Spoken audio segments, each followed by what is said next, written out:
Kia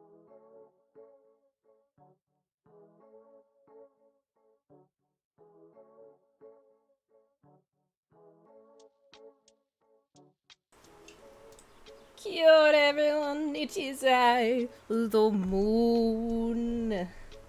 Welcome to everyone here. How are we all doing today? Brand new year, how are we all feeling?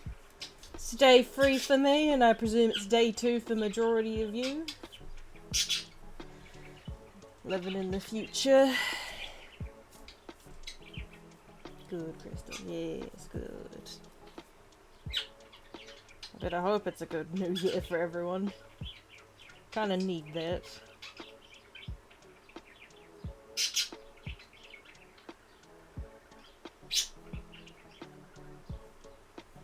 Good and happy to see you streaming. Have you ever considered making a Secret Saturdays illustrator? I will get into questions a bit later, because I need to... I'm still just really quick, the new year is already upon us, but I'm very optimistic about this year. Yes, I'm very optimistic too. I've got a lot of plans shaping up. But for this stream in particular, for those who did not read the fine print, it has officially been 5 years of me being in the Ink Tank community. I joined the Discord server in January the 3rd, 2021, and so it has officially been 5 years of me going down this little path that completely changed my life. Yep. Well, I mean, that's why I'm doing this anniversary stream. 5 years. For the 5 years later group. So I decided I would do a little celebration stream to, you know, talk about it, celebrate it, and just discuss parts of the journey, answer some questions, or just, you know, some general chatter. And for the drawing of this stream, I was thinking about it for the longest time. Thank you for the hydration. Very early to start with that. I was trying to think of what I would do for a 5YL stream. Well, 5 years for me in the server kind of stream, because I was like, I didn't just want to draw myself, I wanted to associate it with the comics a little bit, and so I decided on doing a sort of fake image of my 5YL alien Superstar and Divinity. Now, before anyone asks, no, I do not think Superstar could fight Divinity. He would get his ass whooped. He's not a powerhouse alien. But this is just sort of like a fun, like, what if? This is all just for style and aesthetic purposes. But yes. God, it's... Yeah, that goes hard, thank you. For those who don't know, this is what Superstar looks like in the 5YL art style. And yeah, no, I already did the line art and the sketching the other day because I wanted to spend this stream working on like the shading and stuff because I wanted to go full out with it, and like that normally takes me a while, and I wanted this to just be a sort of laid back stream without having to figure out how to draw hands for the 50th time. And yeah, no, it's... Hey guys, how are you doing? Forgot about this alien. I remember when Rob drew this one of his streams. Yeah, I remember it was one of the, like, earliest streams that, like, when he was doing the commission stuff, one of the earliest streams that Kellen showed up on, and, like, instantly upon hearing his name Superstar, everyone was giving, like, pulling the exact same joke with Kellen, and I felt so bad. But yes, everyone very much likes my boy, so I'm going to be drawing him, doing some fighting against Divinity. It's... I don't know how to put it into words, but it's so bizarre to think that it's been 5 years of being a part of this community. Very happy to be here for the milestone. What? Milestone with this community. Yeah, I know. I forgot. What does he do? So Superstar's main ability is that he can generate energy sort of razor discs that he can mentally control. So you can toss them around. They're incredibly precise and sharp. But he has like a bunch of mini abilities. Because with my aliens, I like to give them a bunch of like side powers to like really emphasize that these are beings that like live certain ways. So they have levitation, they glow, they have radiation immunity because they live in space. What else do they have? They have a stasis mode, which is basically they can put them like basically make themselves go unconscious for a while, and like which helps them like speed up healing process faster, but does leave them to be vulnerable.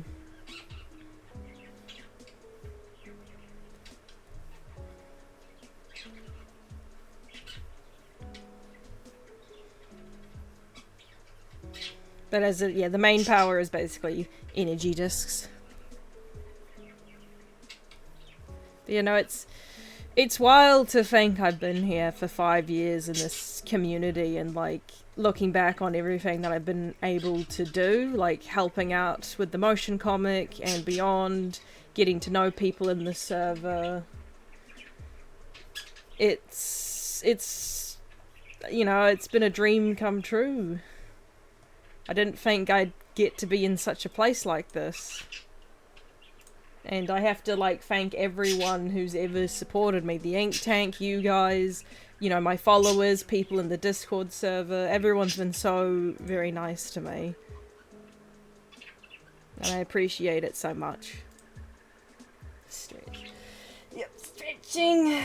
See, now that's just so unique. Designer aliens so they're not just one-dimensional. Well, that's the thing, is it's like I really like to build these creatures and then go like, like, what other, like, I typically do the whole, what's their main flashy poster ability? And then, like, what is, you know, what else is there, that would make sense to the environment, or, like, what, social behavior sort of thing. Because another thing with these guys, the, like, Honreals, which is what the species is called, they don't have a mouth, they cannot speak a language, so they communicate through, like, sort of weird sounds that kind of sound like chimes and stardust is the best way I can describe it. Like, very twinkly. Like, if you've ever heard Frosmoth from Pokemon, that's kind of how I imagine it. More echoey, though, and, like, their frills pick up on it. So they can't speak.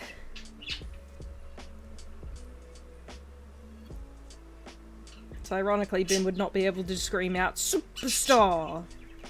It'd be more just like... Can they speak in Morse code if they wanted to? Yeah, they have, like...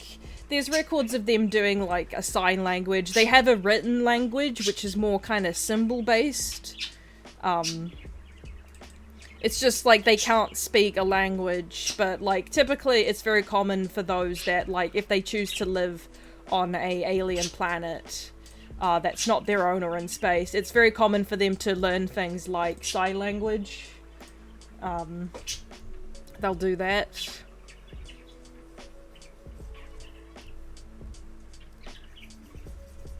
My ATU, my main ATU, Crystal 10, she's half like Honreal, and she can't speak, but she knows, like, sign language and stuff, and her father learned it when he moved to Earth. Would have to have Gwen yell superstar, yeah. But, like, even, like, my other 5YL alien, Snapdragon, there's a lot that goes on with their lore as well, in terms of, like, how their main ability is the whole spitting amber and tree sap sort of thing. But they can do other things as well, including, like, side things, like if their petals are toxic, because it's supposed to keep, like, insects from, like, eating them. But if you were to eat the petals as well, it would not be fun.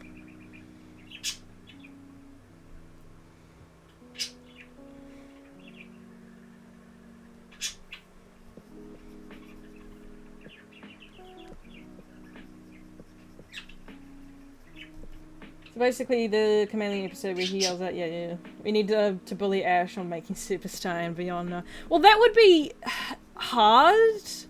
Because an aspect about the species is that they do have a homeworld, but the species is nicknamed the Starlight Wanderers because a long, long time ago they adapted to live in space. So a lot of them don't actually live on the homeworld. A lot of them instead live in communities in space, like family units and stuff. There's many of them that do return to the homeworld, mostly for like celebrations, or some people do it to have like their kids there. But they're adapted to space.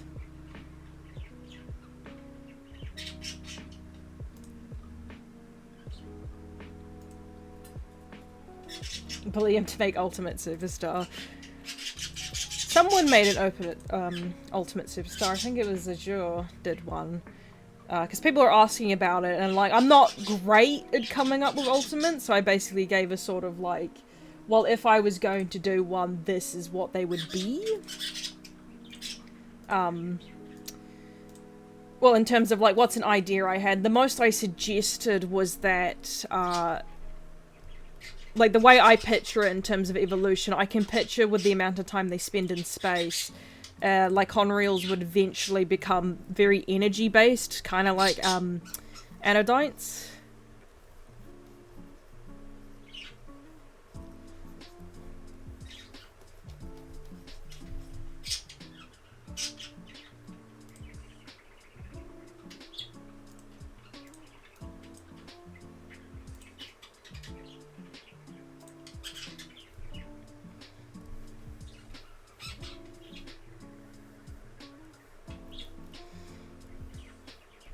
It is funny that I say I'm not good at Ultimate Aliens, and yet I have my Serenatrix concept here. Apparently I'm fine with that.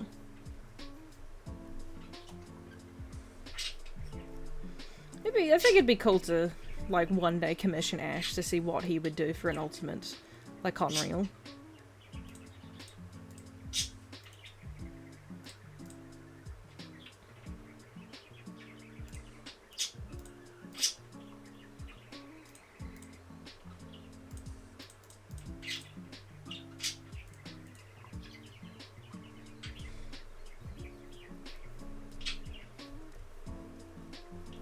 Yes, like, there's a lot of extra lore about my aliens. I typically do the whole, like, give them multiple powers, give them a history that you can read up on, get to know these lads and what they're all about.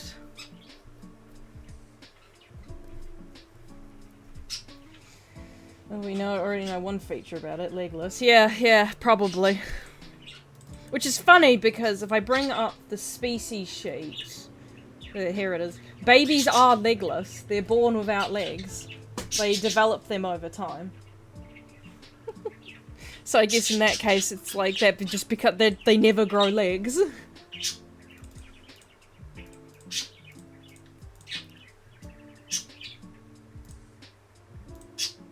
Yeah, once all the major programs they know, so get to commission done by Ashokuro.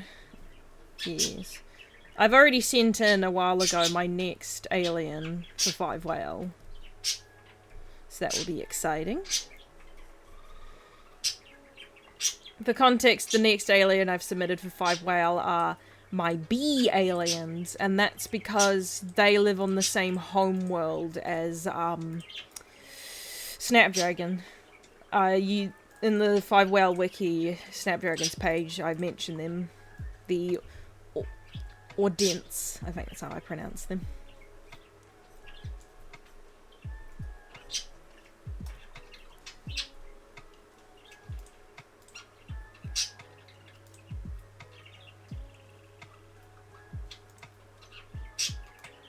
Ooh, interconnecting lore, I like it. Yes, I can show you the bees, because everyone really likes the baby bee. These are the Audents. Very bee-like. For context on my species sheet, females are always on the left, males are always on the right, if there is a gender difference. Well, if there are, like, male and females. Some of my species are, like, hermaphrodites or are sexless, that kind of thing. These are the bees, and there's the baby bee. Little grub grub. The main power with the bees is that they can, of course, spit a honey substance which is sticky, and they can fire out their tails like a harpoon. But they coexist with Snapdragon. They also do a lot of trading, because people really want the honey.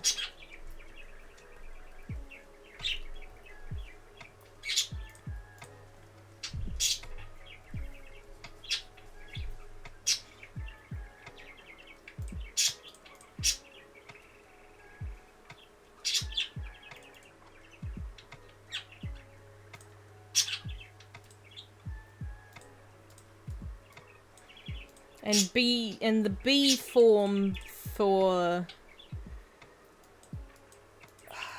Ben's name. Oh, Bedazzle, that's what I said it was called. So someday we shall see Bedazzle. Hopefully. I mean, I can't guarantee everything.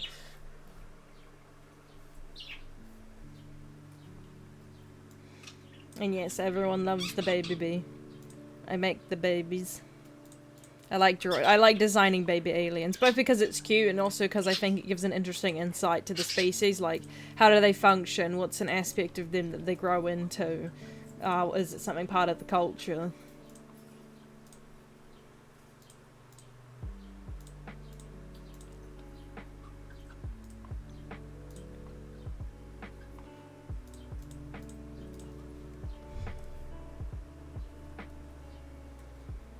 Can you imagine how startled some people would be at the sight of a giant bee? Yep. They are... I believe I did do a chart at one point. They're slightly... They're definitely smaller than Ben, but they're still, like, above half his size, if I recall. But that means the baby grubs are big and squishy.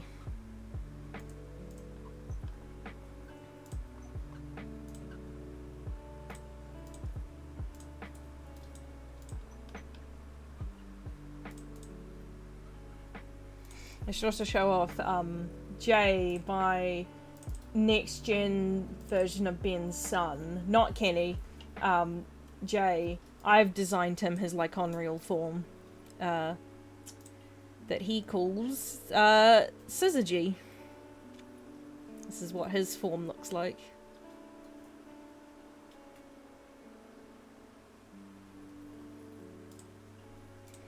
And that ATU I mentioned, I should actually show her. Crystal 10 one. She's part Lyconreal, you can tell by the glitter patterns. She's got the fins. No, gills. Frills. Gill frills. She's got no eyebrows.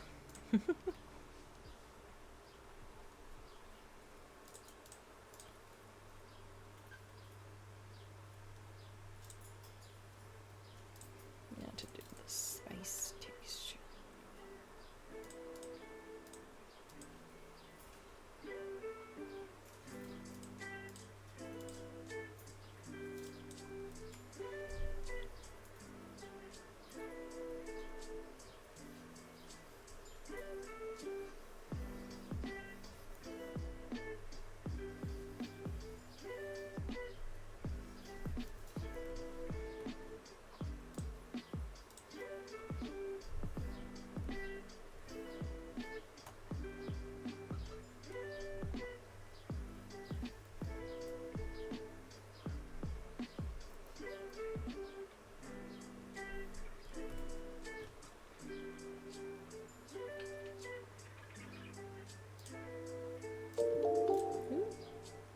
Who was that?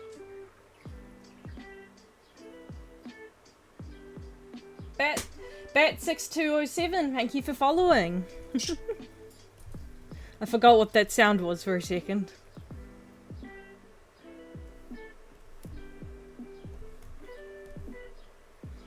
I can imagine how startled some people. Yeah, the bees.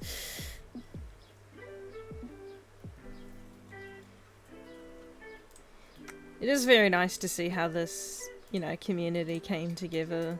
I love of just Ben 10 Creations and Danny fans as well.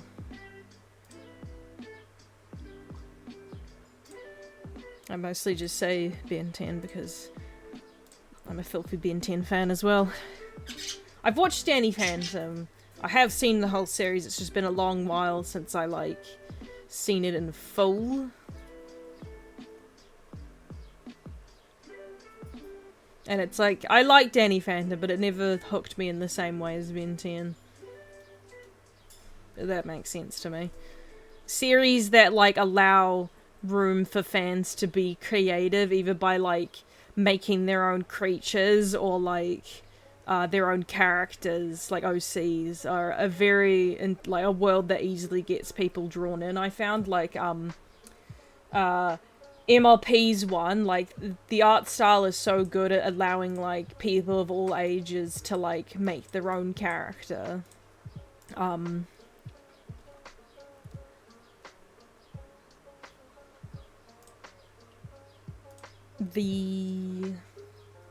Hello, I hope you're doing a good start of the year. Yes, I had a very good Christmas and I got a lot of presents.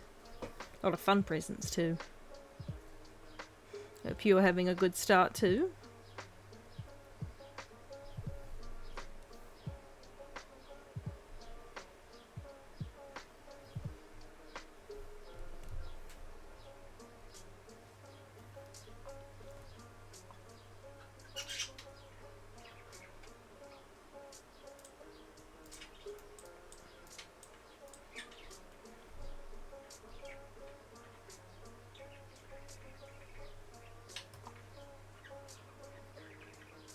How were the holidays for the pets? Hope they got some new toys. And yes, I bought the dogs some toys. One of my friends bought me a toy and a ladder for the birds.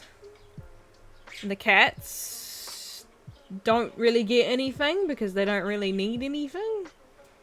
They're just happy to have like a place to sleep and wet food.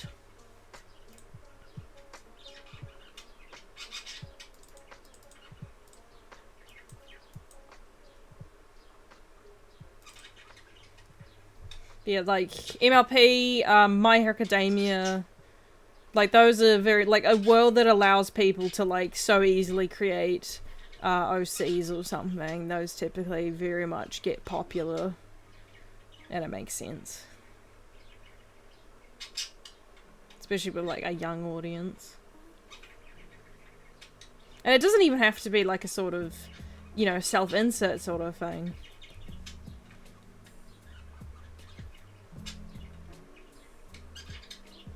MLP was one of the big ones I was into back in the day. Still kind of am, just not in such a big way anymore.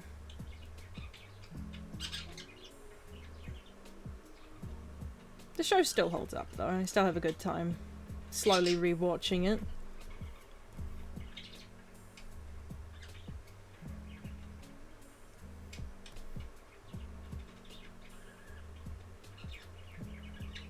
It's been pretty good. I've got more games to play. It doesn't help that existing games are in my backlog. Yep, feel you there. I've started playing Cyberpunk because my brother got it for me for Christmas, and we watched the show together. So it's been interesting playing the game. I'm not that far into it though, but already a lot of stuff I've been pointed to being like, hey, this is cool.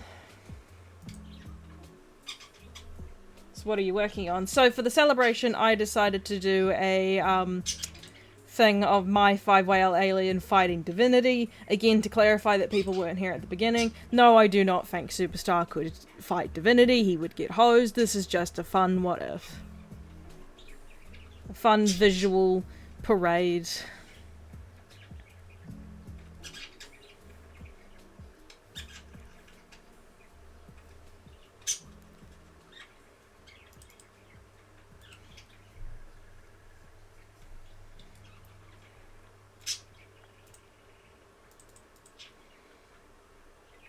Yes, I do have to clarify because I know how some people in this community can be.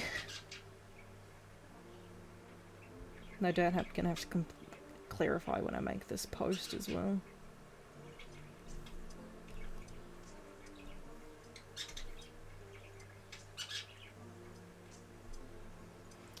Oh, what build are you going for in Cyberpunk? Currently it's the tech and intelligence one I'm working on.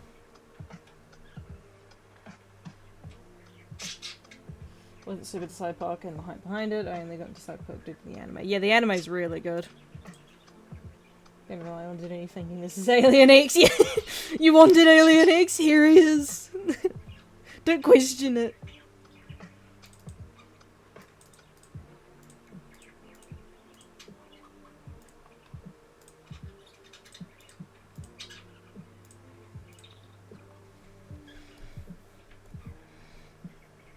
It was really funny making, like, be on the stream when, like, Kuro was designing this alien, and I think it was Kellen was like, is this related to, like, Celestial Sapiens? And I think Kellen made it, no, Kuro was just like, I mean, it's in the Five Whale lore now, so maybe.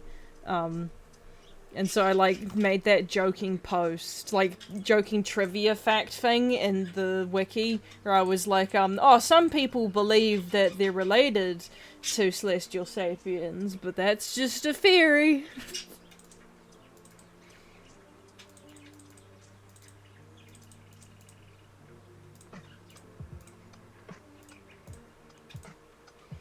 I just know it's gonna annoy some people.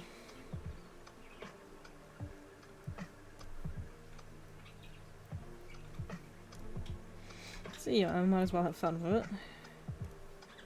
And then decided to acquire fashion. TM can't find a viable god if he's looking cute. One stream I'll never forget is when you crashed Ryan's birthday stream. Do you mean crashed as in hopped onto the call, or is this like when I like scuffed it or something? Oh wait, no, I know what you're meaning. It's the bloody when I sent in what was it, 50 subs? And like it just completely crippled the stream. It was hilarious.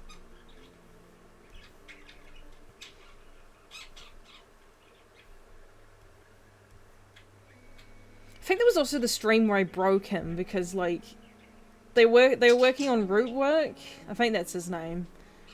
His, like, one of his concept aliens that was meant to be a powerhouse at one point. And it was like the bird made out of worms sort of thing.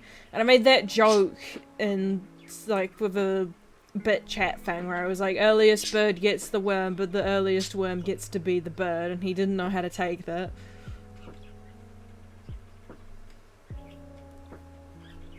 I think there was also the stream where I made that joke being like, Eon went to the live action movie and he knew it was live action because he looked upon his, realistic hands in horror.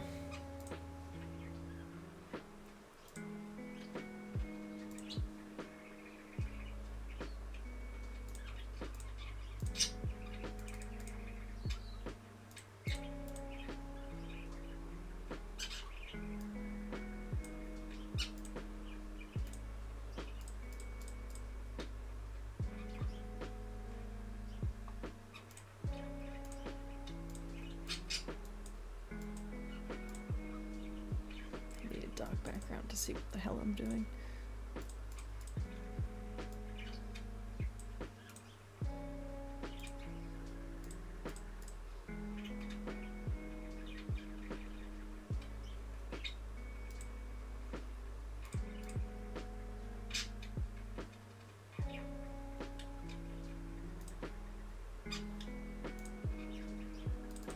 Yes, I am a menace to his streams.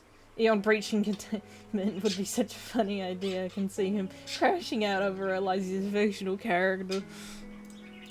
He's like, what has happened to me? What is this? I mean, I'd freak out, realistically.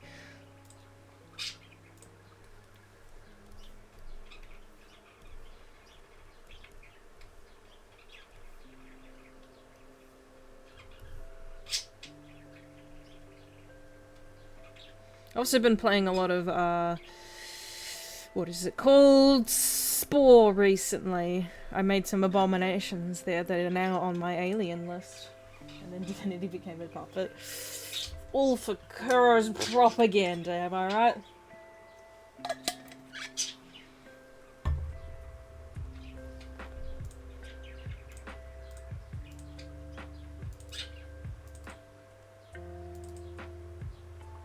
Let's do some Divinity's colors. The gay man that he is. Times Muppet crossover. I mean, have you seen the latest episode of 5YL?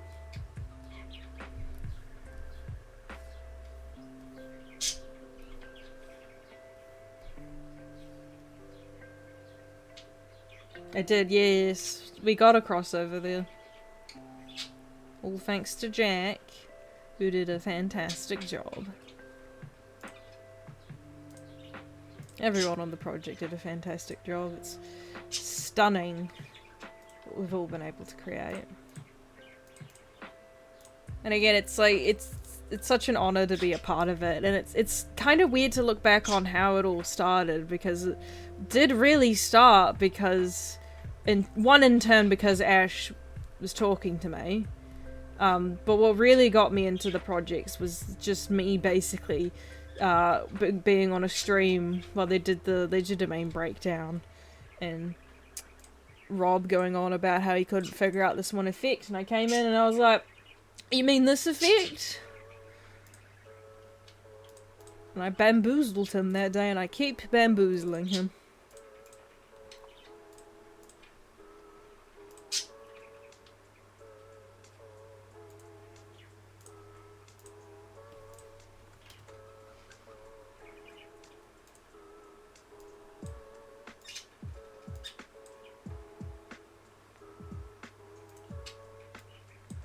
Sampling some of these colors.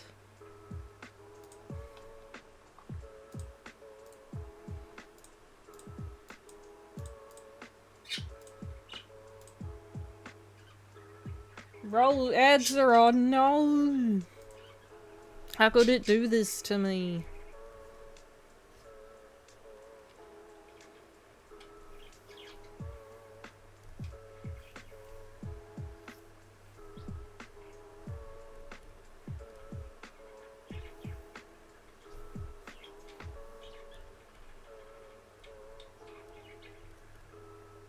It's funny to me that Divinity got a 3D model before Elon. Yeah, actually.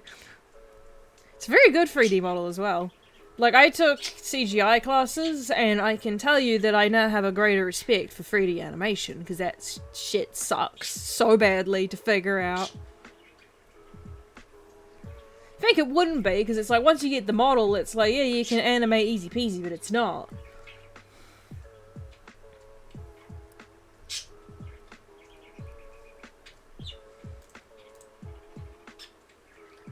After watching Kuro's video, Dio sees the amount of behind the scene work you put in Crystal truly does. Thank you. I put in so much work to deal with a program that sucks. Oh. Don't ever get into After Effects, people. It will ruin you.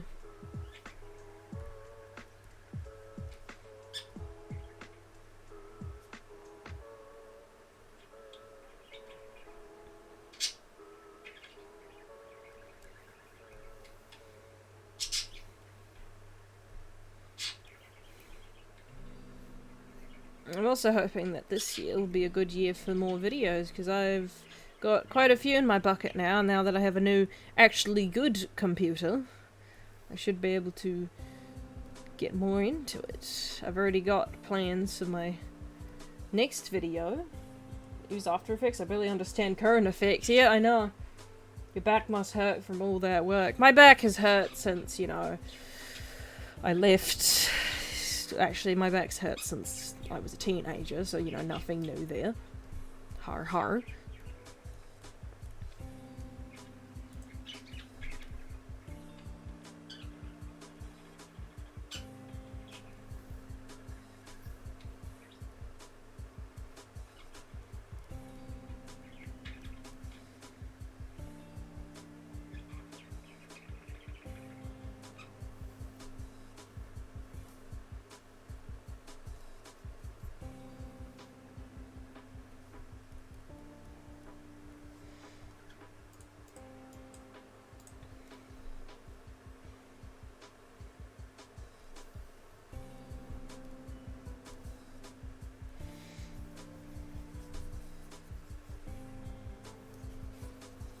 What's everyone's current favourite chapter / episode of Five Whale? Want to hear how everyone's been enjoying the series.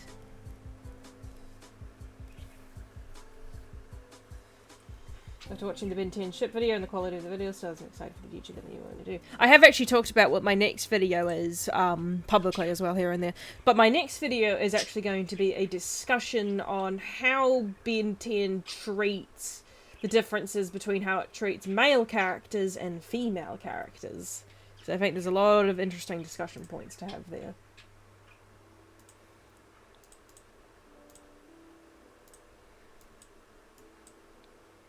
Any movie you're excited for? I have to actually remind myself what's coming out. I always kind of like forget until like you know, something pops up on YouTube or I get hit with like a million ads about a movie coming out. It's probably definitely ones I'm excited for. 13 but 9 has monkeys, so that's so close, you know? Yep.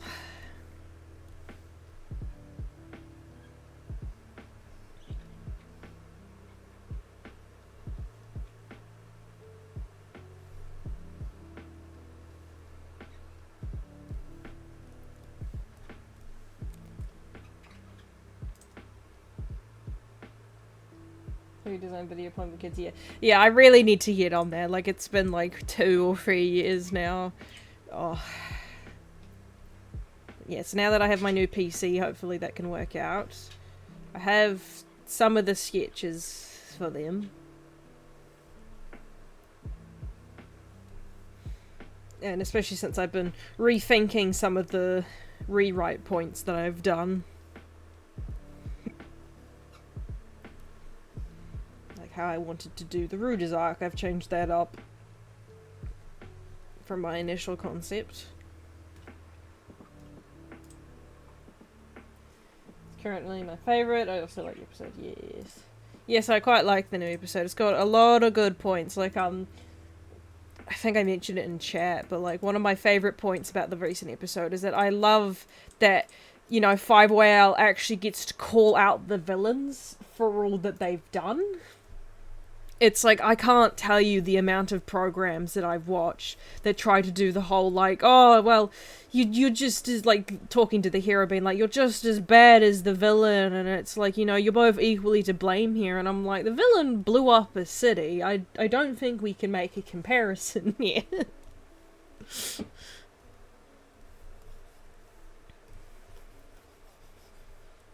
Like, I'm so glad that, like, the villains get to be called out. Like, Gotro, like, dude, he said all the things a lot of us are thinking. And, like, it's so, nice to actually see that actually mean something.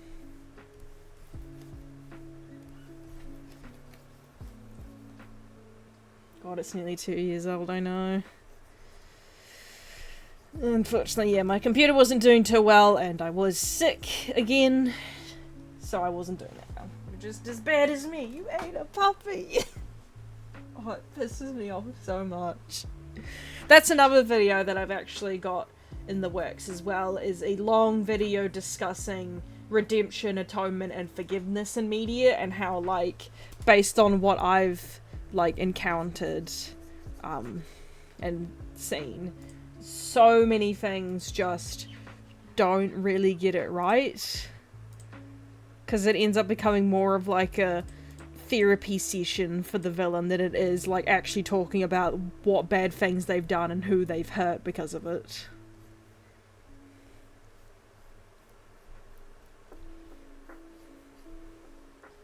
Read about Vlad is going to die at the hands of his clone. I love to see a good guy to beat himself and not just do the redemption death thing, yeah.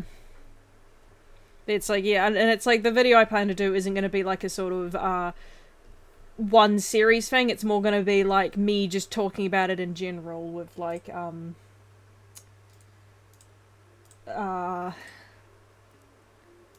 with like media playing in the background. Like, I'm not going to specifically point out things just because like I think it would flow better, and also because I'm afraid of certain fandoms, that if I actually pointed directly to certain things, I know they'd be on my ass for it.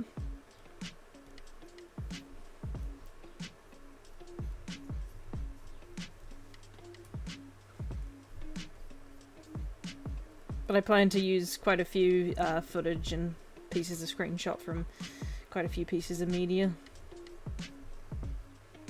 And like, I've broken it down into like different discussion points, like things like context and background, how it betrays, like, what actually is forgiveness about, that kind of thing. And even, like, general, like, why is it that people are so eager, like, this is from the fandom perspective, why people are so eager to defend someone that they really don't need to defend. Hopefully it doesn't die, because it's more interesting to see him dead because we live with it, yeah. But yeah, like, and for, like, the reason why I know I'll probably get some people up on me is because, years ago on Twitter, that was my first mistake, I responded to a tweet that was basically like, what's a trope that you really hate? And mine was, you should forgive this person no matter what they've done to you. And I used 3 examples. It was Cassandra from Tangled the series. All people in my chat who was there for that stream know what I'm talking about. Namari from Raya the Last Dragon. And Endeavour from My Hero Academia. And the comments was a cluster. People were like either completely agreeing with me or pissed off with me. It was one of my most popular tweets ever.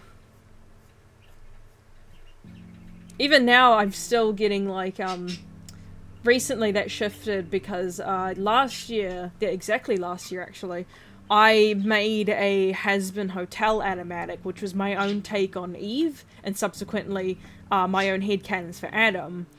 And like, I didn't know Adam had such a defending fan space.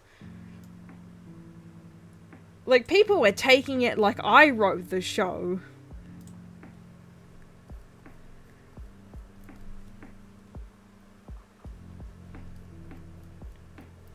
And there were even, Lucifer defenders in the comments that got angry with me because I said a few things about Lucifer as a character, that they were not happy about. And, like, people were ragging on Eve despite the fact that, like, mine thing wasn't actually for the show. It was a fan creation. I even stated as much that, like, I know this is going to get contradicted in the show. I'm just having fun with it. But people were ragging on Eve, even though she's not a character in the show yet. Or ever. Like, it was terrifying. But kind of funny as well. Because, like, I engaged with a couple of them that were, like, more on the nicer side to just sort of explain my feelings, but I did not engage with people that were, like, threatening kittens and all that over it. I try to be very character resistant, has crazy defense. Oh, you know, like, it is always funny to see which characters, though, get the defense. Like, oh, like, one of the more recent ones I saw was, I'm sure some people have saw this as well, but Jax from Amazing Digital Circus. I'm sure if anyone saw what was going on between his fans and Ragga, that was insane. And also so funny. I cannot get over that a bunch of people were upset that they quote-unquote retconned Jax, despite the fact he was always not a good person, obviously. I don't understand why people don't like character, different interpretations of character, because it's not like how I imagine. Well, the whole thing with my, thing with the Eve video was that my interpretation of her was that the story goes is that, you know, she was made to be Adam's second wife, and, like, Adam actually did try with her after getting a talk from heaven, because the whole point was that, like, because they're first humans, there's a lot of points he didn't understand back then, including how he treated Lilith. So he actually tried with Eve. And Eve was completely smitten with Adam, because from her perspective, everyone was telling her that this is her soulmate, this is the man for her, they will be together forever and ever, and nothing could ever go wrong. And then one day, you know, Lilith and, Lucifer approached Eve, and Eve was, you know, she wasn't suspicious in the slightest, because, like, they have done nothing wrong to her, and, like, Lucifer is an angel, so he's, like, above her, but he's her caretaker. She is supposed to trust him. And, like, at this point, betrayal is not a word that's, like, it exists yet. So when they're telling her all about, like, you know, the apple and stuff, and they're all going about how this will, you know, grant big dreams and stuff. Of course she was gonna have the apple, because it's like she trusts Lucifer. She trusts the angels, and it's like, what could go wrong? And all this sounds very pretty. She eats the apple, everything goes wrong, evil's into the world, and that's kind of when Eve's life slowly starts breaking apart. Because Adam defends her, and he even takes a bite of the apple with her because he realizes the angels might try and replace her to see if they can do damage control. But at this point, he realizes he genuinely loves his wife. So they just kind of have to live with the fact that evil is now in the world. And even though, like, Lucifer was the one who caused all of this, Eve is still getting side-eye from it. All the angels look at her funny. Heaven's always whispering behind her back. But she tries to live life, and she has her kids. Her first two, of course, being Abel and Cain. Everything's going well. And then, if you've read the Bible, Cain kills Abel. And it does not, and the family just kind of falls apart after that. They have two other kids, Klima? I think that's the daughter's name, and Seth. But, like, Adam's trying to, like, hold everything together, but, of course, since, you know, Eve lost two of her babies that day, she's not taking it particularly well. And, like, there's a lot of issues within the family, but it's not, like, abusive or horrible, it's more just kind of depressing and a bit, like, neglectful. But as it goes on, it's, like, Heaven's still whispering a lot about Eve, about the whole apple situation, and, like, the entire time Eve feels like that something in the apple never left her, but she can't really describe why. Adam eventually dies, goes to heaven. He assures her everything's fine, they'll go to heaven together. And then Eve dies. And she wakes up in hell. And no one can really explain why. Because as it is, she didn't really do any actions that would be obvious to going to hell, but everyone just, you know, the best conclusion is that something in the apple never left her and dragged her down there with them. And she's found by Lilith, Cain, and Lucifer, and she's very distrustful.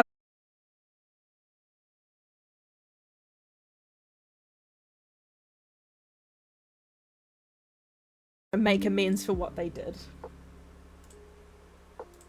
Coming back.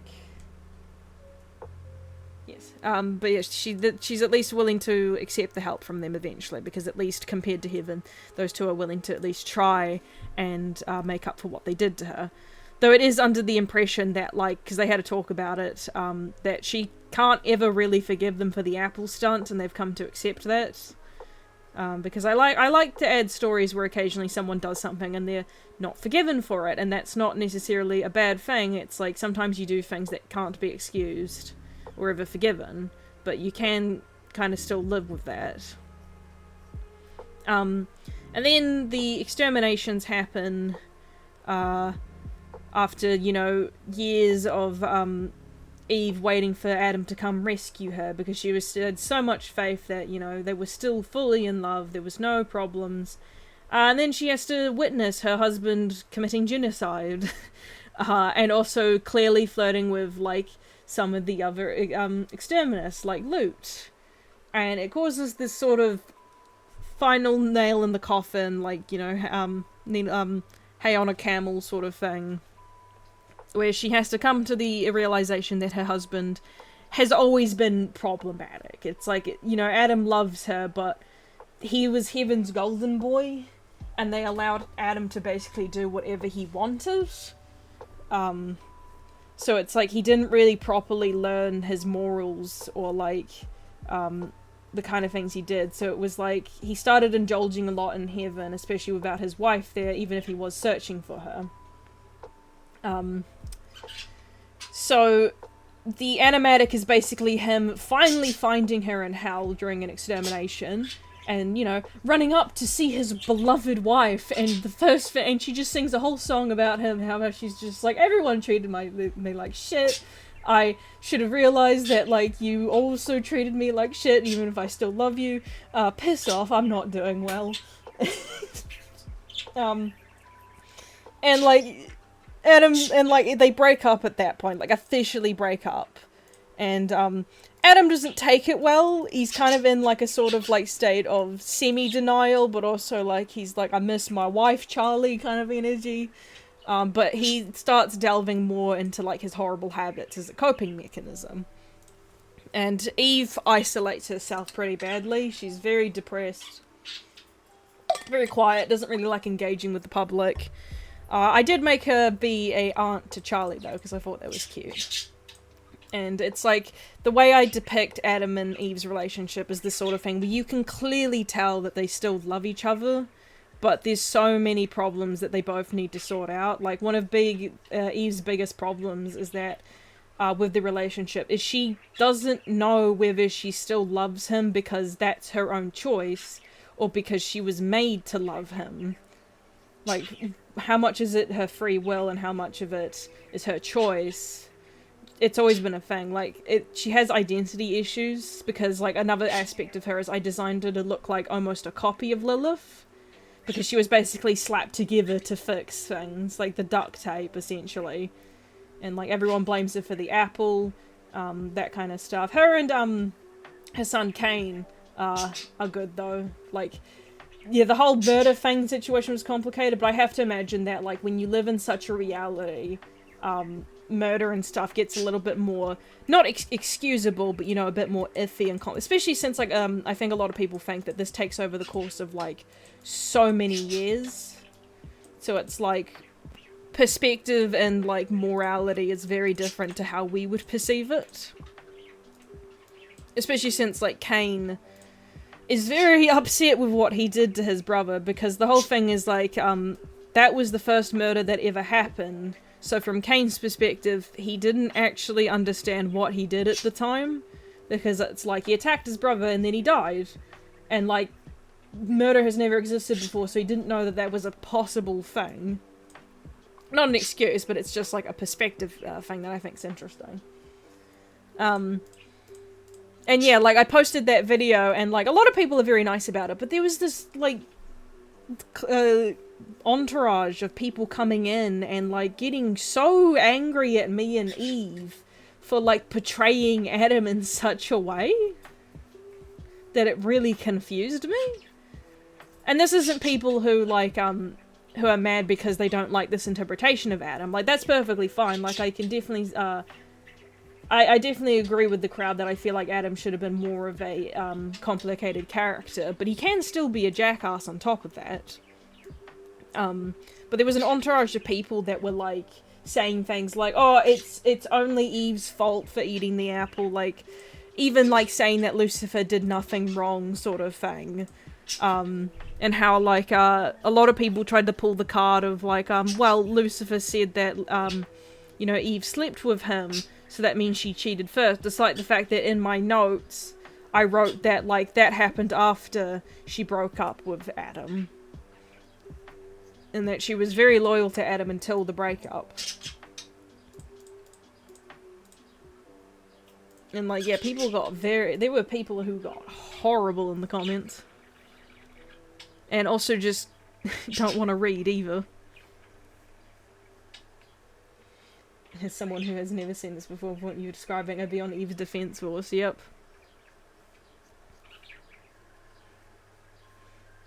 And it's like, yeah, I've gotten to a lot of arguments about, like, Lucifer's contribution to this whole thing, because I've seen so many people who do the whole, like, well, I mean, Eve shouldn't have eaten the apple, it's like, you know, Lucifer didn't trick her, that kind of thing. And I'm like, I think people are forgetting that, like, one, this isn't one-to-one with the Bible. The whole God telling them not to eat the apple thing, like, probably didn't happen in this timeline. And also, second, like, even if God told them to, I think people forget that Lucifer was, like, an angel. He was a higher-up. He was, like, one of the speakers of God. So, like, I describe it as being, like, imagine, like, a kid who hears the principal say something like, okay, kids, don't eat the berries on that bush, they're poisonous. But if a teacher told the kid afterwards, oh no, it's fine, a kid's probably willing to listen and believe the teacher because they're a higher up, they're associated with the man who said not to do it. And, like, And then people go like, oh, well, it was common sense. And I'm like, I think you're forgetting that you're putting modern perspective on this sort of situation, because keep in mind, she was like the third human. A lot of what happened doesn't really apply to an everyday situation anymore, because again, like, betrayals never happened before. Angels have never lied to humans before. And it's like, they were the third humans in all existence, so it's like they were experiencing all these things in real time. Eve had no point of reference on what any of this meant.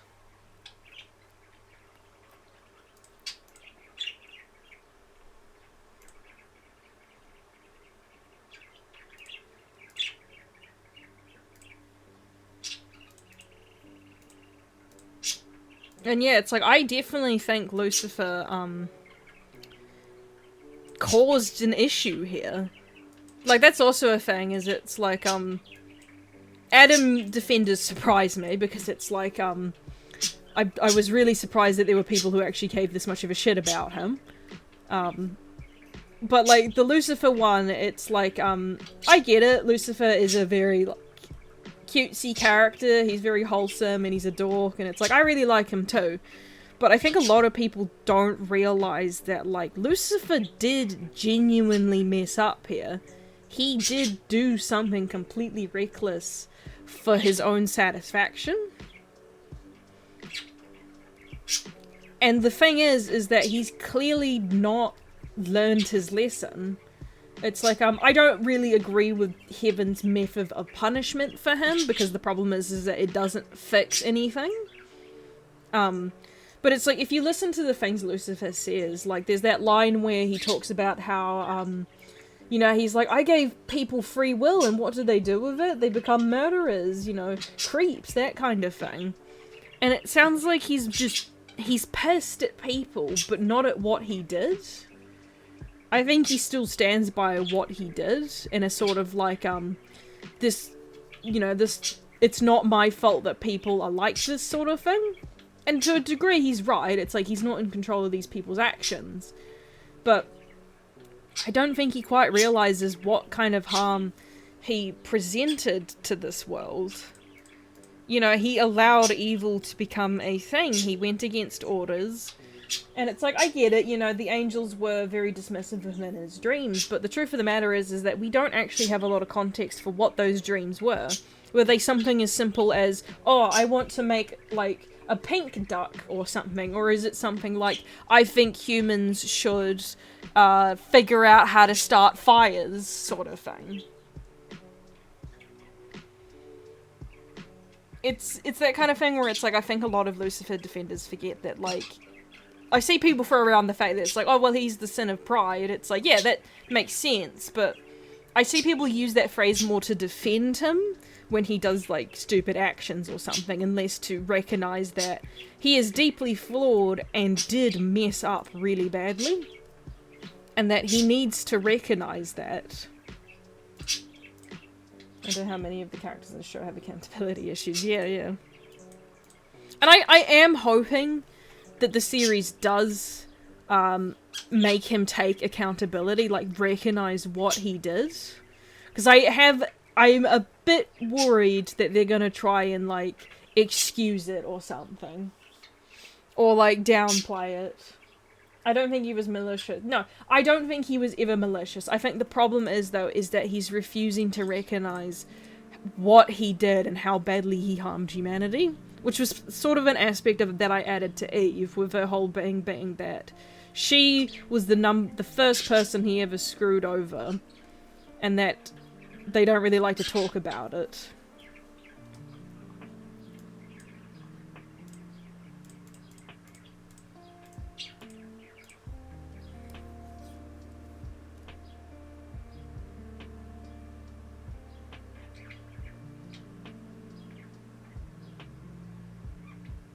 And it's because it brings about this interesting argument where it's like, he did give humans free will. And it's like, it brings about this interesting argument of, it's like, if you were given the choice, would you pick free will over paradise? And it's like, I'd probably, like, if I think about it, I'd probably end up picking, you know, Paradise in the end. No, so I'd probably pick Free Will in the end. But I can't deny that there is a small part of me that would absolutely, you know, desire the idea of, like, getting the, getting Paradise, just because that seems like such an easier option than some of the, you know, the shit we have to go through.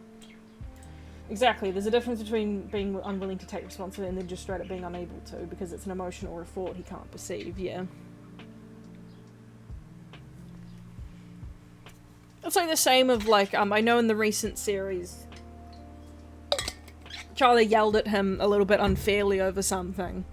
But also it's like, I can recognize Charlie being upset with him still, and that, like, again, I think people forget that this man did not talk to his daughter consistently for 7 years or beyond that.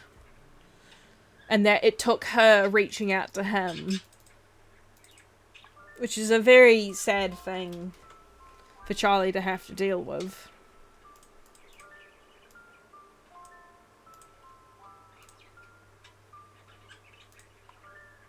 And I like Lucifer. I like the fact that he's this flawed, but it is terrifying to see the kind of ways people try and defend him.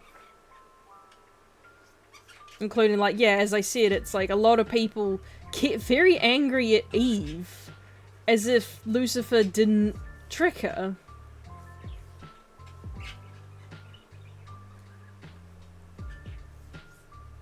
And yeah, no, like, Adam, I can't really explain why people are defending him.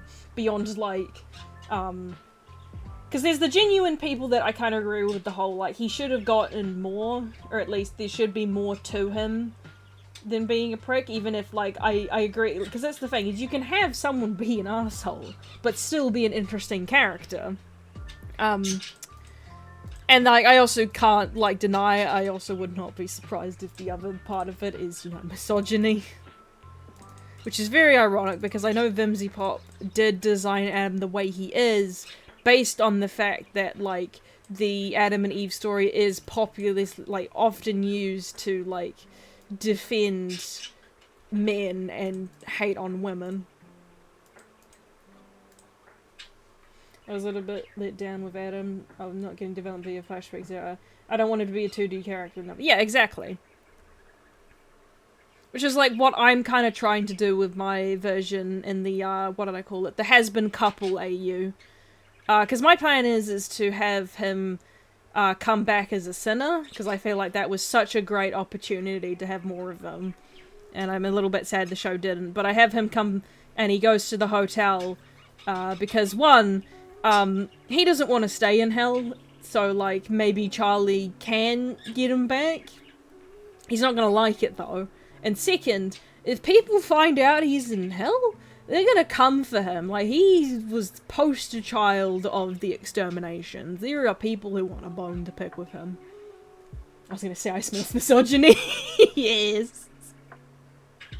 When in doubt, it's misogyny.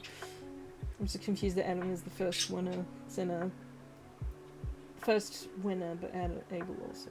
Oh yeah, the first winner. I guess in this timeline he died before that happened, though in my AU I changed it that Abel died first. And I have ideas for all the other kids of Adam and Eve, as I said, like Cain's whole thing is that, yeah, being the first sinner ever was not a pleasant experience, but he came to accept that it's what he deserved for what he did to his brother. And he's become more content with hell. Like, he doesn't exactly like it, and he recognizes that it is a horrible place.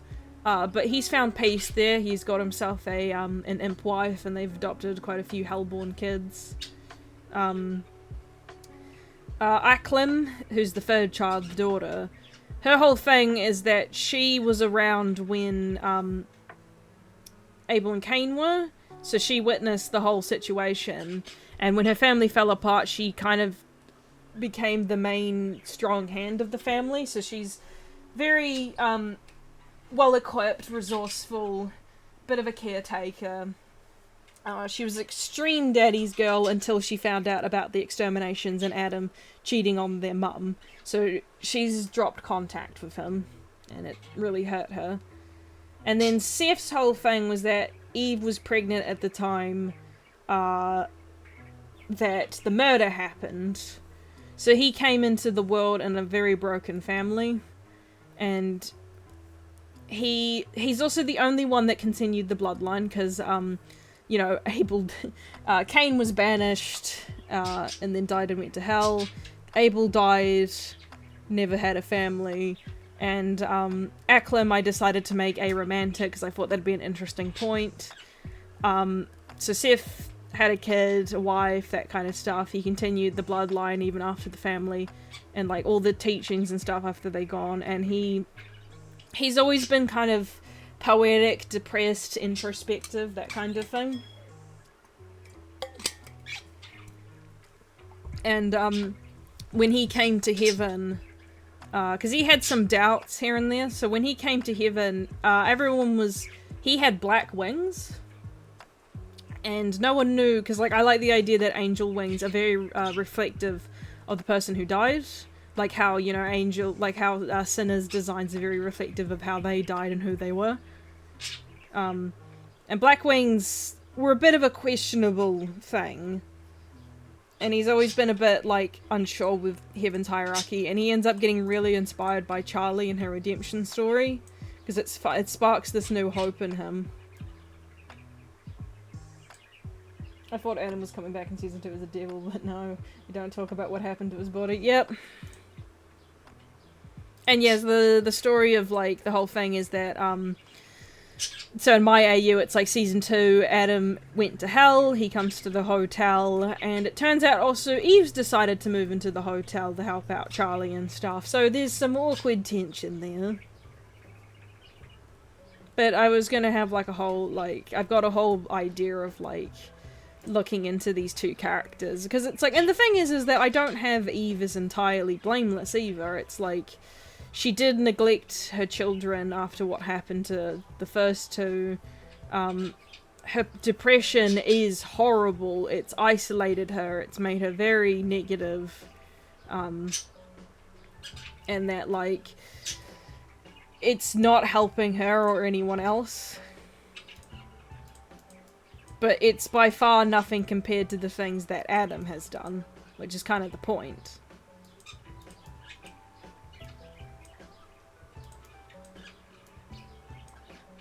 And the funny thing is it's like, I definitely think there's an interesting narrative to take with Adam, because, like, I think he has every right to hate hell, to hate Lucifer, because it represents everything that was taken from him.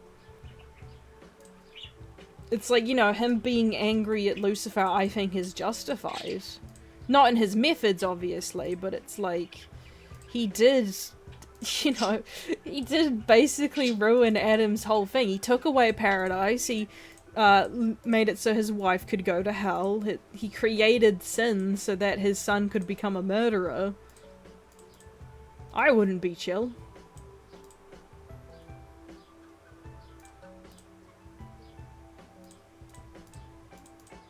But at the same time, it's like, you can still have the narrative of Adam being a bad person.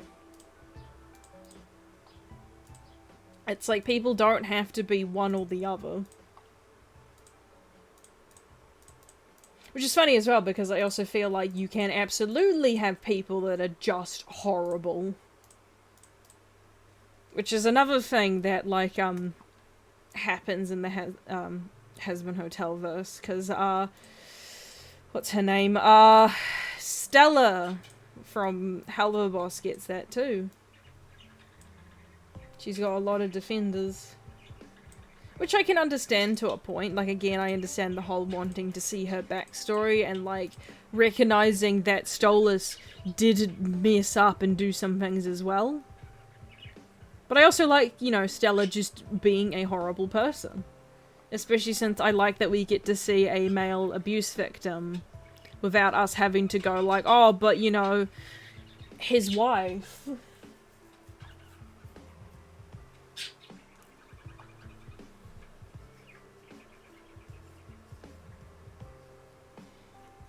what other things, like, what other series am I thinking of that have, like, villains that get excused? Like, as yeah, with the other two I mentioned, Cassandra from Tangled series, anyone who was in my previous stream will know what that drama is, but she's got quite a few defenders.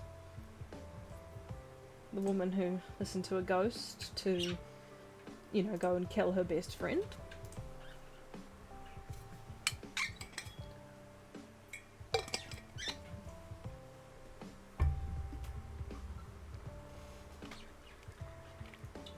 Namari from Raya and the Last Dragon. I remember going to see that movie with my mum, and I just really got fed up with Namari. She was so bad. And, like, I hated, well, actually, the bit that I hated more, actually, is just all of Raya's friends giving her shit for not trusting this woman who ruined her life.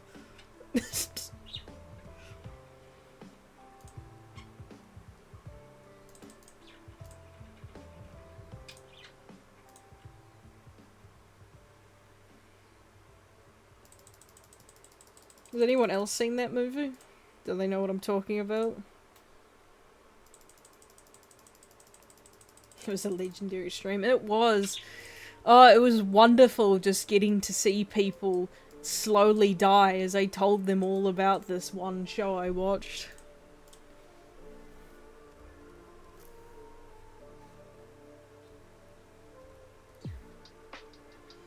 I've seen the movie and it was weird, yeah.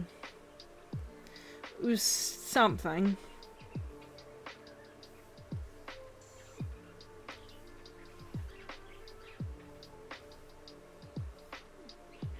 Had to reload. What movie did you mention? Raya and the Last Dragon. That was another movie that, like, really angered me over its, like, insistence to forgive someone or trust someone who did you so dirty. It's like, it's the sort of thing where I feel like a lot of pieces of media are afraid to have stories where someone's just not forgiven. Or at least not forgiven immediately.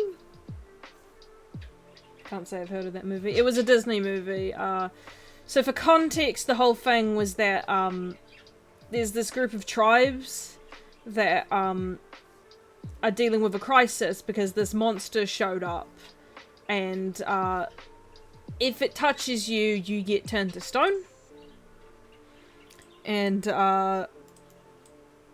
the dragons, because they were dragons, the dragons sacrificed themselves to save humanity to eventually find a method to stop this monster. And Raya's tribe was in charge of the artifact the dragons left behind, which was a jewel that kept the monster at bay. And then one day, Raya's father is like, hey, we should bring the other tribes over so that we can have, like, a talk about this, because they clearly don't trust, you know, us being the only ones to hold the jewel, that kind of thing, which is fair enough. It's like, it's a stressful time, that kind of thing. And at that party, Raya met a girl named Namari, who was the kid of one of the other leaders. And, Raya ends up showing Namari where the dragon jewel is. And then Namari betrays her, because it turns out she was tasked by her mum to figure out where the jewel was so that they could steal it. And the jewel breaks, each tribe gets a piece of it, but it ends up allowing the monster to come back. And in an attempt to save Raya's life, her dad sacrifices himself to save her, but it means that he gets turned to stone and Raya loses her entire home. So because of this one chick, and like her and that chick's people, Raya lost everything. You know, she lost her father, she lost her home, she lost her trust in the world. So, you know, she goes on a journey eventually to go and collect the rest of the jewels to bring them together and find a way to permanently destroy the monster.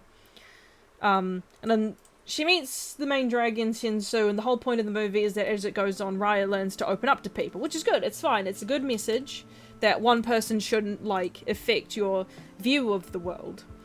Except, the dragon gets the idea that Raya should trust Namari, you know, she was basically like, oh, instead of stealing the jewel, why don't we, like, approach her and, like, ask for it? And Raya's like, no, I don't trust this woman. You know, she ruined my life. And, like, the entire movie, they give, like, Raya such shit for not trusting this woman who clearly... And the thing is Namaari has never once apologized, never shown remorse for what she did.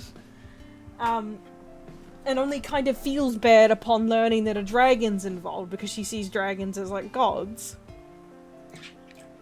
And, like, it was so... And then the whole point of the movie is that they get saved because Raya learns to trust this woman. And I was like... This is a dumb lesson.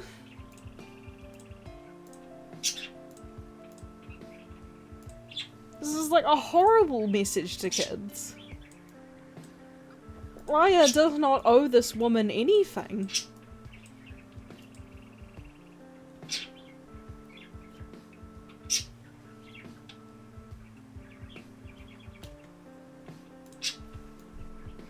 Yeah, so that was a movie that had a horrible message like that.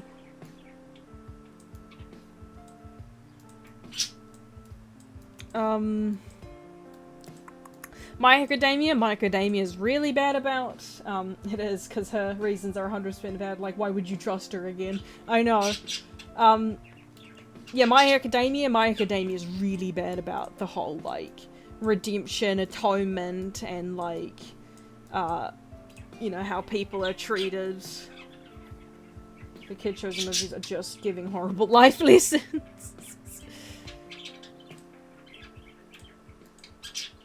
Yep, you would be very right about that.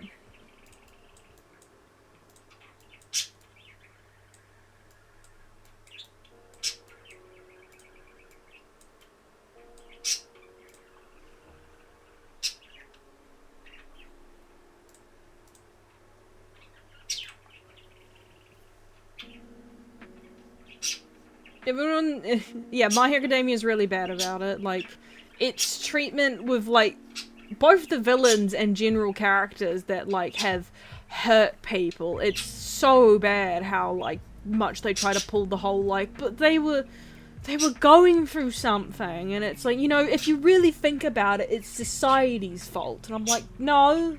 Like, there's definitely a point to be made, but, like, at some point it stops being, you know, society's reason that this person blew up a city.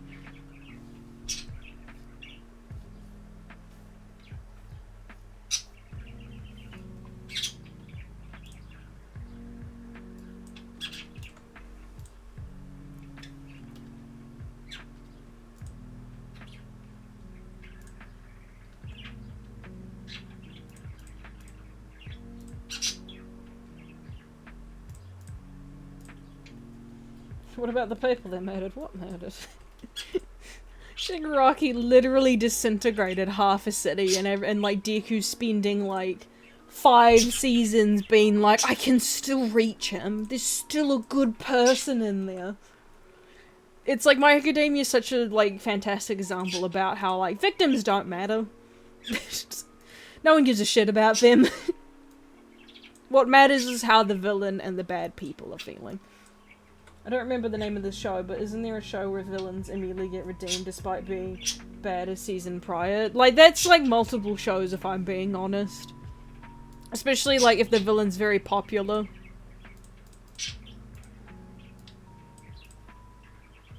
And like what's so funny is the thing that gets me is it's not even necessarily what the villain, who the villain is that annoys me. It's like, it's always how like the world reacts to them that is what pisses me off in the end.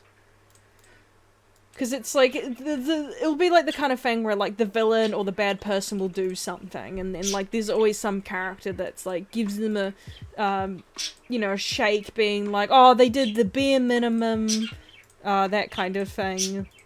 Or like, don't react in like a healthy way. Like when I was rewatching My Hero Academia not too long ago, I didn't pick this up on the first time because I don't think I was really paying attention. But, like, in the first season, when Deku and Bakugo are having that, like, fight in the first class, the one where it's, like, Bakugo and Ida have to pretend to be the villains in the fake bomb sort of situation.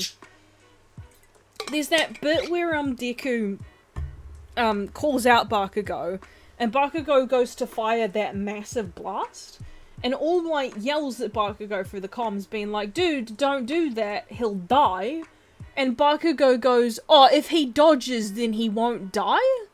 And All Might takes that, like, you know, All Might and his 2 brain cells take that and goes, wow, he must really care about Deku because he has confidence that Deku can dodge this. And I'm like, that's not what I got from that. What are you talking about? I don't... It's like, bro, if this was an actual, like, situation, like, I feel like, and, like, the whole thing is that, like, All Might makes the excuse as to why he didn't call the exam off, because he was like, Deku needs this, and I'm like, what Deku needs is to get therapy. If Deku has to risk his life to prove to his high school bully that, like, he's not bad, like, he's a good fighter now, that's not healthy. You shouldn't be encouraging that. Like, an adult really needs to step in here and figure this out. What kind of logic is that?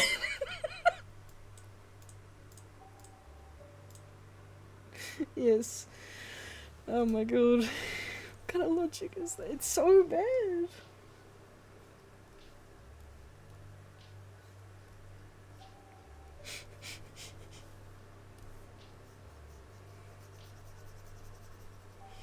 There's an Aaron named Murder in it for a reason. I know, I just hate the fact that, like, no other character calls this out.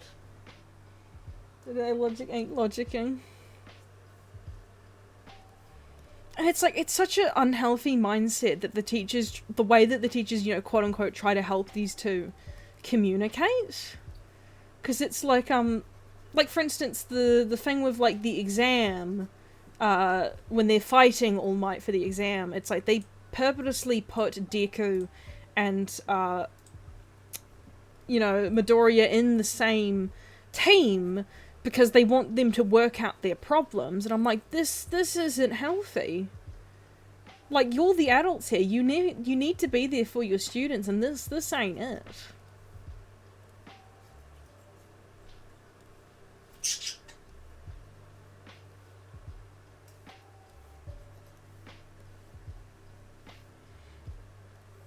Even with Deku in the hospital, he'll still go over and extend his medical bill. I know.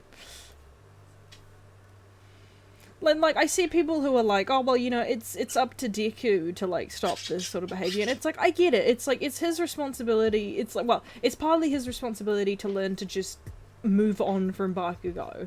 But the problem is that I think people forget that, like, Deku's 14 on his way to 15 and all that. It's like, that's a thing when you're a teacher and when you're an adult in a kid's life, is that sometimes the kid won't have the mental capacity or, like, knowledge to step away from a toxic situation.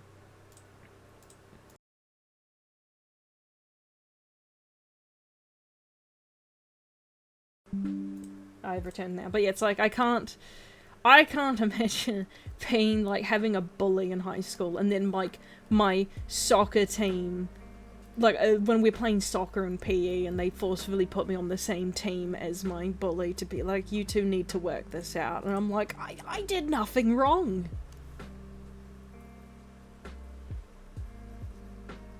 Like, I remember another thing that I didn't pick up until I watched it the second time was, like, there's that bit where, like, Bakugo and Deku are, like, arguing on, like, how they should deal with, like, fighting All Might to get to win the exam. And Bakugo's being stupid. He's like, I'm gonna fight him head on because I'm not a coward. And Deku's just like, dude, we can't fight All Might. Like, he will tear us apart. I think the better solution is to, you know, go around him. Like, maybe create a distraction or something. Just don't engage. And, like, it zooms out and it pans back to, like, I think it's the medical woman, first aid lady, and she makes a comment being like, oh, you know, like, Bakugo's being reckless because, like, he wants to fight All Might head on, and you can't really do that with certain villains and you'll just die. And I was like, yeah. And then she was like, oh, but Deku's also in the wrong because, like, he clearly looks up to All Might, and that's why he doesn't want to fight him. And I'm like, maybe he doesn't want to fight All Might because he knows this man levels buildings. What do you mean he's in the wrong for not wanting to fight All Might? What's the solution here? You're like, what's the alternative path they're supposed to be taking here? Because, like, I think the show tries to do, like, a sort of thing of, like, oh, they should do a middle ground, which is, like, you know, which is what they kind of do with the whole, they fire something at him and then they run for it. And I'm like, that doesn't work either, because now they've just given away their position. So I don't know why the author likes to talk no jutsu is another way to stop villains, yep. But I was like, I lost my mind when they were like, oh, Deku's in the wrong too, and I'm like, is he?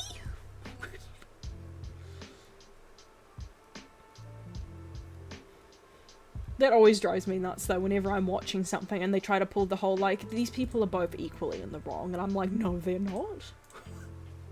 One person is so clearly the problem here.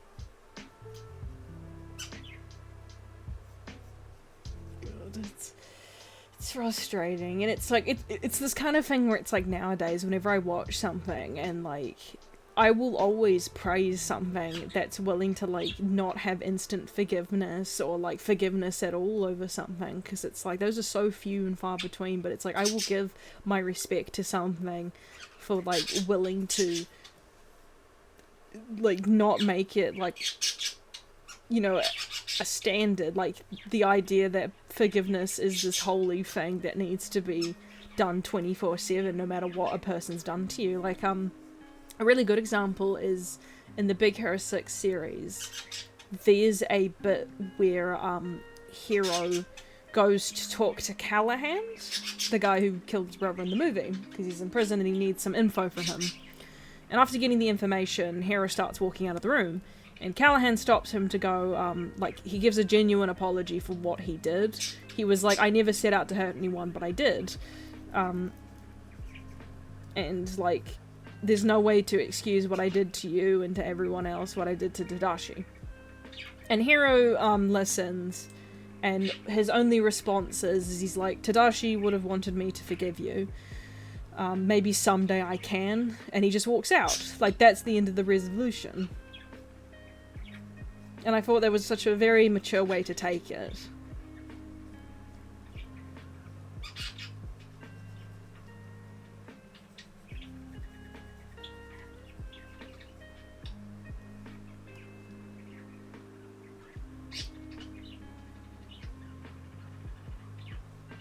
I haven't watched the series yet, but I know BoJack Horseman's really good about it.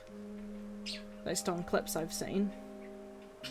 Isn't Callahan the one that kills River? Man, they would have never been forgiveness. I'm sorry. Yeah, that's the thing, is it's like Hero does not forgive him. He's like, maybe one day, for like peace of mind reasons, but like he outright just goes, I can't. Not right now. Maybe not ever.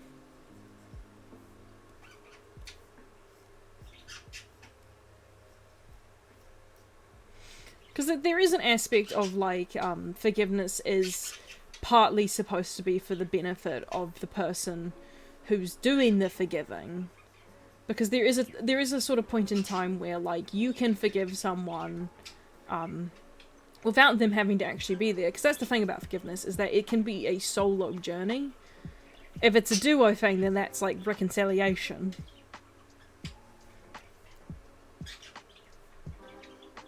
But it's like, you know, Hero can probably, maybe, like, if he wanted to, he could probably forgive Callahan, but is a sort of like, I don't want to let this eat me up anymore.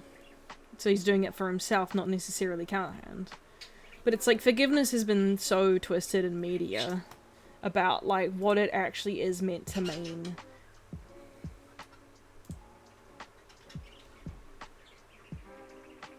And it's like, it's so frustrating what it's become.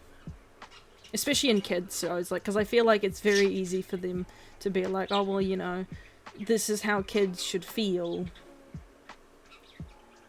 I did a good job of it. Right? There's an episode where he said, yeah, I've seen that clip, the one where his friend's like dying, and then he comes to him and gives a whole forgiveness speech, and then the guy's just like, okay, I don't forgive you. And like, what I also like about that scene as well is that the characters actually get to talk, which is funny to say, but like the thing is that what bugs me a lot in these sort of like, especially in forgiveness scenes, is that like characters don't actually talk; they talk at each other. Typically, when you get like the biggest apology speech, it's always the guy giving the apology tends to make it about themselves. They'll be like, "Oh, I'm sorry, you know, I was angry, I was upset, I had all this shit going on," and then like the other character will be like, "Oh, you know, forgive and forgive," sort of thing. But you never get like a whole thing where they sit down and really talk about what happened. Like that's my biggest thing with like the Deku Bakugo apology scene is like, Bakugo's apology sounds nice and fairy, but when you break it down with the context of the rest of the show, it's like, it's not actually that great. Because, like, it took him, what, like 5 or 6 seasons to make this apology? And, it took, like, the world partly ending for him to make the apology. It, like, he doesn't actually really talk about the things he did specifically. Like, he gives a general, like, I was mean to you, I did, you know, I was mean to you, I wanted to be better than you, and I let that blindside me. But he never goes like, hey, I'm sorry about that one time I told you to jump off the roof. I'm sorry about that one time I almost blew you up. He never gets into the specifics of it, and then, like, you don't actually get, like, a perspective on Deku on the whole situation. Like, Deku never has, like, a whole sit-down conversation with him being like, hey, you know, I might forgive you, but, like, I feel like we need to talk about what really happened between us. And, like, you don't often really get to hear the perspective of the other person, because, like, at the end of the day, it's more, the apology's meant more to, like, soften the blow for the guy that's trying to be redeemed. It's more meant to be there being like, hey, look, you know, they said the thing, so, like, you know, it's all good now. And I'm like, no, I want to really hear the perspective of the character they hurt. Even if they do forgive them in the end. Like, I still want to know how this made this person feel. And they have a right to, like, talk about how, like, hey, this really hurt me. And, like, sure, we can move on from it, but you need to really, I need to really state that. Because that's the thing is, I'm not against redemption, I'm not against apology scenes, it's the way that they're done that gets to me. Because this is a thing that I want to bring up in the video I mentioned about making, but it's like, victims end up not mattering in these sort of situations.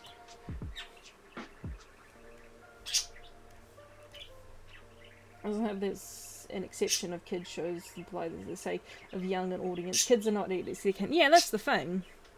And like the thing is it's like kids shows need this kind of thing more than most adult shows, because it's like kids need to know that it is okay to like not forgive someone. It's okay to forgive someone but still talk about what that person did to you.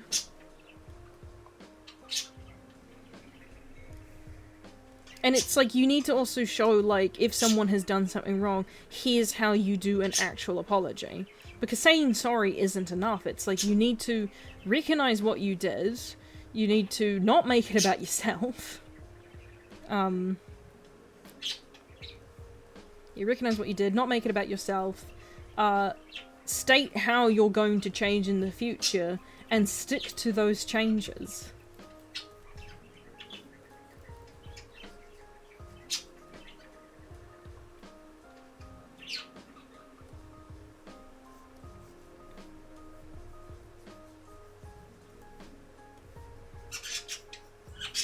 It's like, God, the amount of apologies I hear where someone starts with it being like, yeah, but I was, I'm sorry, but I was, you know, so-and-so, I was angry, I was confused, and I'm like, at that point, it doesn't matter why you did it, what you were feeling. The whole point is that you hurt people, and you kind of have to acknowledge that.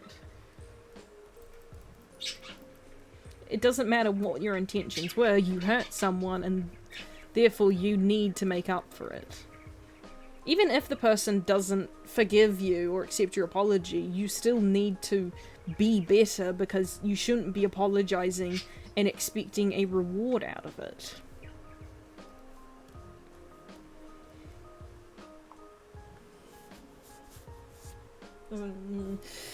It's messy. I think it does a good job on the episode every time the person who killed the moment does forgive. Yeah.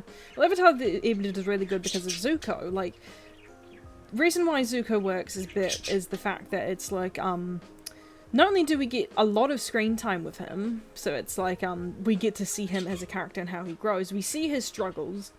We even get to see his reasons, but it's like, it's never treated as an excuse for what he did. And what I really like, this is the biggest point, is that what I really like is, let me take a drink of water, is that everyone on the Avatar team was allowed a different opinion on him. It's not like Aang said, oh, I forgive him, and everyone was like, well, gee willikers, Aang, if you forgive him, we all should. It's like everyone had a different opinion on him. It's like Aang was willing to forgive him, both because he recognized that he needs Zuko's help, that he recognized Zuko wasn't in a good place, and that it matches Aang's character. He's a pacifist. He's always going to look for, like, the better option. You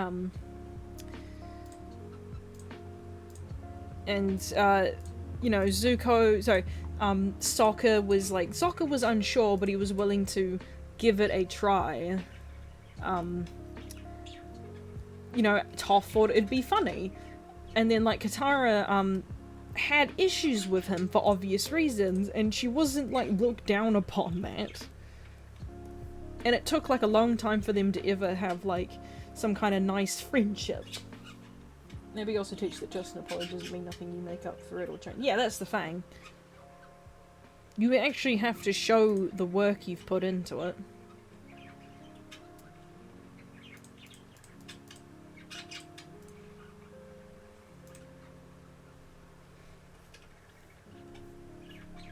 And there's also the matter of the fact that it's like some actions I don't think you can ever come back from. It's like there are things that you can do that cross a line that can never be fixed. It's like, you know, back with the Hazbin Hotel sort of situation, it's like with what Charlie said about the whole, like, I believe anyone can be redeemed, is like, it's an interesting point, because it's like, I do agree in the sense that it's like, anyone can change.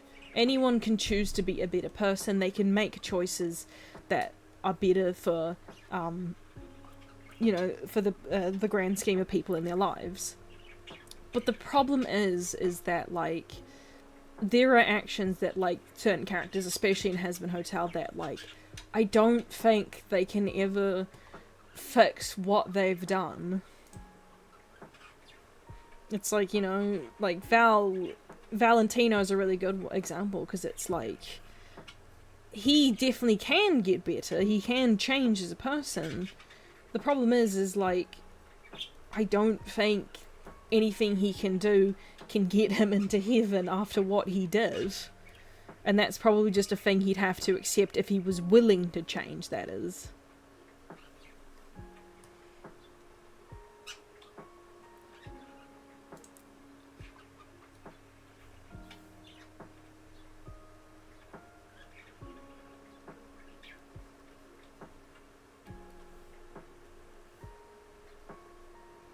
And again, it's like, we also need to consider the victims in this. It's like with the My Hero Academia thing, it's like, one of the biggest issues with the way that Midoriya treats Shigaraki is the kind of message it sends to the public. It's like, on the one hand, you've got, like, you definitely get people who might be inspired by what Deku's saying, because it's like he's saying, oh, well, anyone can change, anyone can be a better person, and we should all reach out and help each other, which is a very fine message. But him risking so much for Shigaraki sends this also unfortunate message to the public that it's like, you know, imagine you were someone who, like, suffered at the hand of one of these villains. Either, like, I don't know, they put you in hospital, they killed someone you love. You now have a hero out here who's trying to defend them. You know, and, like, the fact that the heroes aren't willing to go all out, because they want to, like, give this villain a chance to change.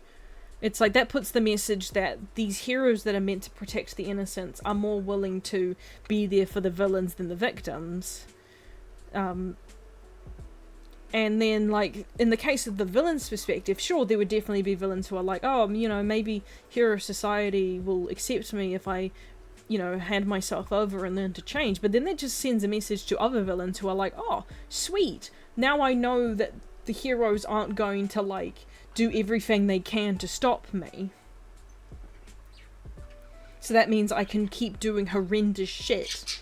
And, like, I know at the end of the day that, at worst, I'm just going to be put in a therapy session.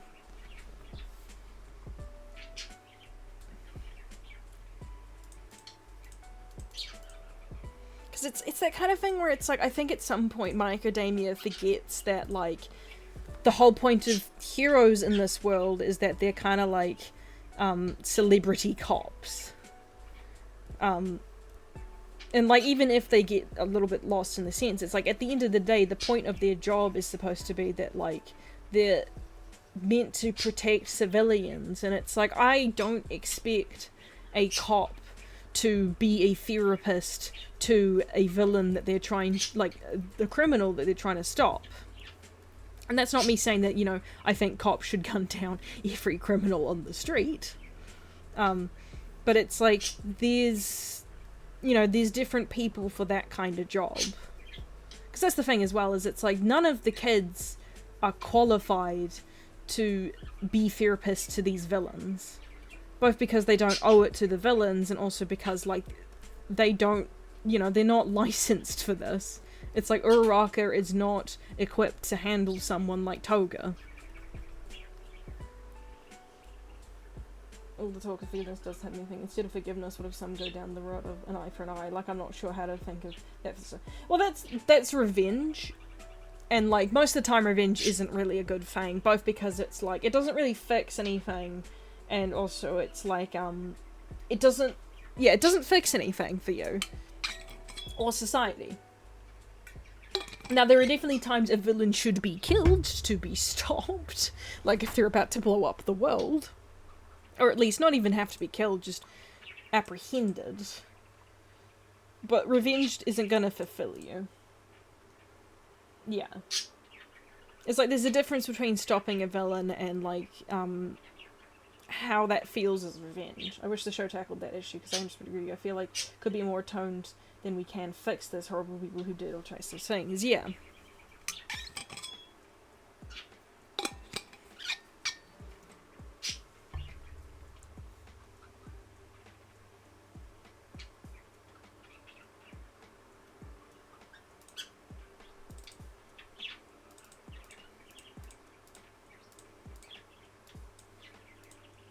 It's like that kind of thing where it's like, I wish we lived in a perfect society, but we don't.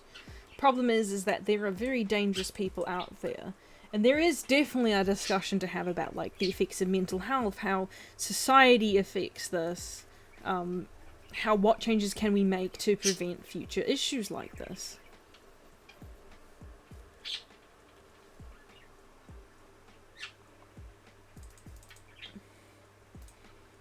But there's also just an issue where it's like, some people won't change, some people refuse to change, and there are situations where they will put people in tough spots where they have no choice but to decide who they save. And that sometimes a person just needs to be stopped. And again, that doesn't necessarily equal killing them, but it can be apprehending them, imprisoning them. It's a whole complicated mess, and it's like, it's very disappointing when a show tries to boil it down to one thing. Oh, see, I agree. Like, revenge is just simple as you get in the moment, but then over time you begin, like, choice. Yeah. Like, one of my favorite, series recently that does depiction of revenge so well is Baldur's Gate, because like a lot of the characters in your party have someone that they want to get back at, and the thing is you absolutely can. You help them defeat some of their demons and the people that harmed them. And it's like a lot of them you should, because they're about to like cause such a catastrophe. But when you talk to your party members afterwards, it's like a lot of them talk about how like, you know, they're happy that this person's been defeated, that they're gone, but they also recognize the fact that like it doesn't fix the problems that they're left with now. It's like Karlach talks about how she's glad that, what was his name? Gortash is dead. But she goes on to talk about how it's like, you know, he's dead and she's happy for that, but it doesn't fix her problem about how, like, she can't survive in this world because of what he did to her, what other people did to her. And it's like, him being dead doesn't fix that. It just brings mild satisfaction. Or like how Astarion's whole thing with Casimir. How it's like, you know, he gets to kill Casimir and like goes through so many emotions, and then like you can talk to him afterwards. And I romanced him, so I got more scenes with him.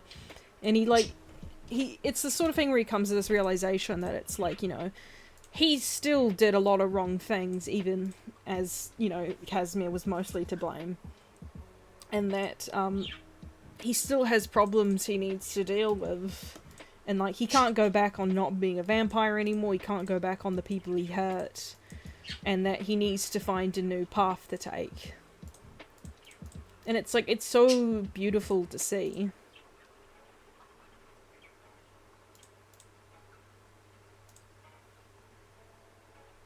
Baldur's Gate Simulator, yeah. It's a very good game.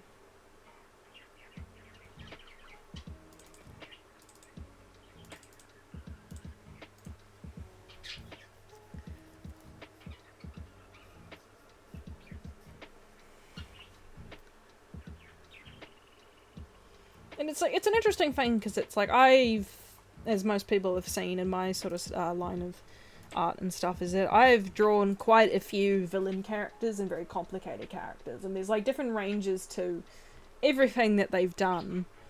And it's like, I have some who have done atrocious things and they can never be redeemed, nor do they want to be redeemed. I've got ones that have very complicated history and do bad things, and it's acknowledged that they've done bad things, but there's also acknowledgement to where things went wrong, and like, how can we prevent this in the future.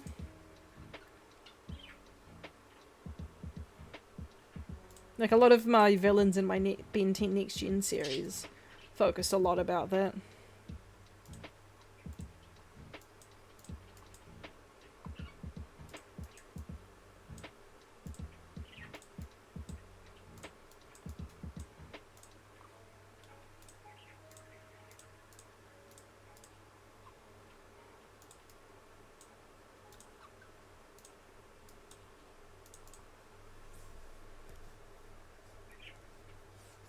In fact, because I'm overcoming the design is in God of War Ragnarok, the main cast stop the bad guy who they kill, but choose not to because they know where the road leads and stops off the right. Yeah.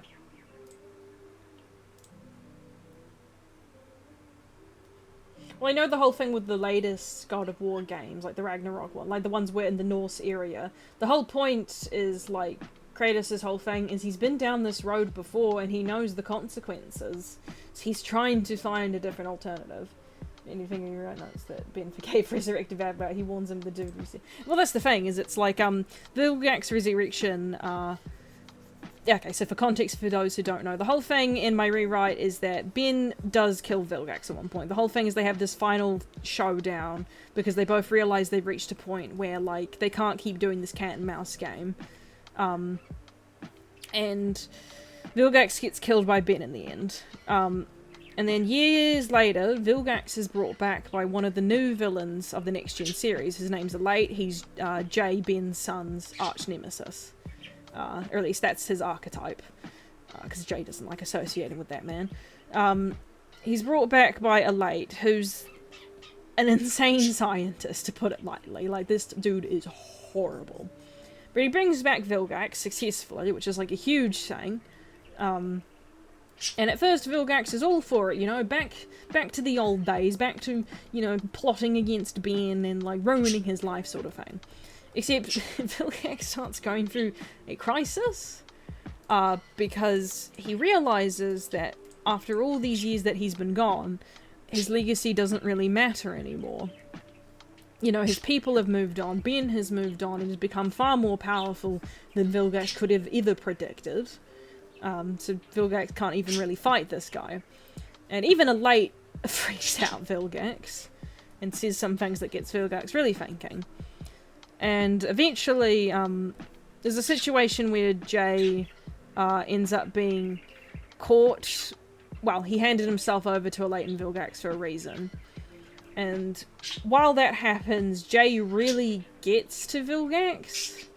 Not necessarily as like a, you can be better, but more as like a, you clearly don't know what you're doing with your life anymore, and like, you know, you should probably be wary about Elate, because like it or not, he's probably going to backstab you, or you'll try and backstab him and it just won't end well. And what do you know? Jay was right. Vilgax tried backstabbing Elate, got completely Uno'd, and then was left to die. And Jay and his crew found Vilgax, and they brought him back to Plumber HQ after saving his life. Because Jay was just like, I don't feel good leaving this man to die out into space regardless of what he's done to my father. To what he tried to do to me. I want to be better than that. And I want to... And also because Jay recognizes he's just like, oh, so, you know, if we bring him back to HQ, then he can face an actual trial for what he's done. And Vilgax ends up just kind of accepting this. He accepts the trial, accepts the you know, quote-unquote community service, but it's a whole bunch of, like, tasks and stuff to fix what he's done. And, like, I gave a very interesting dynamic to Jay and Vilgax, because it's like, Vilgax has so much less beef with Jay than he does Ben. But, like, Jay is very empathetic, and, like, has a lot of, like, not forgiveness moments with Vilgax, but a lot of, like, there's no point in dragging this conflict out. There's no point in, like, me, you know, rubbing it in your face or anything, because that solves nothing. You need to stay here and, you know, work on the consequences you caused. And, like, Ben has his discussions with Vilgax as well, and he's basically just like, I don't forgive you for anything. Like, you were a horrible person, you know, you did horrible things to me and people around me, and and like, I'm glad that, like, you're facing consequences, but also I don't actually need to acknowledge you either.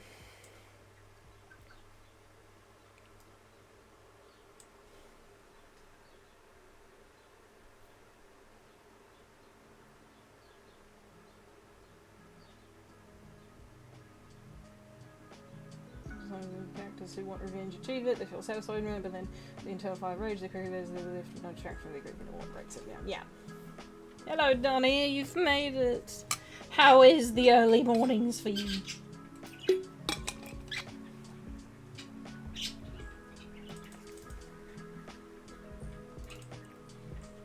Yeah, it's like I try really hard for that sort of... Because I think it's a very interesting story for me to take Vilgax in the rewrite, where it's like he's not, like, redeemed.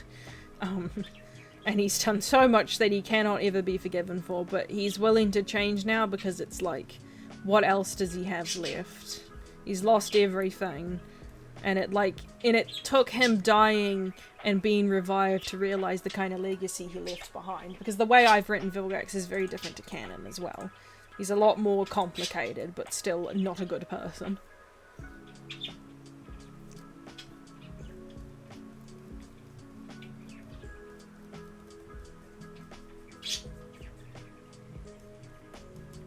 Like the major villain I have, like the first major villain I've been cooking up for ages in the Next Gen series, Adjigma. His whole thing is, it's like what he ends up doing is not okay, and he needs to be stopped. I'm dying. He needs to be stopped. But, there is a serious matter to acknowledge what he went through that caused him to be this way. how, like, what some of the other species did, what happened in history. And it's like, it cannot be ignored. Well, I always saw Bill got some extra bang and hush from Batman Company. You can be extremely, but yeah, the way that, Ultimately in your story, like the power from the Teen Heroes thing, I changed it that, like, he didn't just zap people's powers, but Vilgax's whole thing is he does modify himself. And that, like, he does things like he adds cybernetics, drug enhancements, that kind of thing. That's what he mostly does. Not just zap people's powers, just because I think that's really weird and not interesting.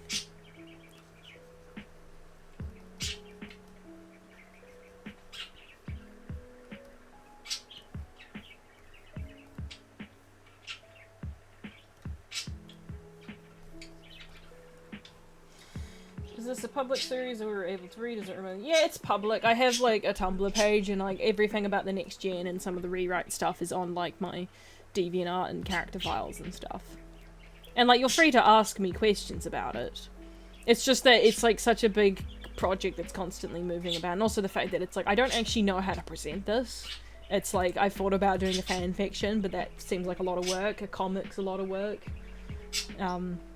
So right now I'm just kind of building something, and hopefully one day I can figure out what I want to do with it. I did not expect it to get this relatively popular.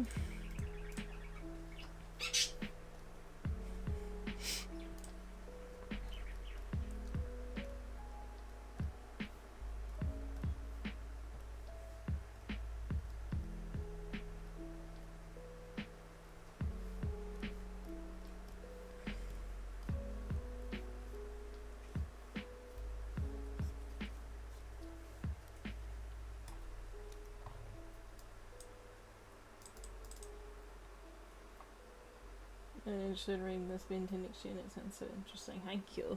I have so many characters from it. I think I've hit over 500 by now, or something like that. I can show off a couple of things. Here's the main character, my sweet boy Jay. He is the son of Ben and Julie. He does replace Kenny, but Kenny does still exist in the multiverse, obviously. But this is Jay. Now, Jay's whole thing is that he was born with the ability to transform without the need of a watch. He's basically a living Omnitrix, which is a whole aspect about his character and dynamic with things like Elate and stuff.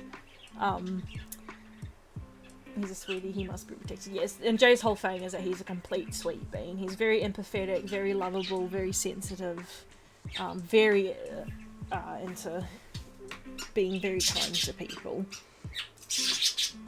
And, you know, Julie and Ben are very proud that he is this way. This art's old, but this is, I need to update this, but this is Gwen and Kevin's kids, Cynthia, who's basically the counter to Jay. She's a lot more ragged, mean, she's not horrible, though as time goes on she definitely gets some she's got a lot of issues, is the way I'll put it. A bit of a hard ass, tomboyish, all over the place kind of girl, but she's, you know, Jay and her are very, very close. They're basically like brother and sister. Other members of the group. I also need to update Malax because I have a new design idea for her, but this is Malax Shard, kid of Myax and Tetrax. She's the oldest of the group, I think. And she's the leader of the team, the wisest, the most mature. Very confident, very much someone you'd look up to.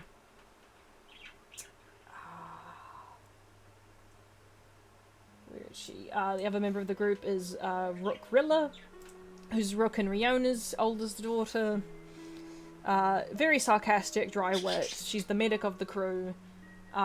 Very gay. And like sharp tongue kind of girl. Doesn't like stupid people. And then eventually the crew gets this young lady named Etherealist, who's not related to anyone. She's an OC of mine. Her whole story point is that she's the first Ecto-Norite to become a plumber. And she joins Jay's squad because Ben was like, I trust you to take care of this newcomer, because even Ben recognises the importance that this would have for diplomatic futures. And then this is Elate. This is Jay's main arch nemesis throughout the entire series. He's cold, he's sadistic, he's a sociopath and psychopath. Like, that is an actual condition.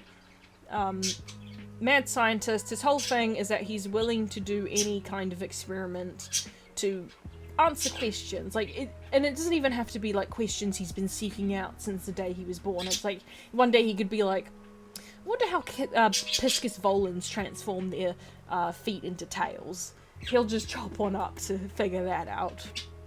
He's done horrific experiments, and it doesn't matter your gender, age, beliefs, or anything.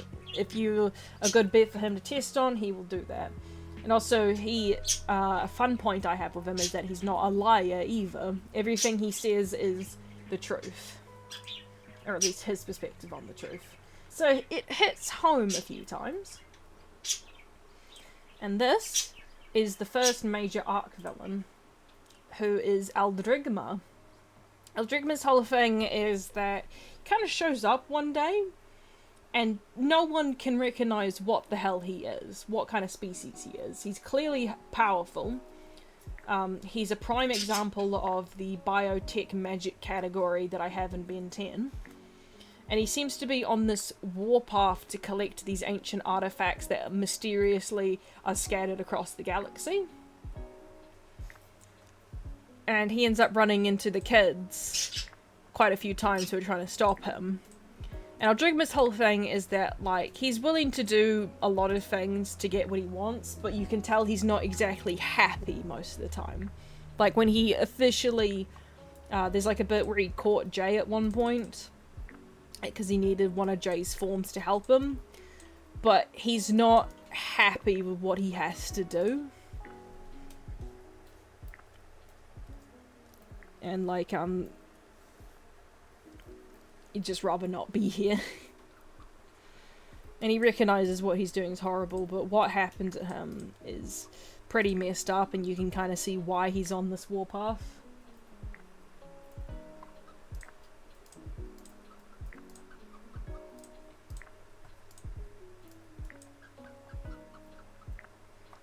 Oh, and also, hang on, let me just select something real quick. And maybe sneeze again. Along the way, Aldrigma picks up this lady, whose name is Vesper. Vesper.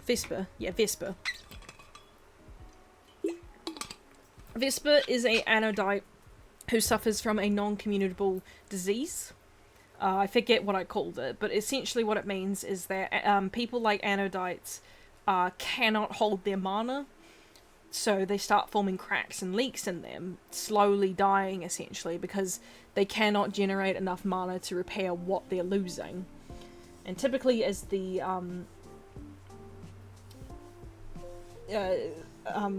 typically, like, as it goes on, it's like it gets worse and worse.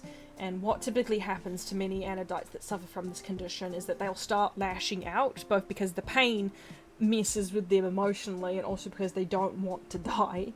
So they typically start draining mana from other life sources, including other Anodites, if they get that desperate. And because there's no cure for this disease, typically what happens is a lot of Anodites that get it end up being abandoned, which is what happened to Vesper. Her family kicked her off of Anodyne and never helped her again. So she's then left wandering the galaxy, slowly dying. And Aldrigma found her after she had an encounter with the kids. And Aldrigma took pity on her and actually saved her life by giving her some of his mana, because he has a buttload of it for some reason. And she ends up joining his side because she's like, you are the first person to actually give a shit about me.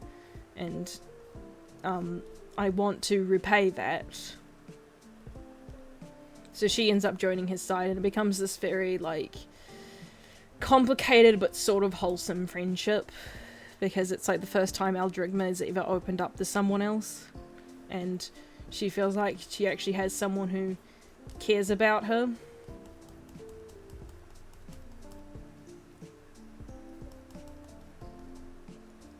Against a world that's never been too kind to either of them.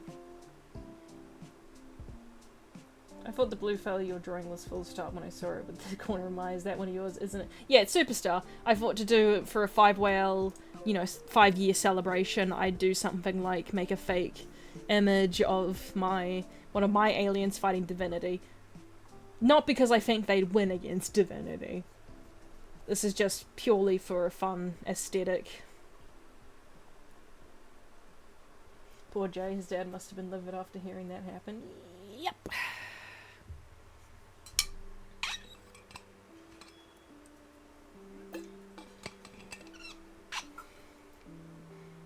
Yeah, Ben did not like Aldricma. Though, again, once word gets out what happened to Aldricma that caused him to go on such a warpath, even Ben was giving some side-eye to certain people. Because what happened was, so the whole thing was that years ago, Aldricma's species were like top dogs of the galaxy. They were very, very powerful beings. And they, the higher-ups of the species came to the conclusion that they should rule the galaxy. Because they figured they could do such a good job of it. Some species actually agreed with them. These were typically the species they already had, you know, allyship with, or gave protection to. But obviously a good chunk of the galaxy was not cool with this, so it started a war. Oh god, I am one. It started a war. And the war went on for so long, until one day, a collective group of different species across the galaxy, which include people like the Anodites, the Petrosapiens, the Galvans, managed to steal, I think it was 8 artifacts that belong to Aldricma's species. These powerful artifacts that represent different aspects of life and the world.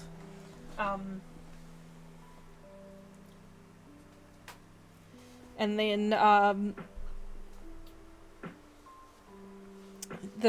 so they stole those artifacts. With those artifacts, they used them to create a weapon that they used to blow up the home world with everyone on it. And then that caused the species to completely scatter. And so the rest of the species spent the rest of those years hunting down the rest of Aldricma's kind to wipe them out.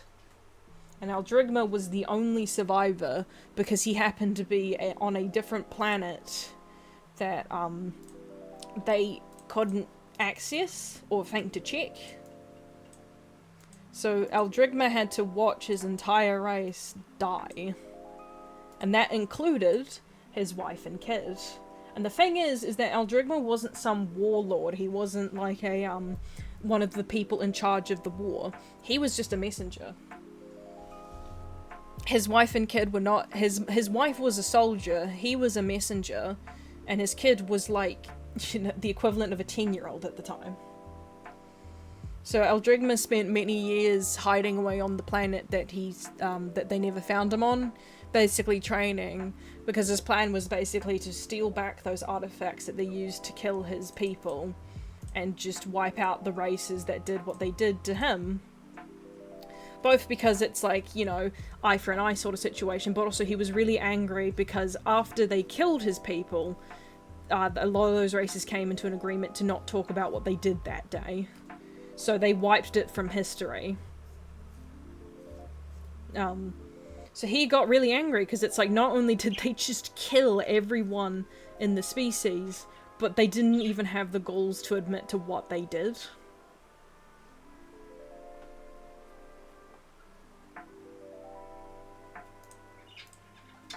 And, like, Aldricma's really old. Like, he's one of those really long-lasting alien species as well. So, like, by the time it's, like, Ben's era and stuff, like, Ben had no idea what the hell any of this was. And, like, even Asimov had never heard of this situation. His dad did, though. So, only some of the oldest people remembered what happened. And they were being tight-lipped about it. Don't shoot the messenger, or the messenger's gonna shoot you. Yep. Quite literally. So Eldrigma was kind of on this war, like, revenge path. The whole point is that, like, yeah, he wasn't actually going to solve anything with this.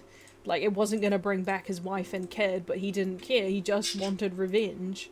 And then he'd be happy to die either way. But his encounter with, like, Jay and his relationship with, Vesper ends up changing him in the end.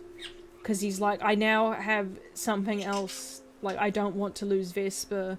I don't want to do this anymore. It's not worth it. And so he runs off into hiding with Vesper at the end of the story. And it's a story that really impacted Jay. Like, it's the first major arc of the series. And Jay's never been able to really comprehend all of that, because it's like, he's like, I needed to stop Eldrigma, but like, I can't get over the horror of what happened in his path and the fact that, like, people were willing to pretend it never happened. And it's like, it's carried through, like, him for a while now. Even when Jay gets a alien form that is Eldrigma's species, Jay never gives it a name, or at least he doesn't for a long while, because he's just like, I can't, it feels disrespectful to give a name to a race that has had so much personal history with me and the galaxy. Is it all available to read somewhere? It sounds extremely interesting. Sadly, no. I have, like, notes and sheets and stuff, and, like, you can find a lot of notes and things I've published. Again, my problem is that I don't know how to present this. I want to, but I don't know how.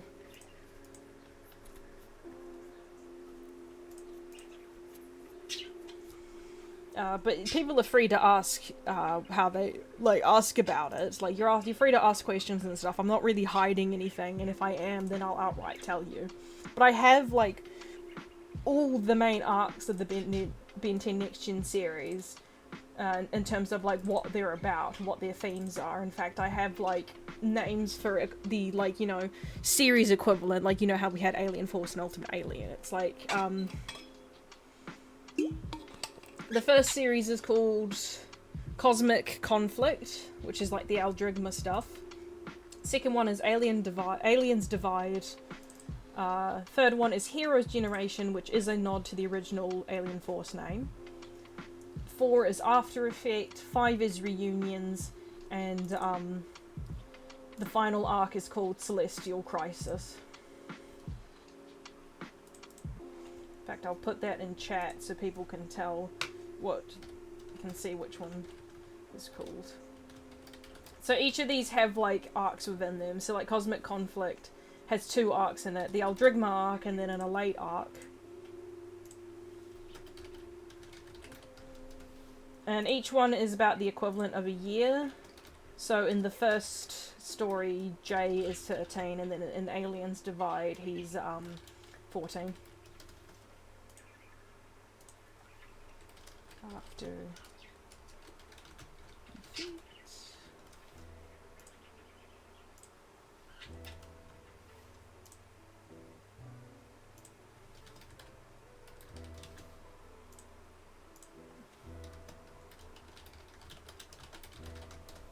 there we go. Those are the different series names. And again, yeah, people are free to ask questions about any of these characters, like Jay, Eldrigma, like,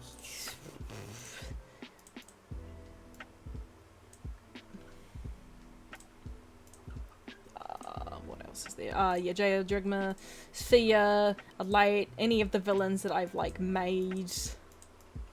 It's all up for discussion.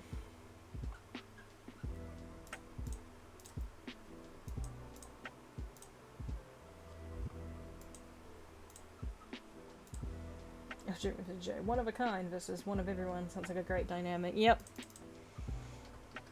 Well, it's like how I mentioned that, like, you know, eventually Jay does get an Eldrigma form and he doesn't know how to feel about that.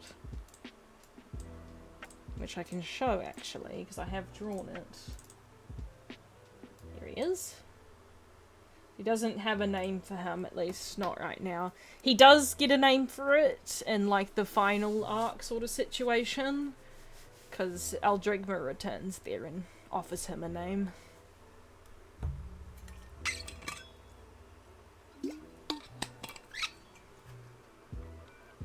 there's like a muse, but actually executing them is difficult. Yeah, no, my problem is that I have like way too many ideas for across multiple fandoms and even original ideas that I don't know how to present them half the time or have ideas for them. Like every fandom I am in, typically I have at least a rewrite of the series, because I find rewrites fun, and also because that way I can vent my frustrations for a show. And I have a next gen typically. And that's like the bare minimum. Like that doesn't count like AUs or anything like that. Side fan fictions. It's a complete situation.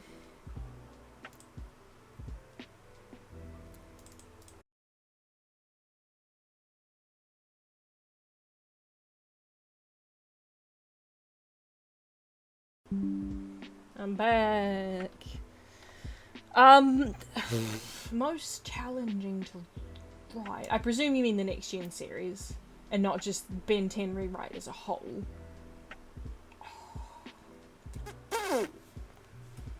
I have to look through my characters.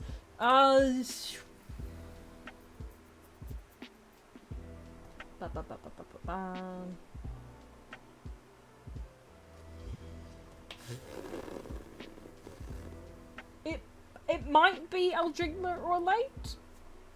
Elate because it's like he's such like a horrible person that like sometimes it's like it can be a little hard to get into that mindset because, you know, I'm not like him. And Aldrigma because he's like, I've been building Aldrigma since I was in high school, and it was like he's been such a big personal character and story to me that it's like I want to get him right.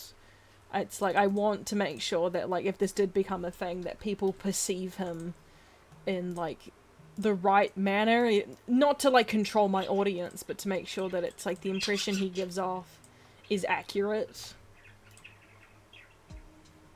And I have Soul Girls from the Rings figure, right? What is Elate's goals in the series that involve the main character? So, the reason why he gets very interested in Jay is because, as I said, the whole thing is Elate really likes answering any questions, no matter the means, and given Jay's whole, like, he is a living Omnitrix situation, it's very questioning, like, it brings up a lot of interesting questions for that Elate wants to understand. So he's been very much trying to kidnap Jay to figure out how he works. There is a side benefit to it in that, as I showed in his thing, if you look closely, Elate's wings are damaged. It was a thing from his childhood. He can't fly with them anymore. So a side benefit he eventually gets of Jay is like repairing his wings through like genetic stuff. But then he also goes ahead and mutates himself with Jay's DNA because he figures out how to do that as well. But as it goes on, his dynamic with Jay becomes a lot more interesting, in that, like, it's not just about, like, what Jay is, but he takes quite an interest in who Jay is as well. He recognizes that Jay is kind of his opposite, and that, he actually quite respects Jay in that manner. There's, like, a conversation they have at one point where Elate points out that both of them have, very powerful methods to get people to do what they want. Elate's just like, I can just threaten people, I scare the shit out of them, and that gets them to do what I want. But you show kindness, you show trust, you extend a hand, and you're very emotionally intelligent, so that gets people to follow you, to do anything for you. And Jay's like, I don't do that to get people to do what I want. And Elate's just like, no, but it is a byproduct. Trust is a very powerful thing. Like, Elate's very good at reading people. He's very good at, like, figuring out how to describe them and point factors out about them. It's like, Thea hates him because he's really good at picking her apart and she hates it.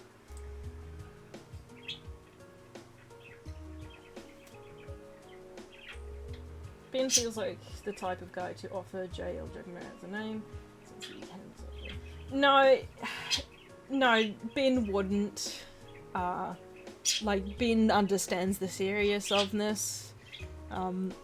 He'd basically just have a sit down with Jay to talk about the whole thing, and he'd be like, you don't have to do anything with this form if you don't want to. Because as it is, Ben is actually emotionally intelligent in this version of the series. Whoop-de-doo.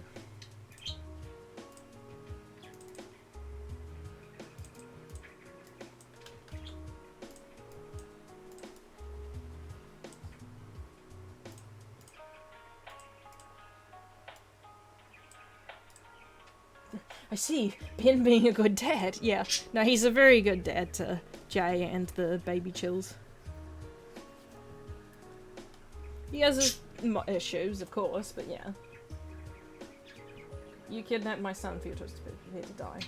Well, that's the thing, is the time when L8 did successfully kidnap Jay, Ben outright used almost every method he had, really, to find this bug to squish him, but to his surprise, not even Alien Inc. could find L8. Because L8's got a thing cooking in his pocket that is the reason why he's been able to escape so often. And, like, Jay gets out of there well enough. Good and consistent is a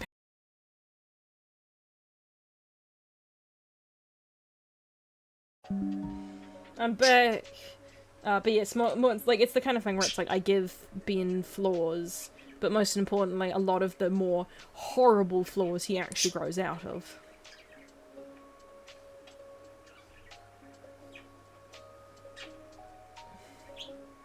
And that he's still, at the end of the day, a pretty good hero.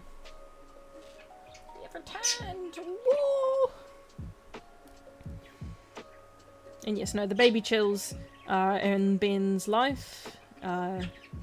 He visits them quite often, and Jay has 14 siblings. They all have names and personalities too. Which is funny because one concept with the baby chills I had ended up becoming so popular that, like, I've seen people want to use the idea too, which is the fact that I had one of the baby chills become an Anodite. Because I thought about it and I was like, wait, Ben could technically pass on the spark, and it would be hilarious to see him pass on a spark to a species that logically shouldn't be able to get it. So Ben introduced a new gene to the species. And also, it's just funny that Ben had 15 kids and, like, only one of them had the spark, and then Gwen out here had one kid and it had the spark and Osmosian genes.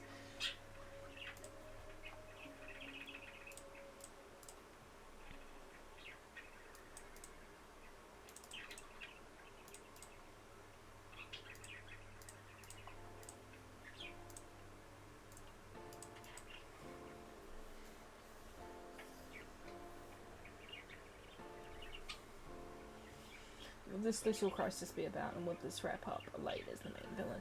So, Celestial Crisis as the final one is 2 arcs. It's called, the first arc is called ISO, because the whole thing is that villain is a, ISO is the same species as Atomic. She's one of them. Her whole thing is that she kind of agrees with Vilgax's old ways, not in the sense of, like, mindless destruction, but in the sense of, like, she's like, I want to become a warlord, I want to take over the galaxy because I think I can rule it to be better, sort of thing. But she also does enjoy the violence. And along the way, she starts looking into Quantumania stuff, which, if you guys don't remember who those are the guys that look like Smoothies and Ben 10 Omniverse, because of the whole, like, looking at being what you love the most sort of situation. I have that in my rewrite. I have it that the species is actually seems to be extinct, because I really liked the sort of ghost town vibes their ship gave in So Long and Thanks for the Smoothies. So I have this running thing throughout the series where, like, they're mentioned here and there, but it's very clear that something happened to the species a long time ago, that there's a reason people don't see them anymore. Even Ben tries talking to Serena and Bellicus about them, and they're just like, we can't talk about what happened to them. And things like there's an arc where in Agrigor's arc they're mentioned because his thing to fight this celestial sapiens requires him to get some Contumelia stuff, because the whole point is that Contumelias are actually above celestial sapiens. They're one of the highest, at least from what we see, known highest beings out there. There's definitely more things above them, but it's like from what we've seen, this is the top as far as we can tell. And then yeah, Agrigor's got a whole thing with it. The reason how Ben loses his original arm and the Omnitrix retakes it over is through Contumelia tech, that kind of stuff. So Celestial Isis's arc ends because she was looking through Contumelia stuff and ends up finding one, which called, his name is Cyrodiil, and he's not okay. Something happened to him. He's broken. He's like glitching out, extremely violent, and he starts going on this quest to seemingly trying to destroy the Prime timeline, saying that it's not supposed to exist. Like, there's a lot of, like, you don't actually find out the truth of what he's talking about sort of thing, but something clearly happened a long time ago. So he's going around wiping people out left and right, like he's just such a danger. The Contumelia shouldn't have been introduced to, like, these movies. Why didn't they look like Rainbow Next or something? I do have it that, like, I took that whole they look like what you love most thing away, sort of, and that they can do that. It's supposed to be a sort of a method to communicate with lower beings, but they do have an actual form. But so his design kind of looks like a glowy fallen angel type thing that's constantly glitching. So Contumelias would see celestial sapiens as young gods, essentially. Not necessarily gods, because the whole thing is when you actually talk to the godly aliens, because in my stuff there's 5 known ones. If you talk to them, none of them really consider themselves gods, because their whole thing is it's like there's always bigger fish in the sea. It's just that at our level we don't really see that. Because, so, like, the dynamic is basically, what is it? So there's 3 god aliens that each represent one of the 3 categories. There's a bio godly alien, there's a tech godly alien, which are the Nalgians, and then there's a third one, which is magic. Then above them is celestial sapiens, which are supposed to represent all 3 categories as well. And then above celestial sapiens is Contumelias, who also represent all 3 categories. There's akin to an endless from Nil. From Nil's. I don't know. I've never seen The Sandman. But if it's like space horror, sure.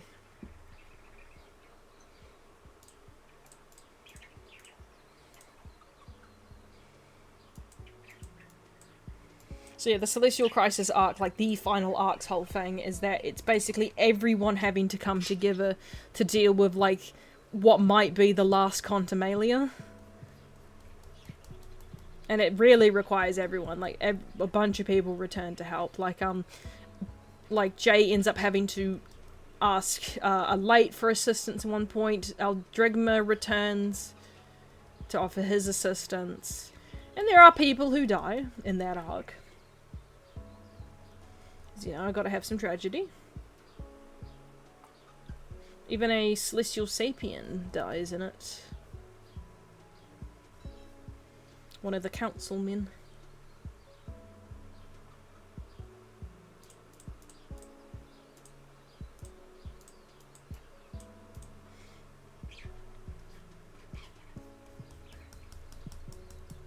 Hence why the arc is called Celestial Crisis.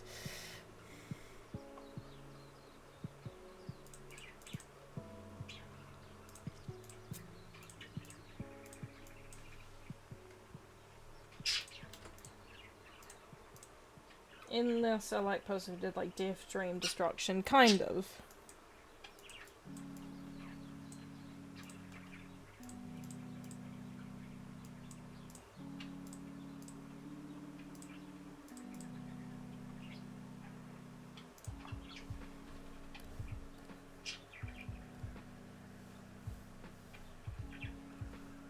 So yeah, so through Omniverse, it's like we don't actually see Quantumalias. The only Quantumalia you've seen is at the end. It's like at the very end of the next gen stories.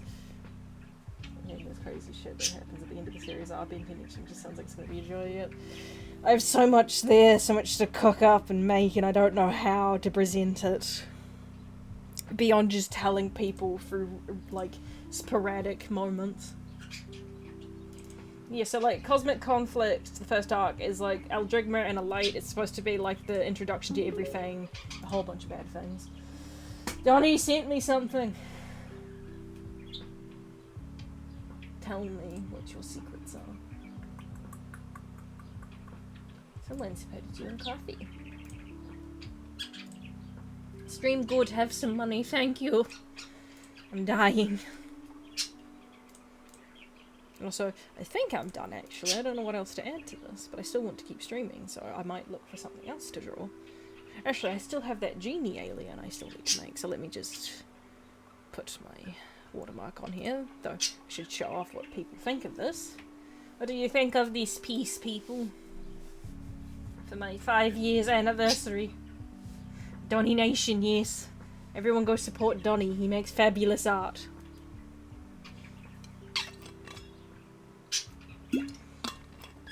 Yes, the Cosmic Conflict is Aldrigma arc and then a late arc. It's supposed to be sort of like this beginning for the kids, though I hit them really hard in their first arc because neither villain is fantastic to go through. A lot of trauma early on. Aliens Divide is 3 arcs. It's Alatir's arc, Minerva and Salvador arc, so it's like a 2-in-1 because it's a split story, and the Scylla arc. Hero's Generation is the Morana slash Cairo arc, Erebus arc, and Taos arc. After Effect is the Comic Zero and Hydrus arc, Queen Melina arc, and Kika arc. Reunions is Cyros slash Elate arc, Medusa arc, and Lord Solstice and Fardia arc. And then, yeah, Celestial Crisis is the ISO arc and the Cyrodiil arc. It's a remarkable 5-year anniversary, especially with just having Divinity in the recent March Count episode. This is so yes, and you make this really fast. Thank you. Well, to be fair, I already had the sketch and line art done, because like, I didn't want to bore people with that again, because I wanted it to look really good. But yes, I got all the colours right, all the very nice things. I always love to say, have villains stay around and be somewhat allied to the main character. Yeah, I have definitely got some villains that go through redemptions and like some people who change sides sort of thing, but then I also do have villains that either die, leave, or just get arrested. Or just never change. This guy is like, behold the drip, Divinity, and tremble. Look at my glitter. Would get instantly well, but would still go hard just like this drawing. Yes, I'd love to. It'd be cool. Just let me merge all the layers together. And I will say, I have a very cheesy speech that's going to be tied to this drawing once I pose it, because it's like I have a lot to say to the community and the ink tank, so I hope it goes over well. Like, again, there's so much to put into words about how this all makes me feel, like being here for 5 years, getting to be a part of the community, helping the ink tank out with like And Beyond, the motion comic, the breakdown is like such a special memory to me because it was so fun to do, and I just loved the discussions me and Rob had. And it's also just nice being in a community that's always been so welcoming to me, because like I'll admit I had really, really bad luck in the past with trying to find my place, and both in real life and in online community spaces. I had pretty shit luck and a lot of bad memories, and like when I came to the Ink Tank server, I wasn't in a good place mentally.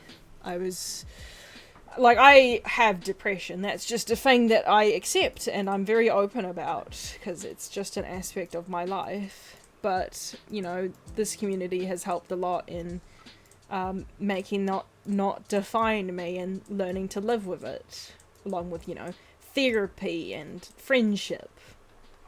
So I'm hoping for another great, you know, more 5 years in the future.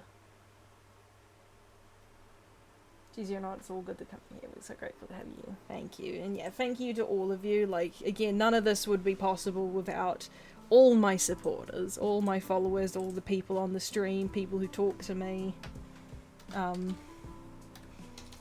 Like, I fully recognize where a lot of this growth comes from, both myself and the people around me.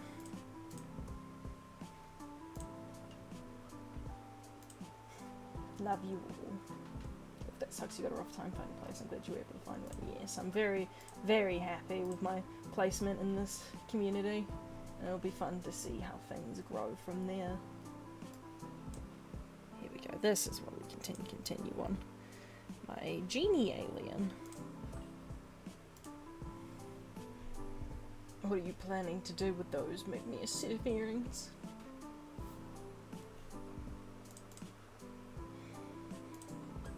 So for context, on the Spooky Scary Sketching stream in the last Halloween, we did a thing where we made, like, quote-unquote Anar aliens. Basically, we made, like, aliens based on, like, monsters, whether that be, like, media characters, mythical creatures, or, like, classic Halloween monsters.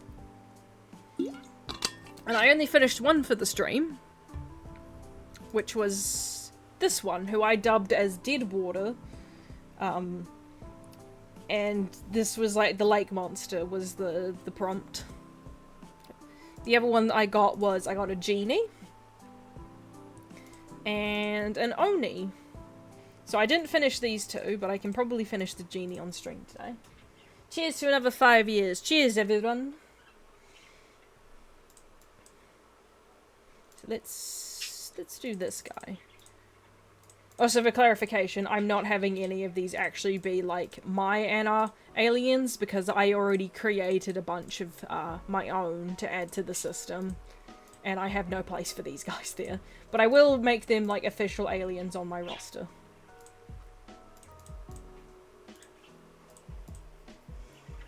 Do be very terrifying, yes. In fact, I can show what my actual additions to the Anar system are in a second here. Because I have the Aluists, I think that's how you pronounce it, which are demon Anar aliens. I have these guys. I don't have alien reference sheets for them yet, but I do have characters that are the species. I have my witch aliens, which are like kind of spider people that, God, it took me forever to come up with an idea of how to keep the witch hat without it actually being a hat. I have my zombie aliens, which are ironically more Frankenstein than the actual Frankenstein aliens. And my lake monster aliens, which are extremely pale.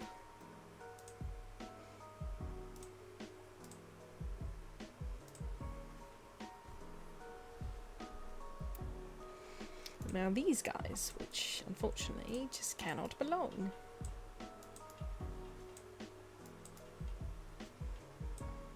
It's the Anar systems, Nessie, yes.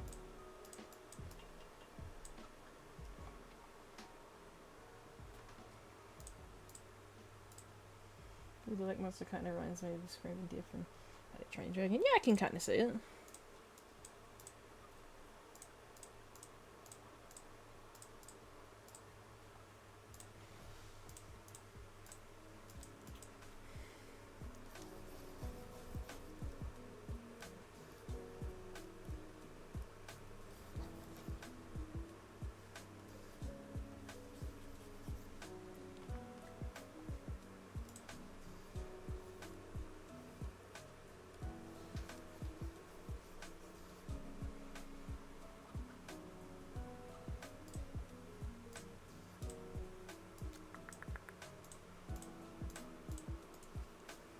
I also haven't quite figured out powers for these guys yet, but I'll get there eventually when I have like the time and energy to really think about it. Ooh, I've got hiccups.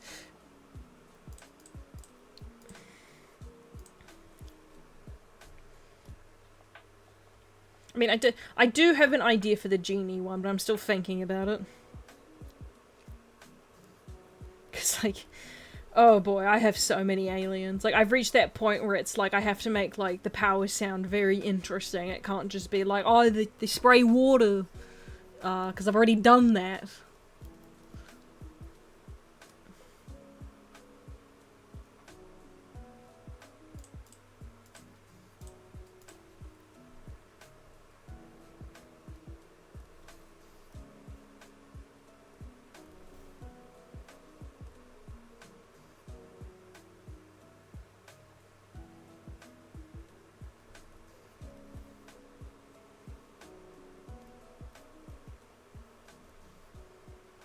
Slightly elevated voice diff, just realised off the tongue.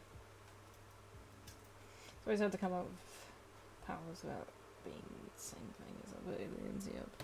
That's like, I can show you, I've just reached having over 300 alien concepts.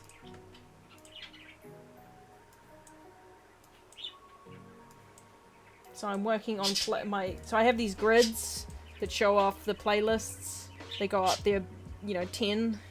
So this is like the first 10 playlists. The next 10. The third 10. And now I'm on to this one. So I'm planning to fill out the spaces with like actual alien sheets. But in the meantime, a lot of the default ones are like characters that I've made based on these future species. I thought I saw the rest of it. Yeah, I mean, it's my grids. I've actually shared the grids with other people for their own playlists, because I'm not that protective over a grid. And people ended up really liking my grids for some reason. But yes, these are all original aliens based on like names and stuff. And like if they don't have like a character yet, then they're blank. But they do have names. They have an idea behind them, like powers and stuff.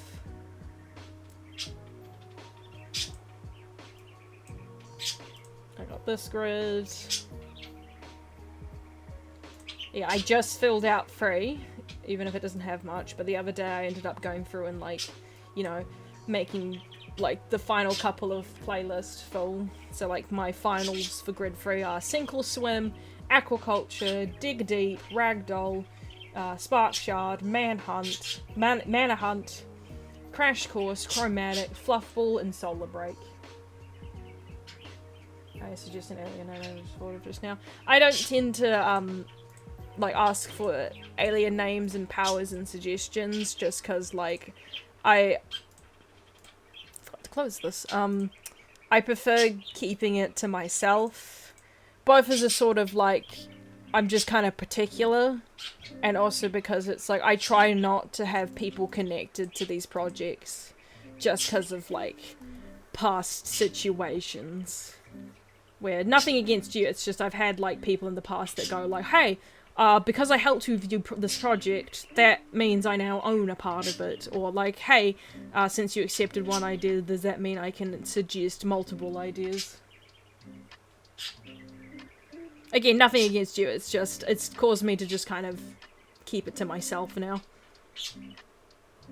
Both just because it's like, that's just how I operate, and also because like, kind of to protect myself. If I do ask for suggestions, though, I tend to be very, like, open about it. Why people gotta be weird about it, I don't even blame you. Yeah, people be weird about it. Like, we talk about, like, you know, we were talking about the 5 whale stuff and my anniversary. It's like, there are so many people out there that genuinely think I'm an Ink Tank member. And it's like, it's funny, but there is points where it reaches a little too far. Or that people recognize that, like, I'm close with them. So I've had legit people, like, you know, message me to be like, hey, can you ask the Ink Tank, things on my behalf? Or, like, could you do this favor for me? I've even had people message me to shit talk the Ink Tank. it's weird. And again, I'm not that bothered by it. It is very funny, but it's like so bizarre. And did he Crystal really just yank your... Yeah, no, there is. I can understand it. It's impressive that you're colouring names and design aliens, because I have a bad time with coming up with names. It's kind of like a sort of thing where it's like, typically a lot of my aliens are built across, like, either a power I have in mind or something I want to turn into an alien, like a snow leopard or something. And then coming up names post that. Occasionally I do build an alien based on a name first.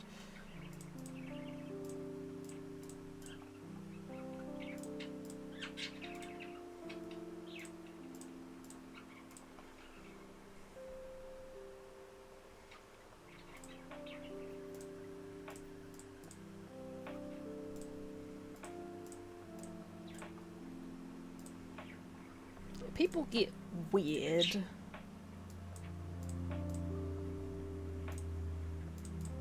There's a lot of interesting comments to get in certain spaces.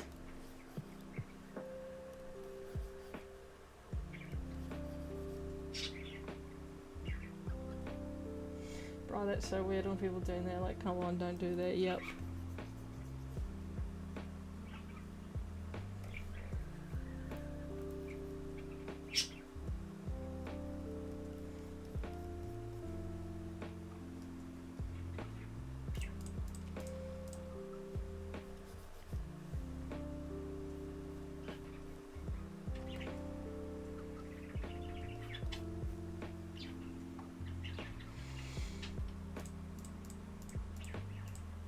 And of course, like, I mean, you get the classic, like, if I think yeah, and like, people also trying to get art out of me is also a situation. Like, the classic people who go, like, you know, DM me or give me a Tumblr ask, being like, hey, you know, like, it'd be cool if you draw this. Not as, like, a commission or a drawing request, just, you know, like, if you have the time. And I'm like, you're not being subtle. I know exactly what you're doing here. It's like Noxie, he makes music, it doesn't mean he's part of the Inktank. People need to chill. Love the constellation patterns, thank you. It's just kind of some textures I put on there. It does look like constellations. I wasn't thinking about that.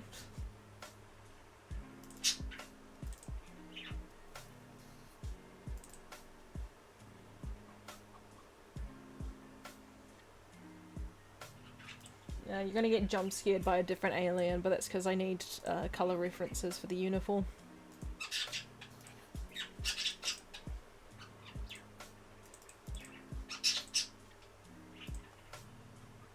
It is always hilarious when someone tries to, like, you know, frame something as a request and not a sneaky commission. And, like, I have a good time with it because I know 9 times out of 10 that these are just children. And, like, it is hilarious watching kids, you know, figure out this part of the internet and how, like, they're not actually as slick as they think they are. I know, it's hilarious seeing someone surprise the artist accept to be paid drawings. Like, come on, it's a commission, you know. Like, yeah, I don't take a lot of these sort of situations to heart just because it's, like, a lot of the time I know that it's going to be young people who do this. I only really take issue with it if it's a consistent harassment or, like, it's a grown adult, clearly, who's just upset they're not getting their way. No, I'm not going to deal with that. But if it's a kid, I have more grace. Because, like, I was a kid on the internet too, and I was a dumbass.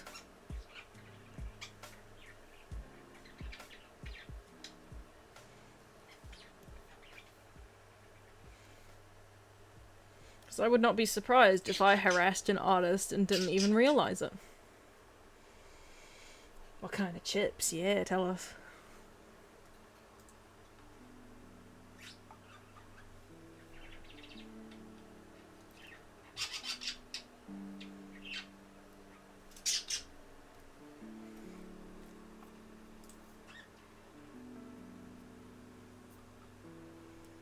Yeah, I wouldn't deal with it either, you know, it's two different things, yeah. And I'm always willing to, like, educate people, because it's like, how else are they supposed to learn? Like, I remember once someone approached me about reposting my work, and it was a civil conversation, because I have a whole thing about, like, don't repost my work, especially without, you know, permission. And we had an interesting conversation about it, because they asked me, being like, so why is it you don't like people reposting your work? And I actually, you know, gave examples and, like, had a sit-down talk to be like, 'cause, like, I didn't want to treat the person like they're stupid. I was just being like, look, they clearly are asking a question, so I should, you know, respond with it to explain why. At the point, the dream would be a gift to the person asking if you're not good friends with the person. It's just a waste of time, isn't it? Yeah. Times where someone asked to free somebody else, responded, I don't even know who you are, and then they proceed to post their entire life story. They try to speak from friendship. Yeah. Yeah, there's that kind of thing as well.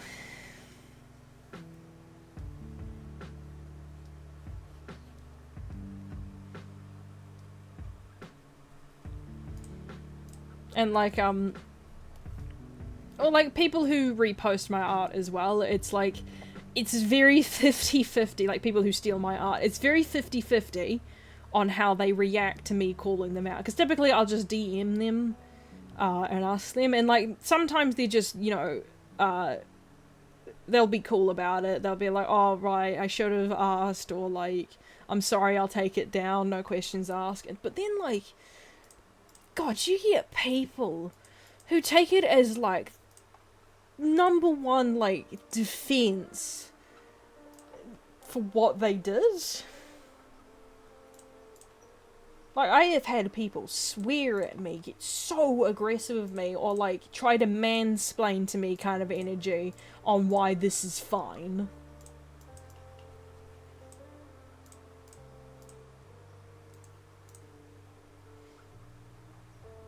And it's terrifying.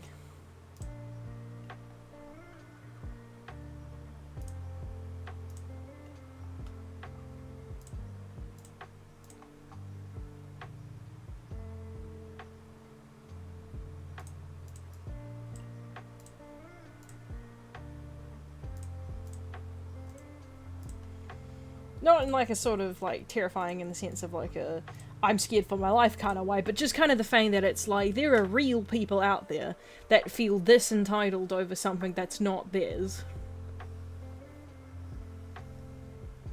And they'll, like, throw every excuse under the bus. Like, I remember I had one guy who refused to take down the work, and they were like, well, if you just, you know, put a thing that says don't repost my work, people won't repost your work. And I'm like, one, I do have that, and second, that doesn't stop people. That's like saying, hey, we have laws, so that means no one ever commits a crime.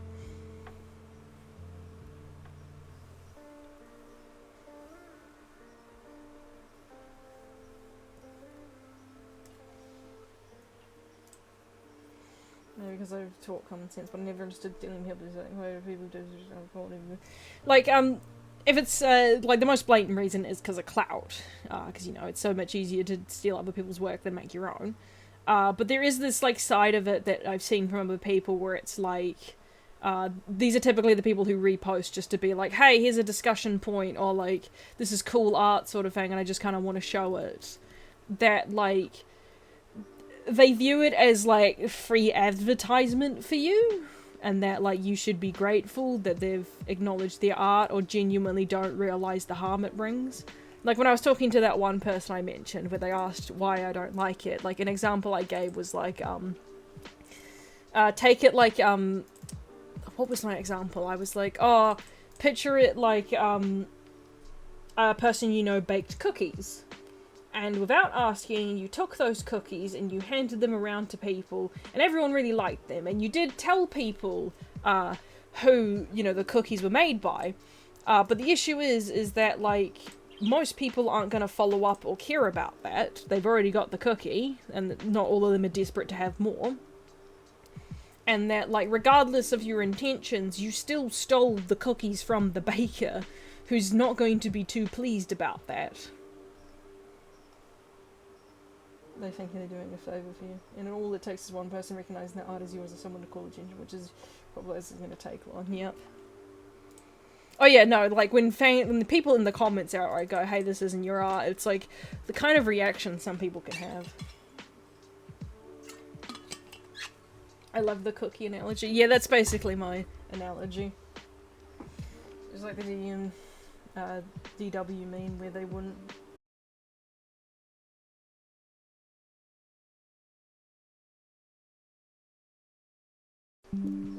I'm back. But yeah, watermarks have never stopped thieves. If they're going to steal, they're going to steal. And also, I do watermark my stuff, except I do really, really small, because that way art thieves won't see it, and they're less likely to try and erase it. So that way I can just be like, hey, my watermark's actually down in that corner, buddy.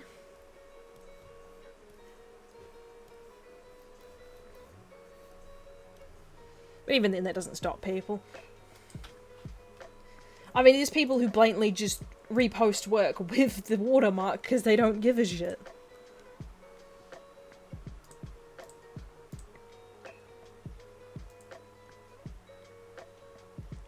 Poison art. That's used for AI art. There's like things you can put them through that affect the AI like analysis into actually figuring out how to copy it. Like Nightshade, I think, is one of the programs that was invented for that sort of situation.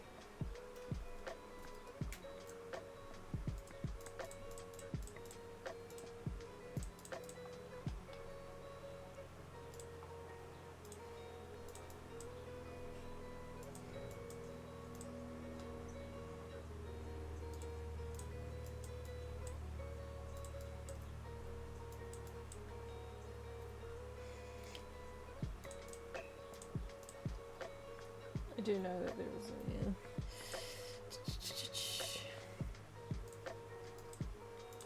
I mean, yeah, as long as there's artists, there's always going to be thieves. It's just kind of a sad reality of that. But, like, there's no real point in letting it get you down. Because it's like, being sad about it doesn't really benefit you. The most you can do is just manage where you can and just focus on your own space. Especially since, like, real followers will know who you are and will be there for you.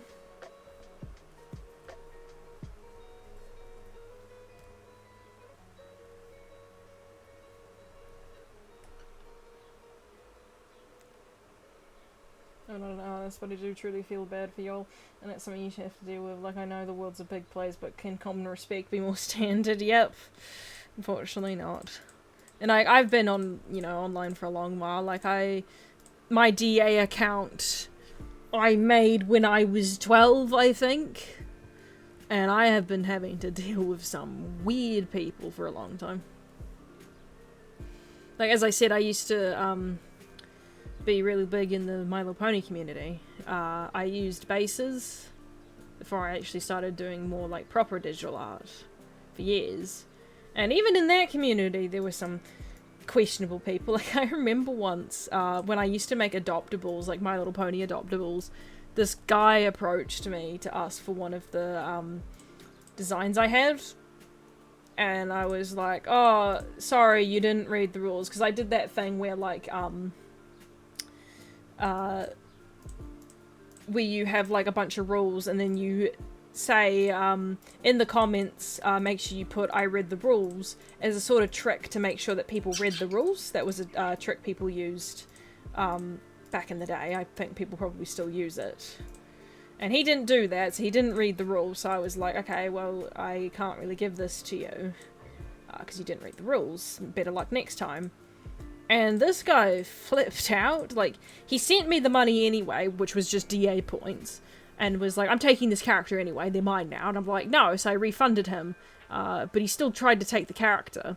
And I called him out, and then he sent his followers after me, as a sort of witch hunt, and he clearly told them a false story. And, like, I got so scared, because I was watching his DA page. I got so scared that I was going to get a whole bunch of harassment. Except, one of his friends approached me, who clearly recognised that this guy had done this kind of bullshit before, because he approached me and he was like, hey, did you really do this thing to my friend? And I was like, no, and I even had receipts and proved it. And keep in mind, I was like 14, and this guy was like in his 20s.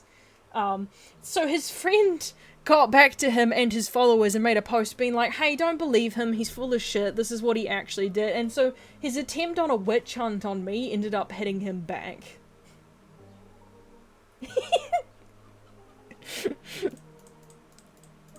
And he got into so much trouble.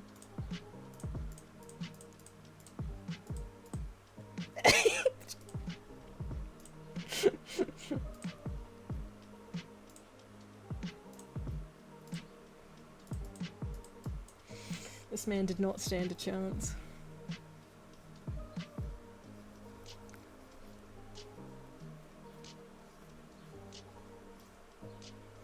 Like, yeah, I barely had to do anything. His entire community just turned on him.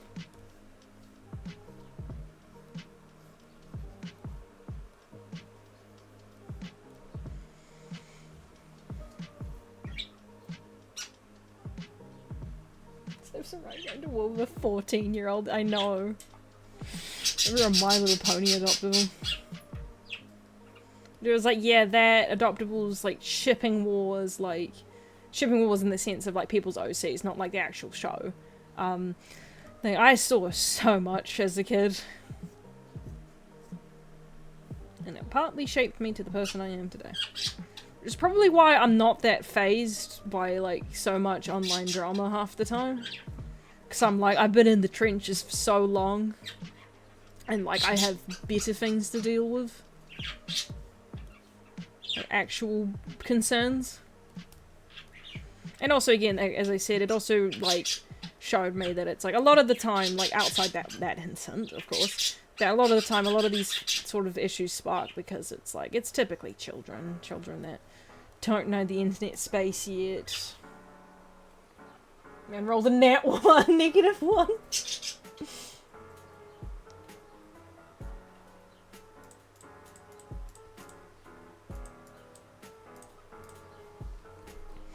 Yeah, like, I'm a person that it takes genuinely a lot to actually get me angry.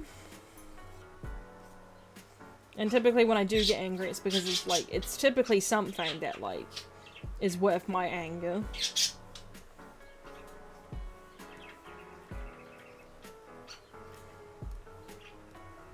It backfired on him.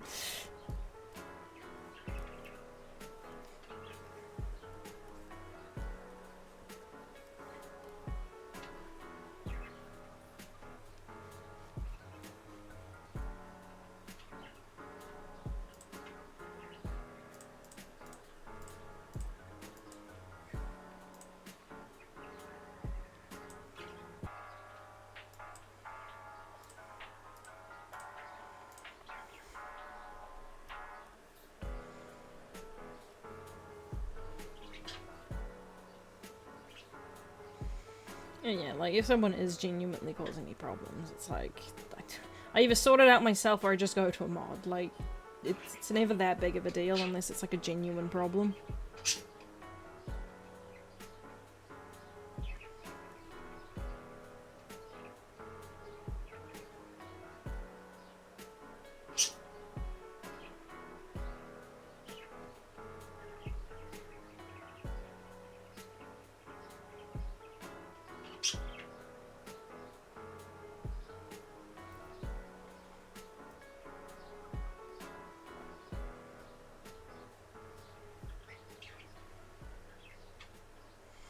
We were talking about My Little Pony, so removing it and transferring on the same channel, downloaded the days. Well, they were both owned by Hasbro, and, like, I recall that, yeah, there was a reference to Transformers here and there in My Little Pony. Like, I remember once there's, like, a scene where Pinky folds herself, like, cartoon logic folds herself, and as she's unfolding herself, you hear the Transformers sound effect play. I mean, My Little Pony and, like, Transformers are kind of like the poster child of boy and girl show for Hasbro.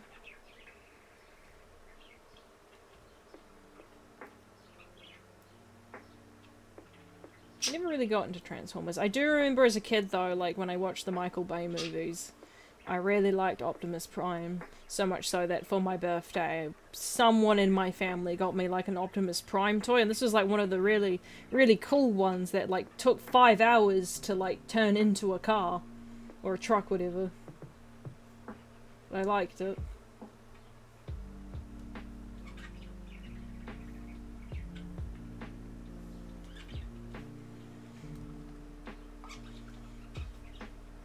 I mean, I was blessed to have, like, a family that was, like, never installed, like, the sort of, you have to watch girl shows, you have to watch boys, like, you can't watch boys shows as a sort of thing.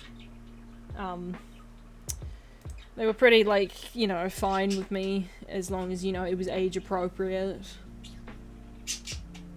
So it's like, I watched, you know, Ben 10, I watched My Little Pony, TMNT. Didn't matter the gender, as long as I thought it was cool.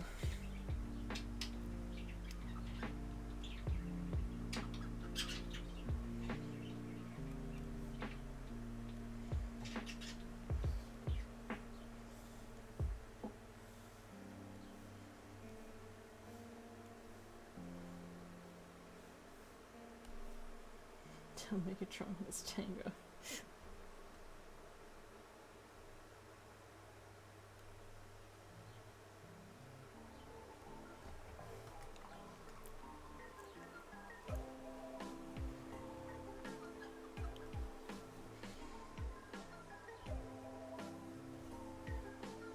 Same, I have no regrets watching quote-unquote girly shows, yep.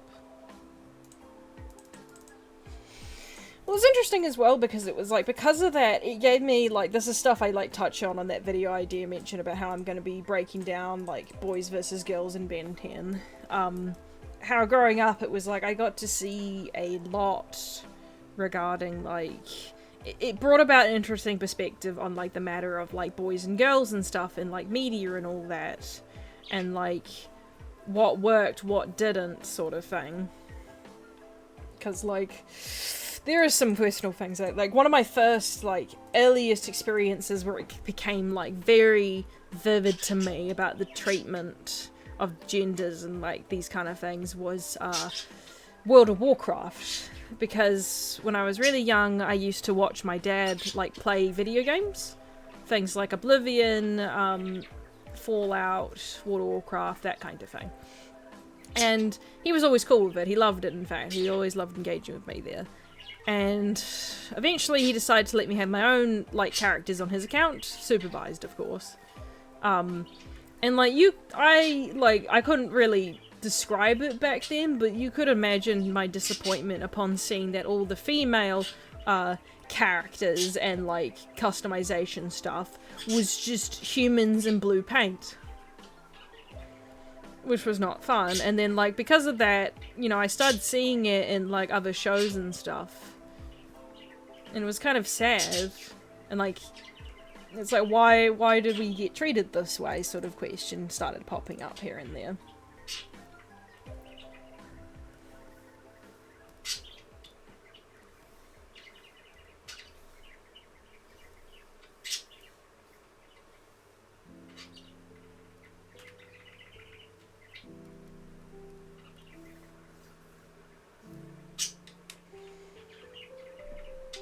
My parents didn't really allow television while they were still married, so most of the shows I watched were from their DVDs. It wasn't until after the divorce that changed, yet. And, you know, since then it's been like, you know, it's one of the things that influences my art a lot, especially with, like, the storytelling aspect. Like, as you saw with my alien creations and all that, it's like, when I design male and female of a species, it's like, I don't go, oh, just slap some tits on that one, you know, that's how you tell it's the girl. I do a whole thinking about it being like, what would be an interesting sexual dimorphism? I look at, like, real life examples, and, like, sometimes I just wing it. I think of how, like, this could be a social, like, a society thing. It's more interesting that way.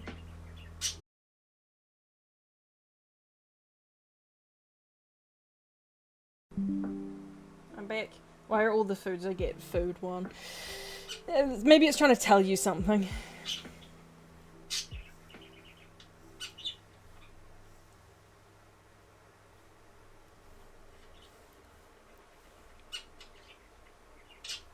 Which a good example. Yeah, like them, peacocks, lions, That kind of stuff. Like, there's so much you could do beyond just make it look like a human woman. And even then, it's like, there's this disappointing thing where it's like, not every human woman looks that way either. Like, if you even take out, like, the, you know, the alien situation in Ben 10, it's like, if you look at all the female characters, like the human ones especially, they've all got same body syndrome. And it's just not interesting. Showing me these food ads making me want to late night snack, you know. I mean, I'm a little hungry too. I had a pancake this morning.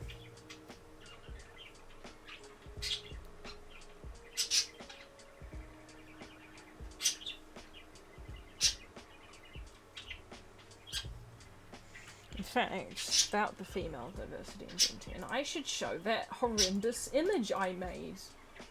That I'm sure some people know what I'm talking about.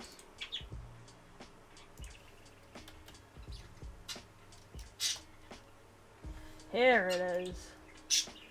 So I did a thing where I overlapped the female designs of Omniverse to really show how bad it was. Really shows off that curve. Crystal, how should little Timmy know that plant creature is a woman if it doesn't have bazungas? I know. How will we have his awakening to know he's into girls? And for reference, I did do a male one. Which at most, like, shows that Omniverse has a bit of a top-heavy style. But, like, it's nowhere near as bad as the women. Play a game, everyone. Tell me which character you see in this mess. At least who do you see first, or more prominently? Tintin Wildvine deserves justice. Ugh. Subdora is my kryptonite. She's so bad. And like them slapping hips onto Gwen 10's Cannonball.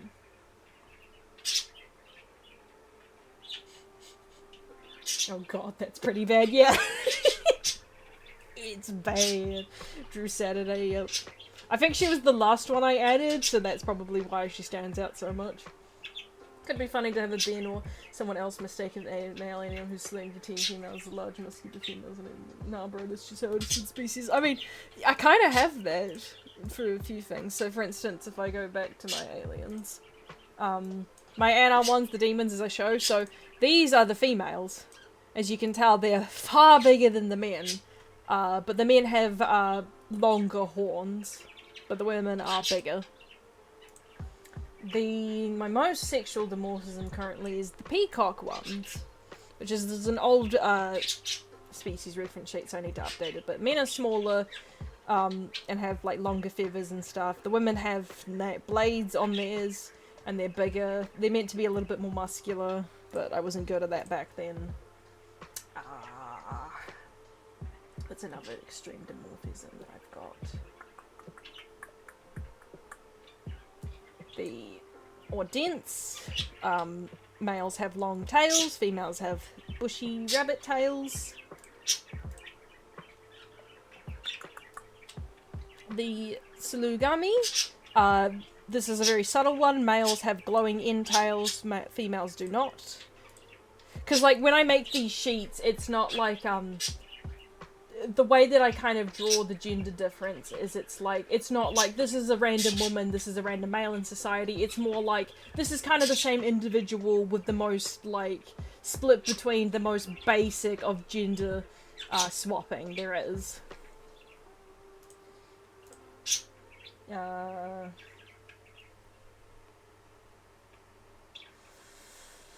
yeah, my first ever one, the Philitas. Females are far bigger and have dark grey coats, grey and black coats. Males are smaller, have a bit more fluff to them, and tend to be like magenta and red.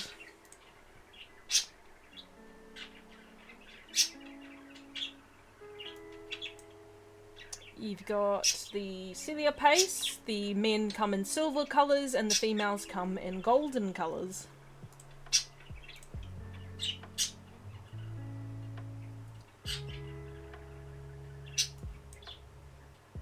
The Baranas, are males are bigger and typically the wood is slightly darker in shade, and the females are smaller with lighter wood shades. I don't know how to pronounce this one, but my owls. Females are shorter with red fur, red feathers, and typically they're a bit smoother. Males are bigger, purple, and a little bit more floofy here. Got the baby, doesn't have arms yet. Like, there's a lot you can do. Like, it doesn't have to even be drastic, like, sexual dimorphism. It can be something subtle. You can even have cases where you cannot tell. We should make one of those sheets for humans. That would be funny. The most basic gender swap. Size or details any way to do sexual dimorphism, yeah. I think I saw a cat alien, you made the spike tails the thing they had with. Yeah. I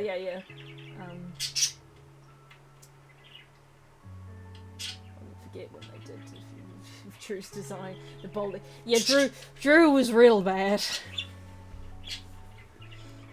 Like, outside of the outfits, most of the others were fine, but Drew, I will not forgive that one.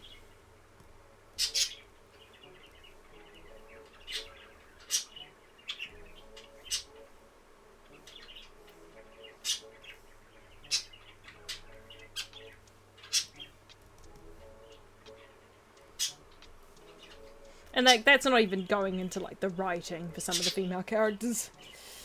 Not as bad as other shows, but it gets bad in Ben 10. These female Moonians are just mini hogs with wings. I like keeping the Moonians like all feminine looking, just because that's fun to me, but I definitely like the idea of like feminine male and masculine female. Like, actually making them look unique. Yay! Human should just have Jay and Fair, so skinny man and bulky female. Well, it's so funny, I was talking to people about this the other day, about how, like, you know how typically, like, you get group dynamics, like the leader, the smart one, that kind of thing, and then you have, like, the girl of the team, who's typically the emotional heart one, sort of thing. And I was like, the Next Gen cast is really funny, because with the main group, Jay is the only male character. It's him and 4 women. And he's like the sweet small bean of the group.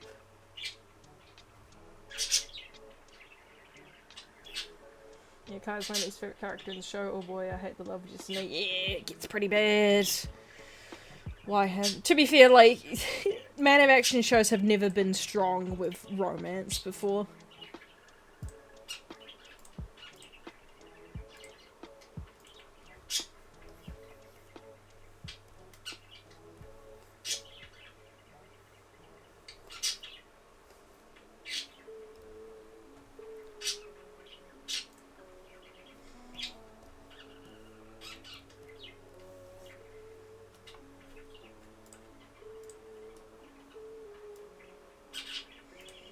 Even Generator Rex was pretty bad about it.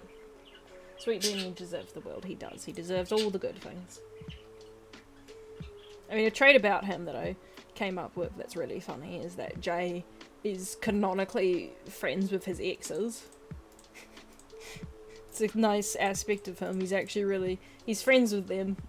Because he gets quite a few people he dates around before he, like, officially settles down with Vanessa. But, like, I have this running thing where it's like he's on good terms with all his exes. And, like, just because I think that's funny. I haven't watched Generator Eggs. I have a similar thing of my own, seeing one guy and the other 2 members of Team of Ladies Best Parties also named Jay. I remember someone sent me an ask on Tumblr where they were like, oh, so did you call Jay because it's the 10th letter of the alphabet? And I had this, like, moment of being like, oh my god, I bamboozled myself. I just picked the name because I liked it.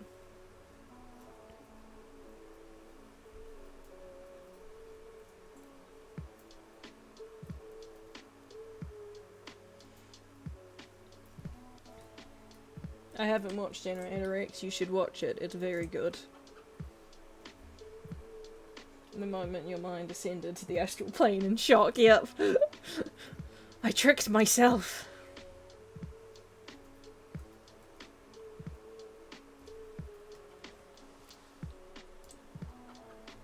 I was like, what did I do?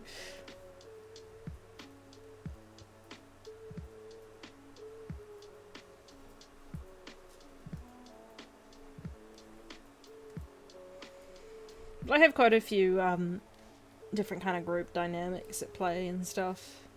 Like in the next gen, there's other squads, and like other next gens, there's stuff like that going on. And my original series were, because I have a bunch of original stories as well that I haven't been able to tell, that have different group dynamics and characters. Look at J template, it is now. Yep. I think it's always refreshing to see X and well be good friends. That's the thing, is it's like, I like seeing different types of dynamics and relationships. I don't like it all being the same and like pulled from the same hat sort of thing. I like diversity in that kind of stuff, in terms of even in things like how different, you know, romantic relationships go. Are they like lovey-dovey? Are they like, you know, very chill? That kind of stuff. We need more of that, really. And yeah, I think it's good to show off that sometimes, you know, just because you break up with someone doesn't mean you can't still be friends with them, or you can't be civil at the very least. And like, there are times where a horrific breakup can happen, and like, there's examples of that happen in the Next Gen series as well. And every totally popular shows having effed up relationships.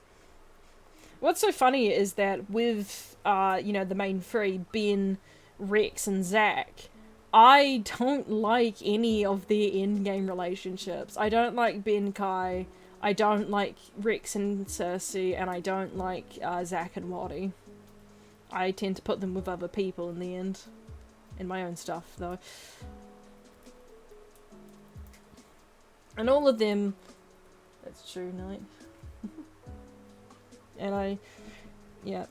So I have my own sort of ships for them. And I don't like them all for different reasons as well. It's like the problems I have with Ben Kai are very different to the problems I have with Rex and Cersei.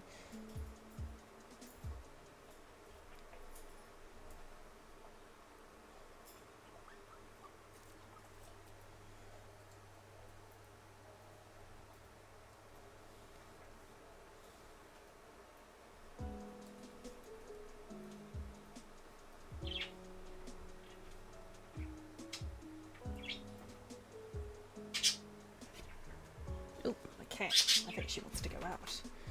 That'd be great.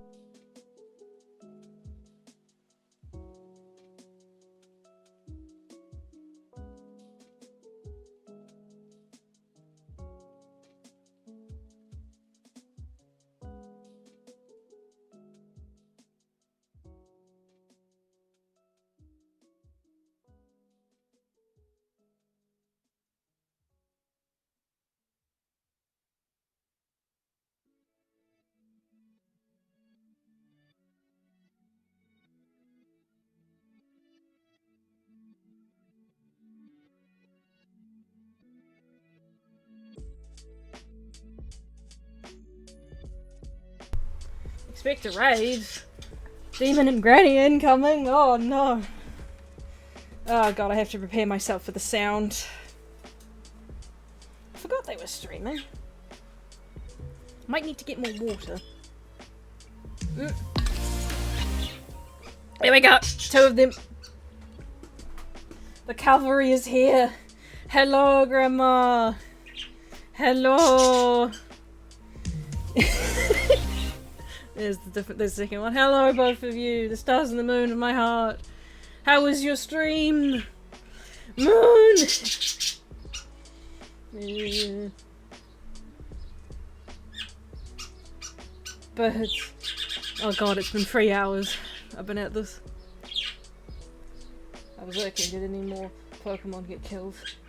Is this the moon? Grandma bought cookies. No, didn't kill. Iggy killed the Pokemon this time. Oh, were you guys doing your Soul Link stream? Ignis, what did you do? Oh. Kenan, thank you for subscribing to Tier 1, Baba Booey.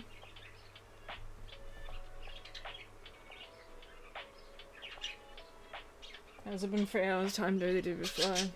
Let's go. You'll find Bugsy. Oh boy. That's the... Is that the first or second gym? I'm innocent of fun visit from grandma's. Oh, Kenlium. It was so good. Yeah, hang on. I'll show you what I've been working on. So I finished my main drawing, so I started working on this drawing I never finished, which is a genie-based alien. But for my 5YL anniversary stream, for being in the Discord server for 5 years, and, you know, consequently getting to know all of you, because, I mean, I only got to know Grace and Ignis because Ash picked me up. So I made this piece as a celebration with my 5YL alien versing Divinity. Ignis little caps and crime emoji doesn't convince me of your innocence. But yes, this stream is basically a sort of celebration for how I've been. You have been here for 5 years. Yeah, so officially from today, I have been in the Inktank community for 5 years. I joined on January the 3rd, 2021. So this is what this stream is about. I finished this drawing, so I decided to continue the stream by working on this alien that I made for the Halloween stream.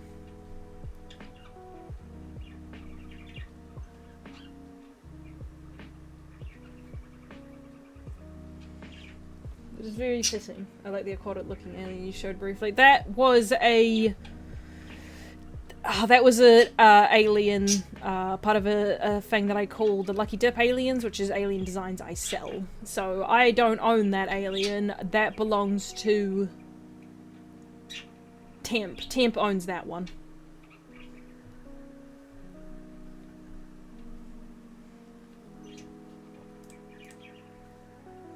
It's very fitting that Grace and Ignis doing this, as they are part of this progression of mine.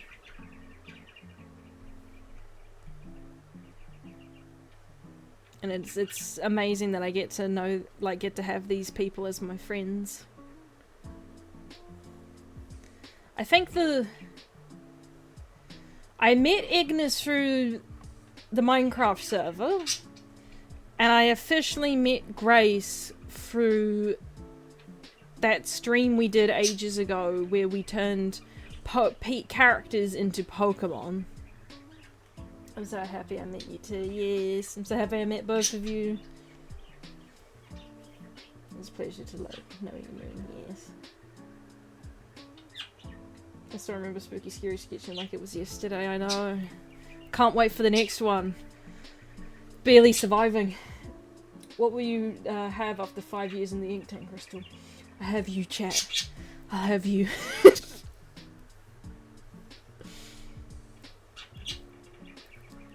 Yeah, watch me leave the Inktank server like a divorce, and I take the kids with me, except it's just the fans.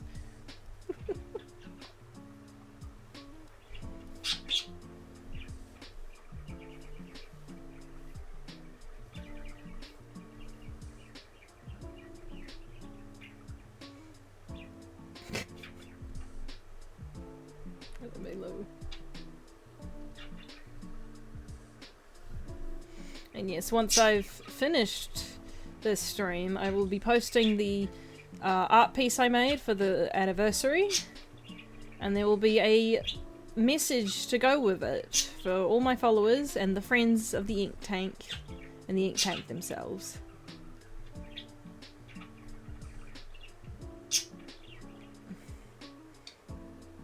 You take all the animation assets, so they have to start from... Yeah. I'll leave and it'll force Rob to learn After Effects, which I know he would rather die than understand it. The few times he's used it, he's suffered. Spooky Scary Sketching is why I love Halloween. I like doing it because we don't really celebrate Halloween out here, and it makes me mad. Me thinking that, Jen from You Said the fans from K-pop, yeah. The real 5 years is the chat we made. Yes. I also just realised, Kenim, you can use the emojis, which I need to update, particularly because I have a new bird, and he needs emoji too. Rob was just insert one of his screaming edits after Crystal leaves and forced to learn up 6, yep.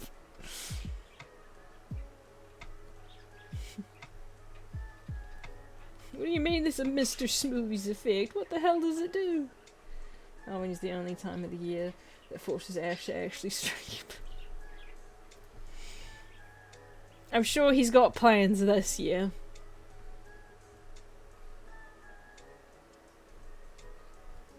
Specifically the one where I asked, does he have a meeting call, and he screams in the mic that it's a perfect one. Ryan tries learning after he's burning himself to ashes.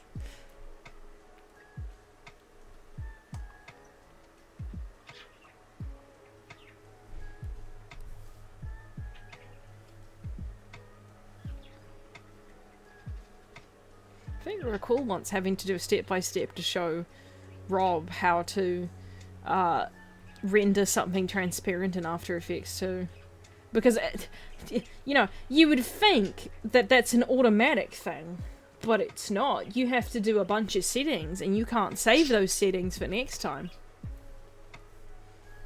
So just so you guys know, every time I do an effect for the motion comic, I have to render it with a transparent background, and I have to do the exact same settings every single time, because there's no button to just have it be the same.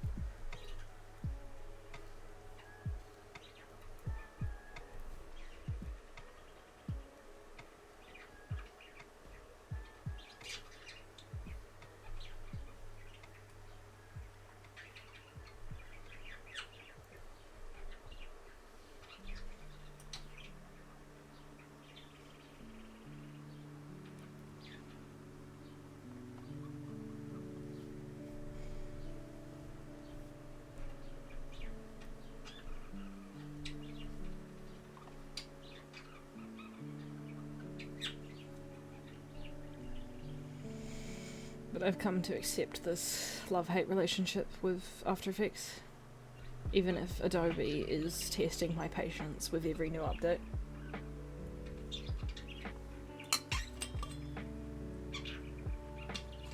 Urgent Care gets sent a package of it for like Danny, and maybe if you have a kid who's beautiful, I'm so happy.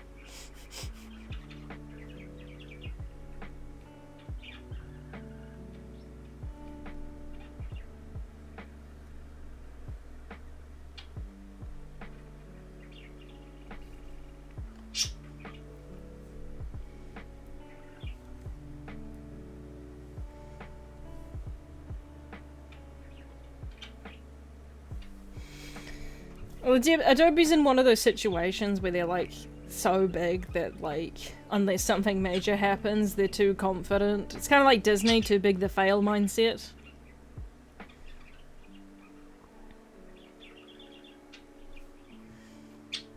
Maybe because one time he tried making an effect himself and it turned out so hard. You can probably guess. Yeah.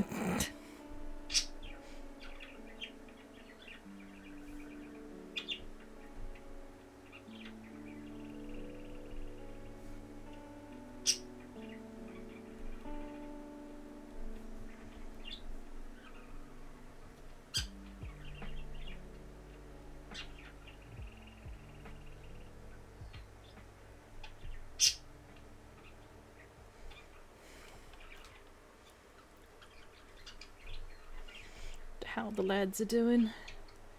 Pretty sure, yeah, they're doing a stream today because they always stream Patreon every first and last Friday of a month.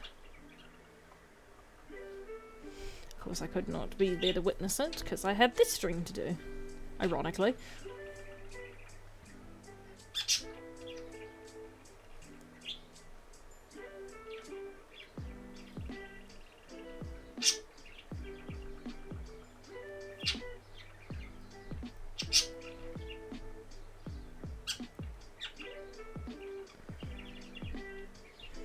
If you could change any outcome of any final battle in Ben 10, which one would it be? That's a hard one. There's a good chunk of them I could say, but... Oh. Vilgax not being, like, the main villain for the Dagon arc, you know, I'd remove him from the final battle, which I did in the rewrite. He doesn't deserve to be there. Your avatar moving, and the birds chirps hilarious. They're in my hair. That's where I store them for these streams. They like flying around in space dust. Don't you? Oh well. Yugi's asleep. Pikachu's half asleep and looking at himself in a mirror and talking to himself. Have any fun plans for once you're finished with the stream? Slowly try not to fall asleep. Probably play some more Cyberpunk. Or Spore, depending what I'm feeling like. Like our crocodile lets bird sits on top of its head while they clean for dirt. It's a symbiotic relationship. And, it's not dirt, it's, well, it might be dirt for something, but they also let them clean their teeth and scales because it's like parasites and bugs and like leftover food.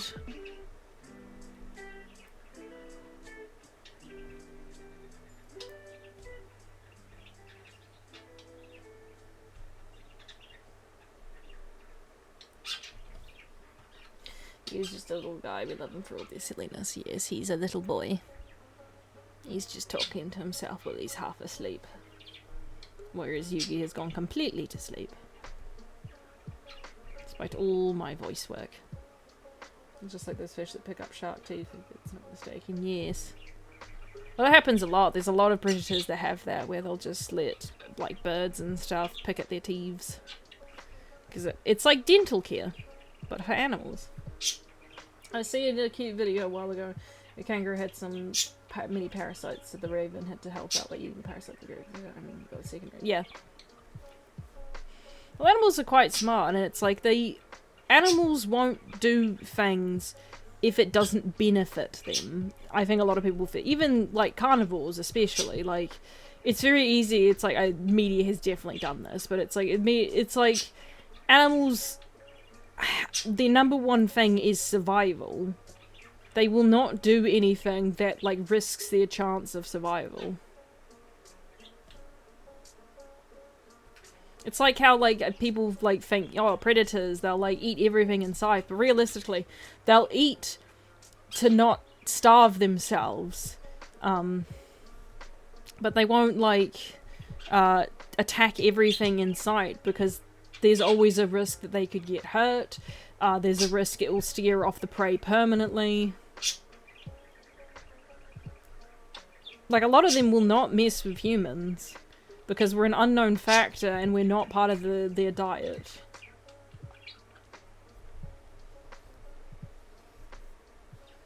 In fact, us being bipedal actually freaks out a lot of animals because they don't understand it. And they think we're doing, like what bears do when they go on their hind legs to look all big and scary. They think that's what we're doing. There is always bigger fish, as the saying goes. I just hope the birds don't get sick themselves from a symbiotic relationship with the eating of the gross stuff. I mean, like, if it's something that would make them sick, they wouldn't do it. And typically it's like the parasites are stuff that they're designed to eat, or it's like, it's just like remains of food. It's like if you ate like a sandwich, the bird would be like picking up like the leftover bread. They're allergic horrors to animals. Well, that's neat, I guess. I mean, have you looked at us? We don't do a lot of animal things. Like, for instance, smiling in a lot of animals is actually a sign of aggression because they're showing off their teeth. Us smiling is a weird phenomenon. So, like, if you're at a zoo or something and a monkey's smiling at you, it's not because he wants to be your friend. If you smile back at him, that's not a good thing. Even bipedal is a permanent intimidation display for most animals. Yep.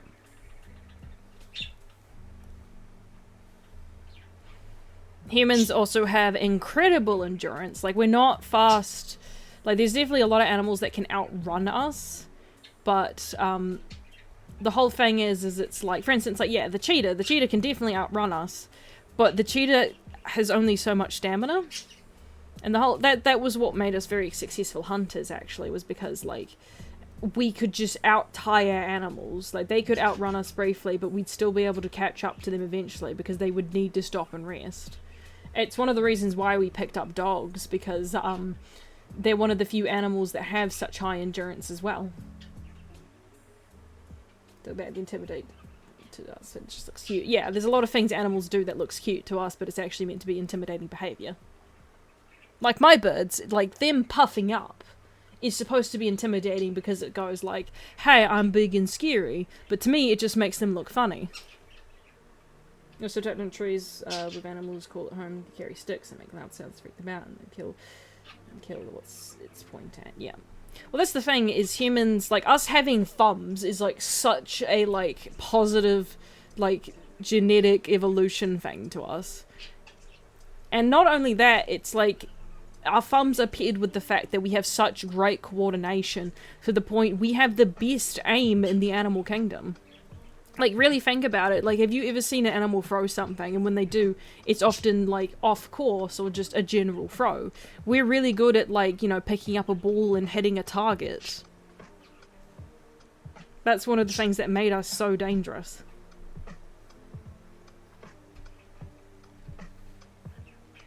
Now here we are throwing paper and trash cans and yelling Kobe.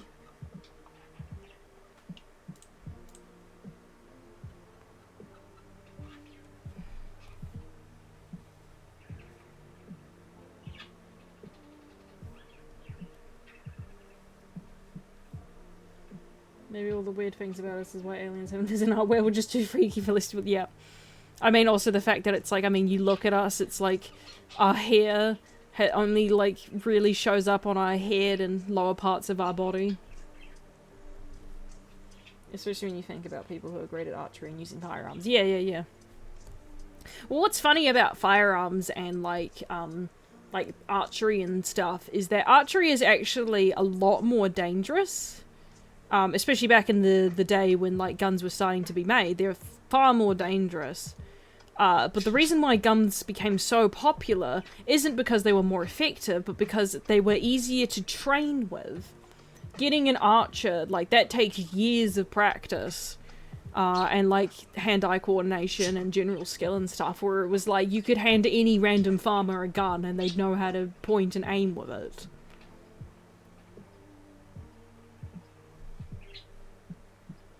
I was using the illusion just to throw a crumpled piece of paper in the trash can while you're Kobe and missing it, yeah.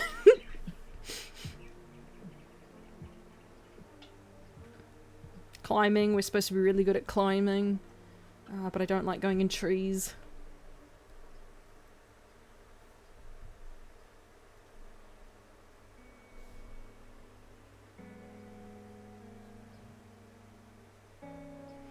Yeah, it's like, I mean, like, you know, an alien could show up and we could do the, you know, trash can trick, and that might freak them out because maybe they're really shit at aiming. And bottle flipping, yeah. Truly the peak of our evolution.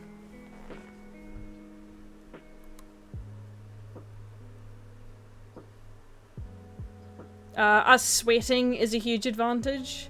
A lot of animals can't properly sweat. They tend to like pant or like do other methods to deal with heat. Or they don't have appendages that allow them to throw well. And of course, like, compared to other animals, we're sapient. Animals are sentient, but none are really sapient, at least in the same way humans are.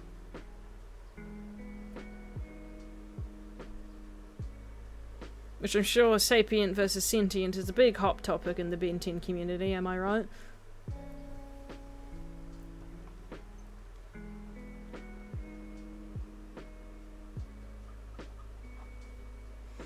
Most media with aliens, humans are seen as pathetic, but here on Earth we're basically Cthulhu in terms of appearance of power over all life. Yeah, basically.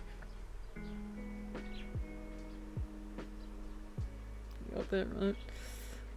It's like I replayed Mass Effect recently, like the entire trilogy, and I really like how humans are depicted in that as like this stubborn collective, like, swarm of beings that just refuse to give up, and it like took the entire galaxy by like storm. They're like, what do you mean these heli monkeys have like taken down 50 of our troops and stuff like that? What do you mean? What do you mean they're refusing to give up?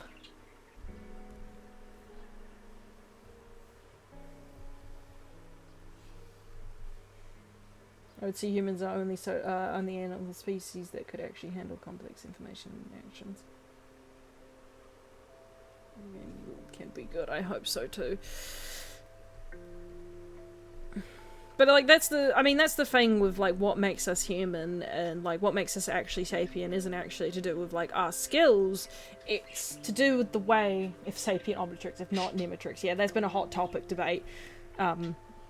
Because I know there's a bunch of people that want to count like dolphins and like rats into the Omnitrix, but like truth of the matter is that they're not actually sapient. They're highly intelligent animals, don't get me wrong. They do a lot of weird shit, and like a lot of behavior that's akin to human behavior, but they're not the same as humans. Because that's the thing, is sapience isn't just intelligence. Sapience is like a whole bottle of things, and it's like there's no like checklist really to go off of. It's like it's things like having a religion, it's having languages, understanding math, even things like asking deep questions about oneself and state of the universe, that kind of thing. Like that's a part of being sapient, which animals don't do. Like you don't really see an animal being like, why am I here? Why do I exist? They're more just like, where's my next food and where's my next lay?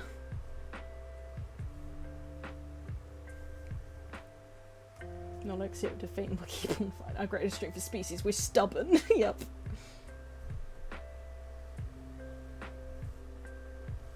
And yeah, there is definite cases of animals showing similar behavior to some of these points, but there's nothing on the same on the same stroke as humans. Like we're the only example of proper sapiency.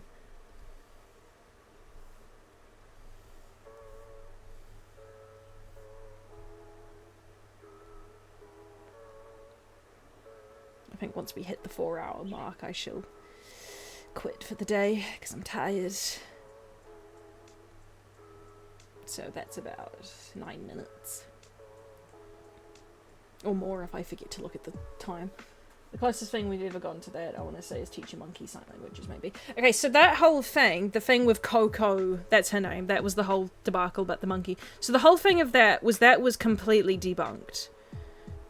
Because the situation there is that they did technically teach her sign language, but she doesn't actually know what she's saying.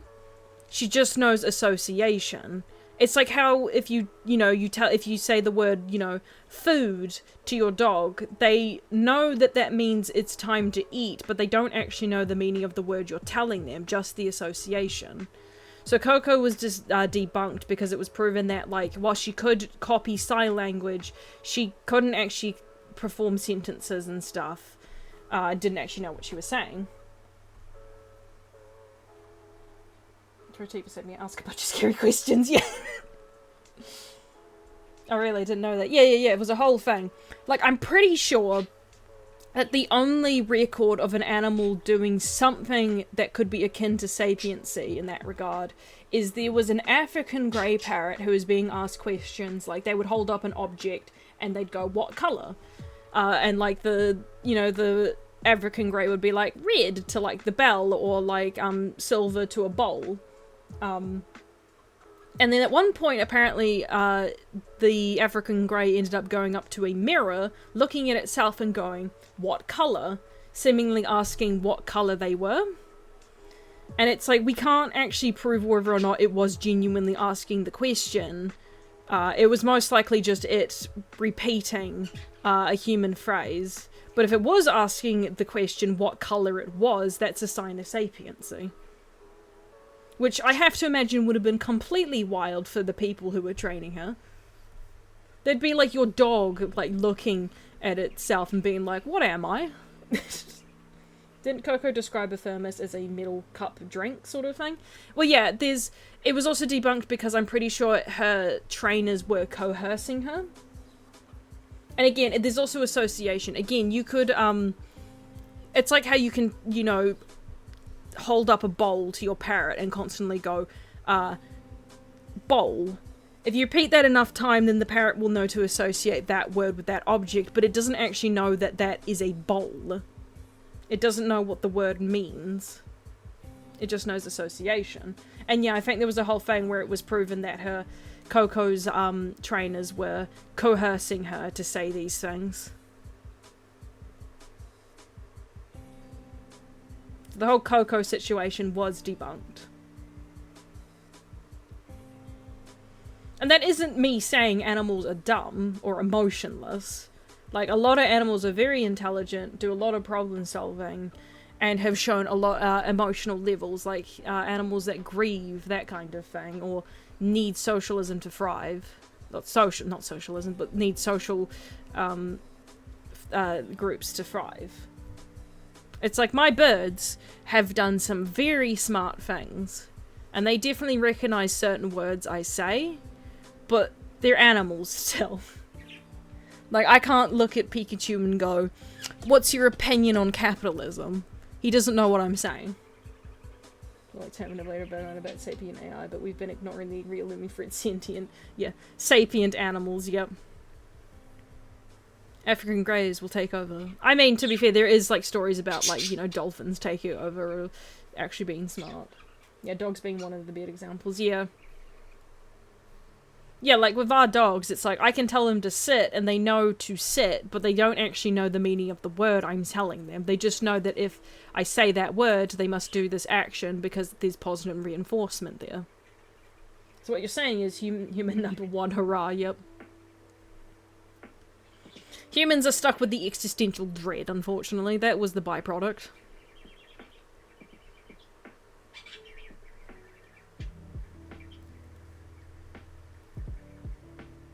So it's like, I've seen people argument, like, why is Wildmutt in the Omnitrix if he can't, like, talk? And I'm like, because there's different other points to showcase that he's not a wild animal. Like, I definitely think we needed to meet another Vulpamancer that showed some sapiency.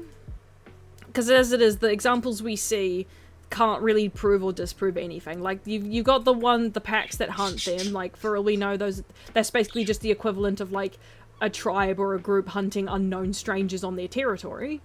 You've got the two that you see in the original series during the fifth episode, but those two were in the Null Void, so they either could just be aggressive based on the fact that they don't know where they are, or what's going on, or that they're criminals, and that's why they're in the Null Void. I've made a couple of Vulpamancer characters who show, like, delve into the sapiency sort of side of things.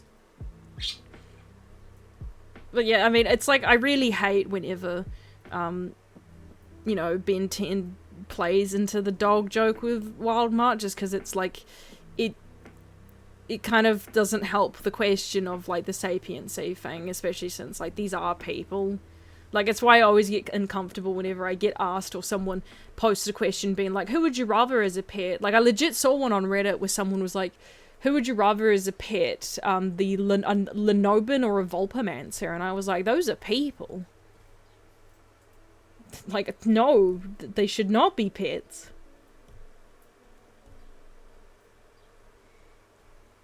Good Boy did explore how a good dog would navigate their own slowing dying, showing them. Yeah. And like, when you're a pet name, they look at you, not because they know it's their name, but because they know it means you want their attention. Yeah, basically. Like, they don't really have names. They just know that that's the most common word you say to get their attention. Could be, like, Beast Boy when he's an animal, still sapient, just unused. But yeah. My canon here has Wildmutt can simply not talk, like the Coco situation right before where they were teaching the ape that because it's vocal cords on. Yeah, that's the thing, is it's like, it's very clear that at the very least, like, Vulpamancers can perfectly understand languages. They just can't speak them for themselves, probably because their vocal cords aren't built for it. I have the Lyconreals, and they can't speak because they're just not built for it, but that doesn't mean they're not sapient. And they still technically have a language through writing. I'm sure Vulpamancers might have a language through writing, or like symbols or something. Art's another big one for sapiency. Because that's like expression work. like, there's definitely things of, like, you know, you get, like, elephants that paint sort of thing, but it's like they're not actually painting anything of memory or, you know, creative ideas. They're just playing around with paint because it's fun, or because they're encouraged to. I should have pulled a mob boss or something. The thought just made me really... It was funny because introduced the Introducing Classic, and the thing about once Ben got him, he's just another wild man. You Ben end up being able to talk with everyone, so I guess it's technically possible for their species to talk. Yeah. I mean, that's the thing as well. Like, I mean, the original wolf character, like, we don't know anything about him. Him and the mummy did not speak, for whatever reason. In my rewrite, I had it that the mummy never speaks because he's actually mute. It's just a birth defect. And the wolf does speak, he just doesn't do it very often, because he's grouchy.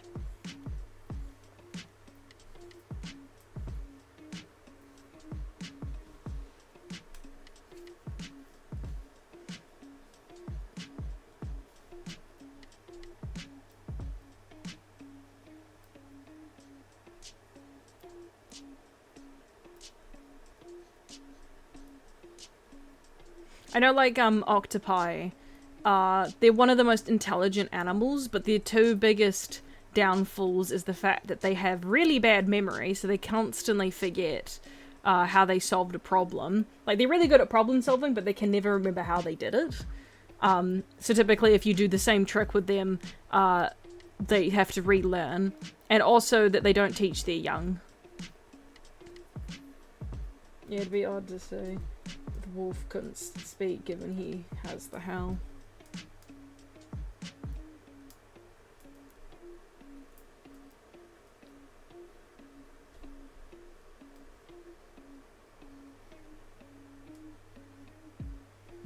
I have a bug alien, and within their, like, their powers are like they can generate sonic waves with their wings, and in their culture, their whole thing is that they're very expressive with their bodies. Like, they're constantly tapping their feet, moving their hands about, that kind of thing.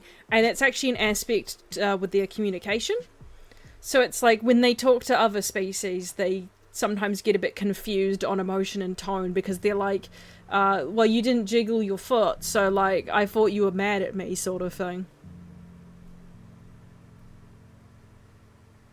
I like adding some, like, different methods of how species socialize in my aliens. And what, like, not to, like, generalize a whole species, but, like, it's, what I write is kind of like the average thing for the species. It's like, what are they like with family? What are they like to outside, you know, people from the planet? How united, how split are they as a planet? Some form of talent because he's taking orders from... I mean, that's the thing, is you also see him, like, typing a computer and building stuff. So, like, the Introduce, she's very clearly very clearly smart. My guess... Well, the thing is that the OG Ben 10, was a lot more lenient on the rules. Like, the whole sapient thing and the watch thing wasn't really established in the OG series, hence why I don't think Wildmart was actually meant to be the species at least was meant to be sapient in the OG series. It wasn't until, like, Alien Force and Omniverse did they establish more hardline rules that makes things more questionable when you go back on it. Because that's the thing that, like, I think a lot of people forget in debates, is that, like, there is definitely hard discussions to make about things in the show, and then other times you just kind of have to admit to yourself that this happened because the writers didn't really care at the point in time, or that contradictions happened. It's good to acknowledge when something wasn't actually set in stone, and, like, we kind of just have to deal with that. And OC of mine has animal shapes and powers like Beast Boy, and clearly neural plastic because of it, but it also makes her susceptible to losing control and being overrun by endless instincts. Yeah. And, like, I've also seen discussions of people being like, oh, well, could Ben turn into this animal from a different series? Like, I remember a big one was some of the dragons from How to Train Your Dragon. And, like, there's also the argument of, like, cartoon animal logic you have to keep in mind. Because as it is, it's like a lot of animals that in media that are definitely animals do not act like animals just for the purposes of entertainment. It's like Zed in Ben 10 does not act like a real animal half the time. She has done things that is not very animal-like, but she is very clearly meant to be an animal. It's why when someone asked me, like, about a Secret Saturdays cryptid playlist, like, as in what cryptids could Ben 10 into, it became a very interesting discussion, because it was like, what cryptids were actually sapient, or at least I believe could be sapient, ended up being a very interesting discussion point. Like, the three that I was absolutely sure on, obviously, was the Yeti, Fiskerton Phantom, or Lemurian, whatever, the Nagas. Those were the big three that I was very sure on. Jimmy 10 will lead you to playing catching up, especially when introduce re-establish things. Yep. Ben 10 plays fast and loose with its lore and consistency. Which is just kind of something we have to accept as fans. But we can still criticize it. Or have fun with it.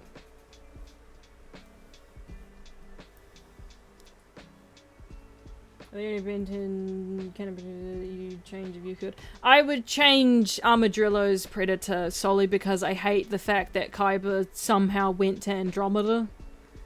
Like, I hate the fact that he spent, like, I don't know, went out there on a weekend kind of energy.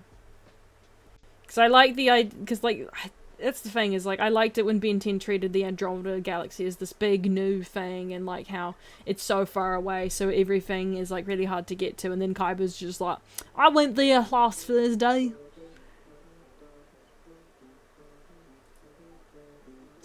So I definitely probably, like, remove him, or at least give him to some other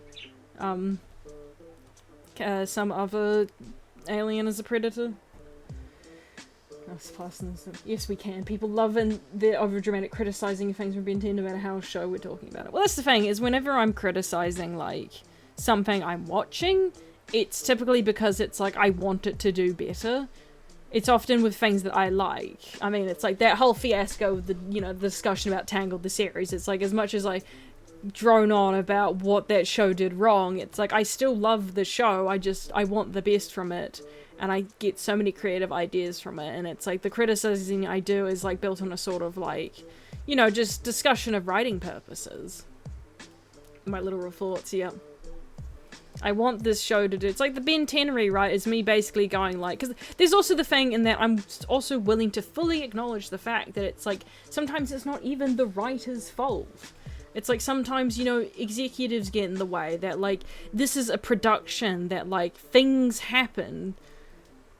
Like, I have the benefit of being one person with hindsight, so I can just go in and rewrite all of Ben 10, because it's like, there's no one breathing down my back being like, no, you need to write it this way, for the kids, sort of thing, or like, for merchandise reasons.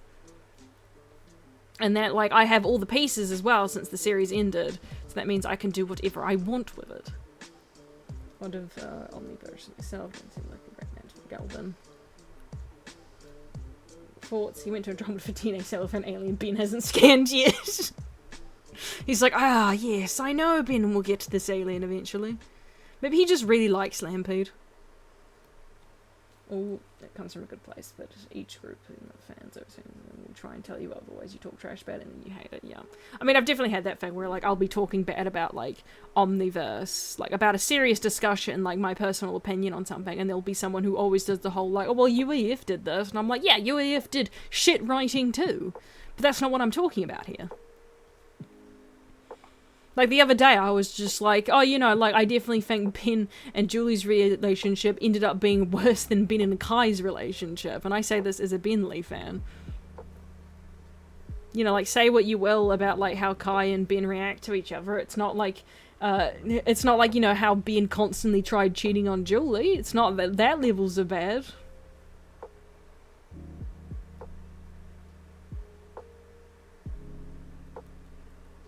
Melcher owned Kaiba is solid and gave him heads up. I can imagine trying to throw away original ideas of season and rewrite it to be more kid-friendly, do the network. Got to be just like, yeah, I mean, that's the thing, is like, when we got the, Dwayne McDuffie website back up, and we got to see a lot of the scripts, we got to see how very early on in the concepts, how they were wanting to really push the limits, and like, had so many passionate ideas. And then, like, you get to a point where, like, they're a lot more lenient with things to do. And then, like, I remember Kuro got to that bit where he got to, like, season 3 or something? A script from season 3. And, like, there's that note from one of the writers who talks about, like, a character, like, doing something that was extremely mild. It was, like, something like a, it was like a violent action or something, like getting hit a specific way. And there's a note from a writer saying, are we allowed to do this? And it goes to show that it's like, as time went on, it was like the executive. And it's like, I get it. There are definite times where like censorship has to step in, because sometimes it, like, there's a reason it exists. It's to go in and be like, hey guys, what you're writing isn't actually cool or like good for the audience. And there's definite times where I agree with it. But there's also like this hard balance of like entertainment and all that. And I feel really bad for, like, some of the writers and stuff. But there is definite times where I feel like the writers also absolutely did mess up. Or, like, presented really bad ideas that shouldn't have made it through. Or should have had a second glance at. Or a different perspective on, yeah. It's like why it's so important to, like, you know, have a diverse writing group. For instance, like, you know, having a woman on the team. Because it's like, it's always good to have, like, female perspective when writing female characters. It's like, if you're having, like, a character from a specific culture, how, like, a lot of productions have to bring on people from that culture so that they can get it right and not be offensive. Or did I made an alien a while ago who's also a mole creature that digs very fast and speaks his right. That's fun. I think it was also eye poke from Ben's hand. Free tame or something. I'm like, yeah, it was like an eye poke thing.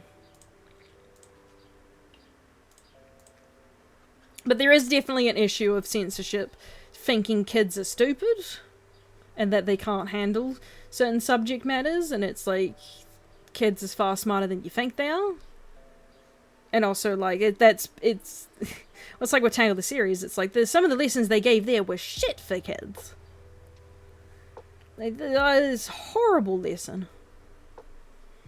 Even Ben 10 has a few moments where I'm just like, this should not be for kids. Not because it's dark and edgy, but because it's like a horrible message to send to children. Yeah, learning from Dan Ribber, the network wouldn't let them do what they originally wanted to do for you. It's kind of sad. Then later on you interviewed season 3 and I'm just happy that, yeah.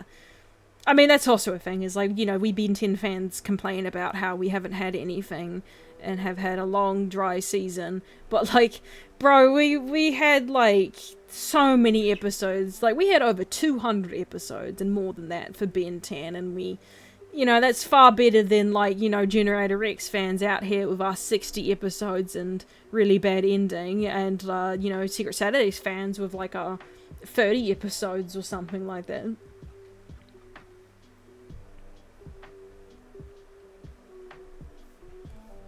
I mean, like, yeah, Ben 10 fans are allowed to complain, but, like, I think they also forget that we have so much content compared to, like, other areas. Some fandoms out here have been dead for years. Make sure they haven't too many cooks in the kitchen when you cook a show, but it's useful to have a sous chef. Yeah, we truly don't know how good we had it. It's almost like kids have a massive capacity to learn and should be treated with respect rather than idiots, yes. I mean, like, the stuff I write, like, it's not like designed for kids. No, a lot of my stuff I wouldn't recommend to children. But like, there's a lot of like personal stories I like, right? Either the fan fictions or like actual, like the current book I'm working on.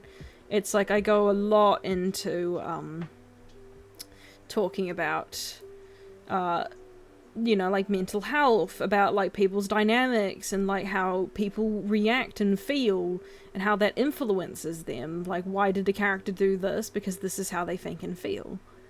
And like one aspect of it is I want people to take away either by connecting with the characters or by recognizing that this is how some people react and behave and how certain actions can cause certain consequences. But, like, and it's like, kid shows can do that, though.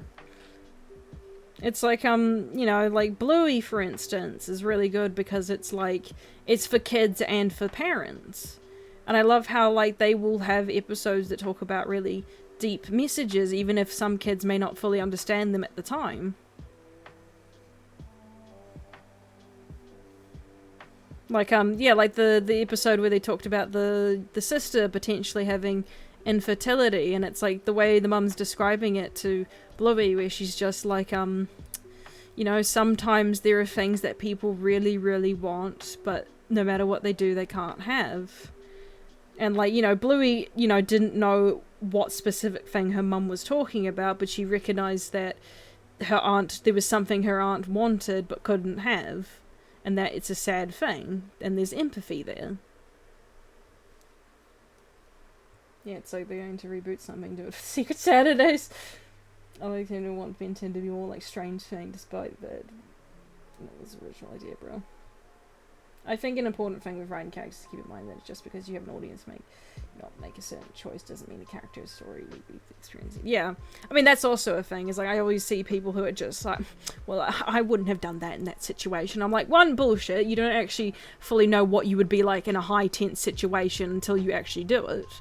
And second, it's like you are not this character. Like you're not always meant to agree with a character, even if they're the main character. Like sometimes they do things that aren't good or don't make sense in the moment.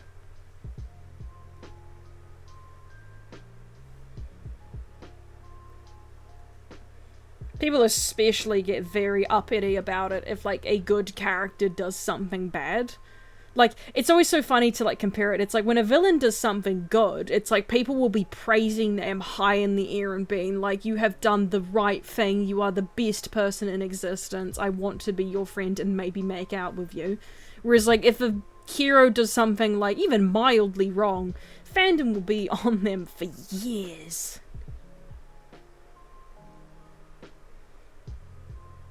We did the, first of all, P.S. cool, I did it here. Well, it's like, I get so annoyed when people are like, I wouldn't have done that, and I'm like, you don't know what you would have done, especially when they're talking about, like, a high stressful situation. Like, you know, people rag on horror movie characters, and it's like, I get it, there is definite times where what they do is extremely stupid, but there is times where I'm like, no, I would not be, you know, calm and collective if this massive, like, serial killer was after me. I would be freaking out and probably not make the smartest moves in that moment. Like, what fear does to you and stress, like, it turns you stupid. So there would be someone with everyone got a plan till they get punched in the face, yep.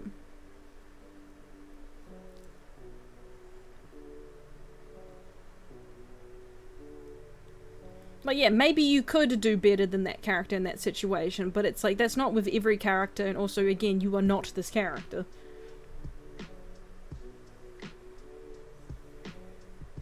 It's like back to that thing I was talking about with Eve from my version of Hazbin Hotel. It's like, I've seen so many people who are just like, if I was in her place, I wouldn't have eaten the apple, and I'm like, no, you probably would have.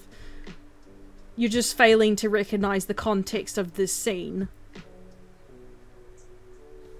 I mean, that's also a thing, is like, context is so important. It's like, not only just like what's going on in the scene, but what is this universe like?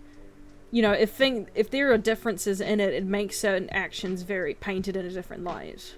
It's like in Dragon Ball Z. The existence of the Dragon Balls themselves makes things like death a much more interesting conflict, because it's like, you can bring someone back. So it's like less of an issue in their world as it is compared to our world.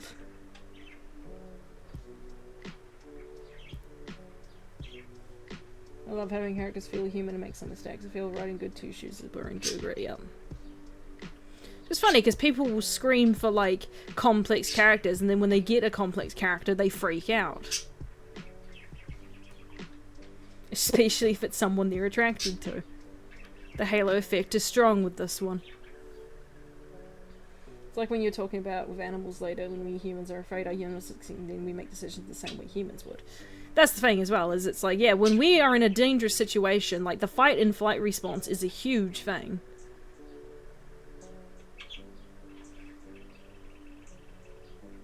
You know, it's like, it's very easy to be like I myself have never been in a car crash, and it's very easy for me to be like, what would I do if I was in a car crash? It's very easy for me to say that, and then actually experiencing it is a whole different thing. And that's, like, true to any situation. It's like, I've been in situations where I'll be like, hey, if I ever get into the situation, I'm sure this is what I will do. And then I actually go for that situation and it's a complete mess. Or, like, I respond completely differently. People don't want to admit they see themselves a little bit in these characters. They do some stuff, but they don't want to admit it, yeah. Well, there's also the nature of, like I said, with people who defend bad people characters. How, like, an aspect of it is because these characters are their favorites, and, like, because their favorite is a horrible person, I can imagine there's, like, a part of you that feels bad about that. So you try and justify it and try to make it a sort of, like, no, they're not actually bad, they're just misunderstood, so that way you can justify you liking a character, even though you can just like a character for being a bad person. Like, these are fictional people, like, you don't have to defend them.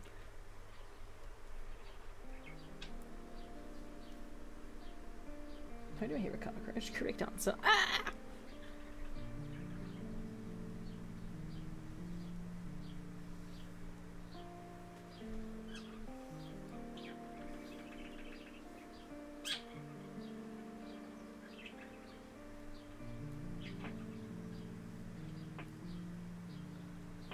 And again, like, there is definite times where writing is just straight up bad and what a character did is nonsensical. But it's like, there is just times you have to accept that this is what a character did. This is how they behave, this is how they think. And that not everything they say should be taken at face value. It's like, Rick from Rick and Morty. It's like, I see so many people who go like, oh, well, Rick said this, and because he's the main character, that must see what he said must be true, and the writers believe it. But, like, Rick is supposed to be a case of, like, he's an unreliable narrator. He's jaded as hell. What he says isn't always actually the best thing or true. It's just what he believes in. And even then, he's a character that clearly doesn't buy what he's saying half the time. He just says it as a defense.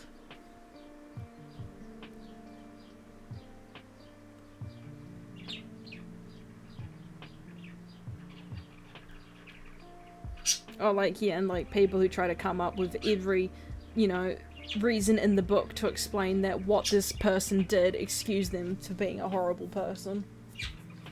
It's like, Stella from Has Been No Hell of a Boss, like, I understand people who want to see, like, more of a proper backstory to her, and, like, I do agree there. And, like, getting to see her, like, be smarter and all that, but, like, I think she works perfectly fine as a horrible, abusive ex-spouse. Both because there are people who are genuinely just awful for no reason, or even if they have reasons, there's no way to paint them in a sympathetic light. And also because it's good to see male abuse victims.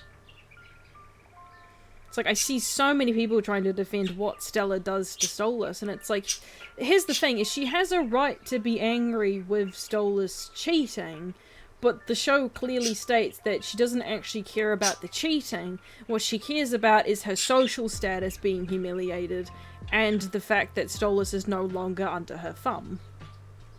She hates Stolas. She loved tormenting him, abusing him. She loved getting away with it because he never stood up to her. So when that changes, she gets angry.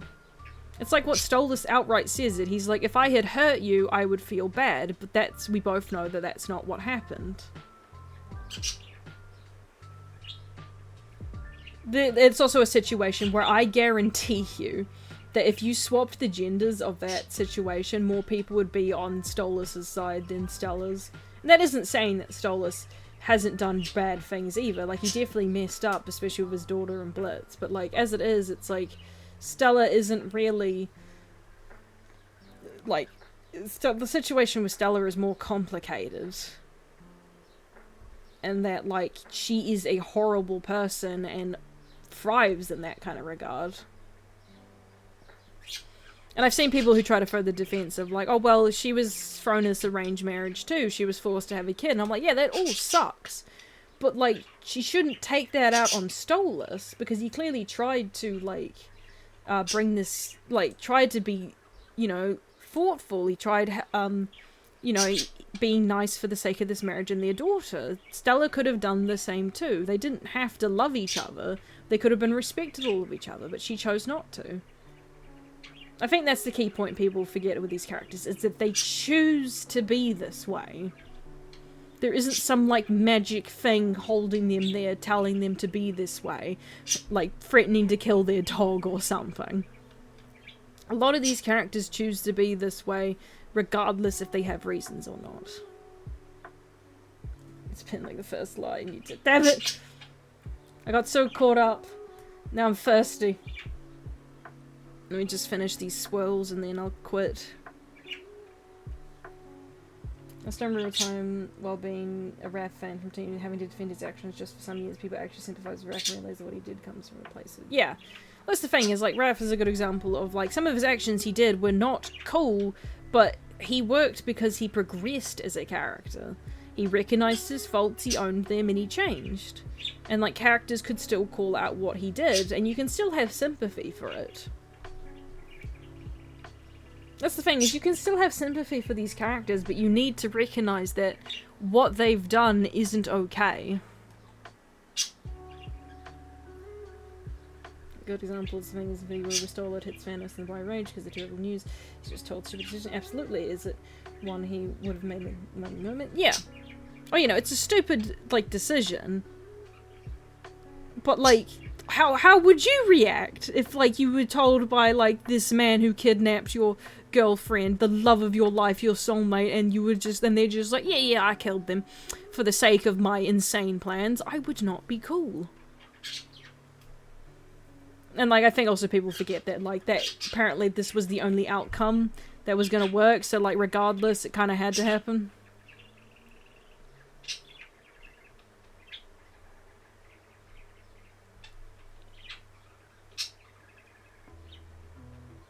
Which is funny, because that implies that there was a timeline where, someone did stop Peter from doing that, and, Thanos somehow won?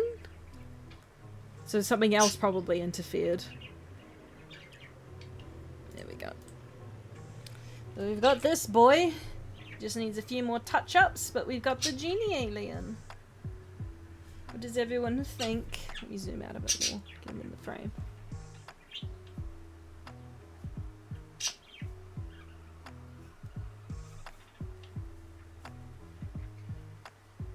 Magical, yes. I'll think of a power and name for him eventually, but for now, this is what he looks like.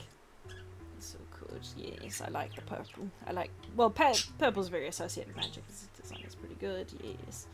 But yes, thank you all for being here, yeah, thank you all for being here, it's, you know, again, it's still so whimsical to, you know, be here 5 years later, haha, wink wink. But seriously, it's like, thank you all for being here today, and for so many of you for being here for so long. And, sorry, my voice is dry. I hope to do more streams in the future. Oh,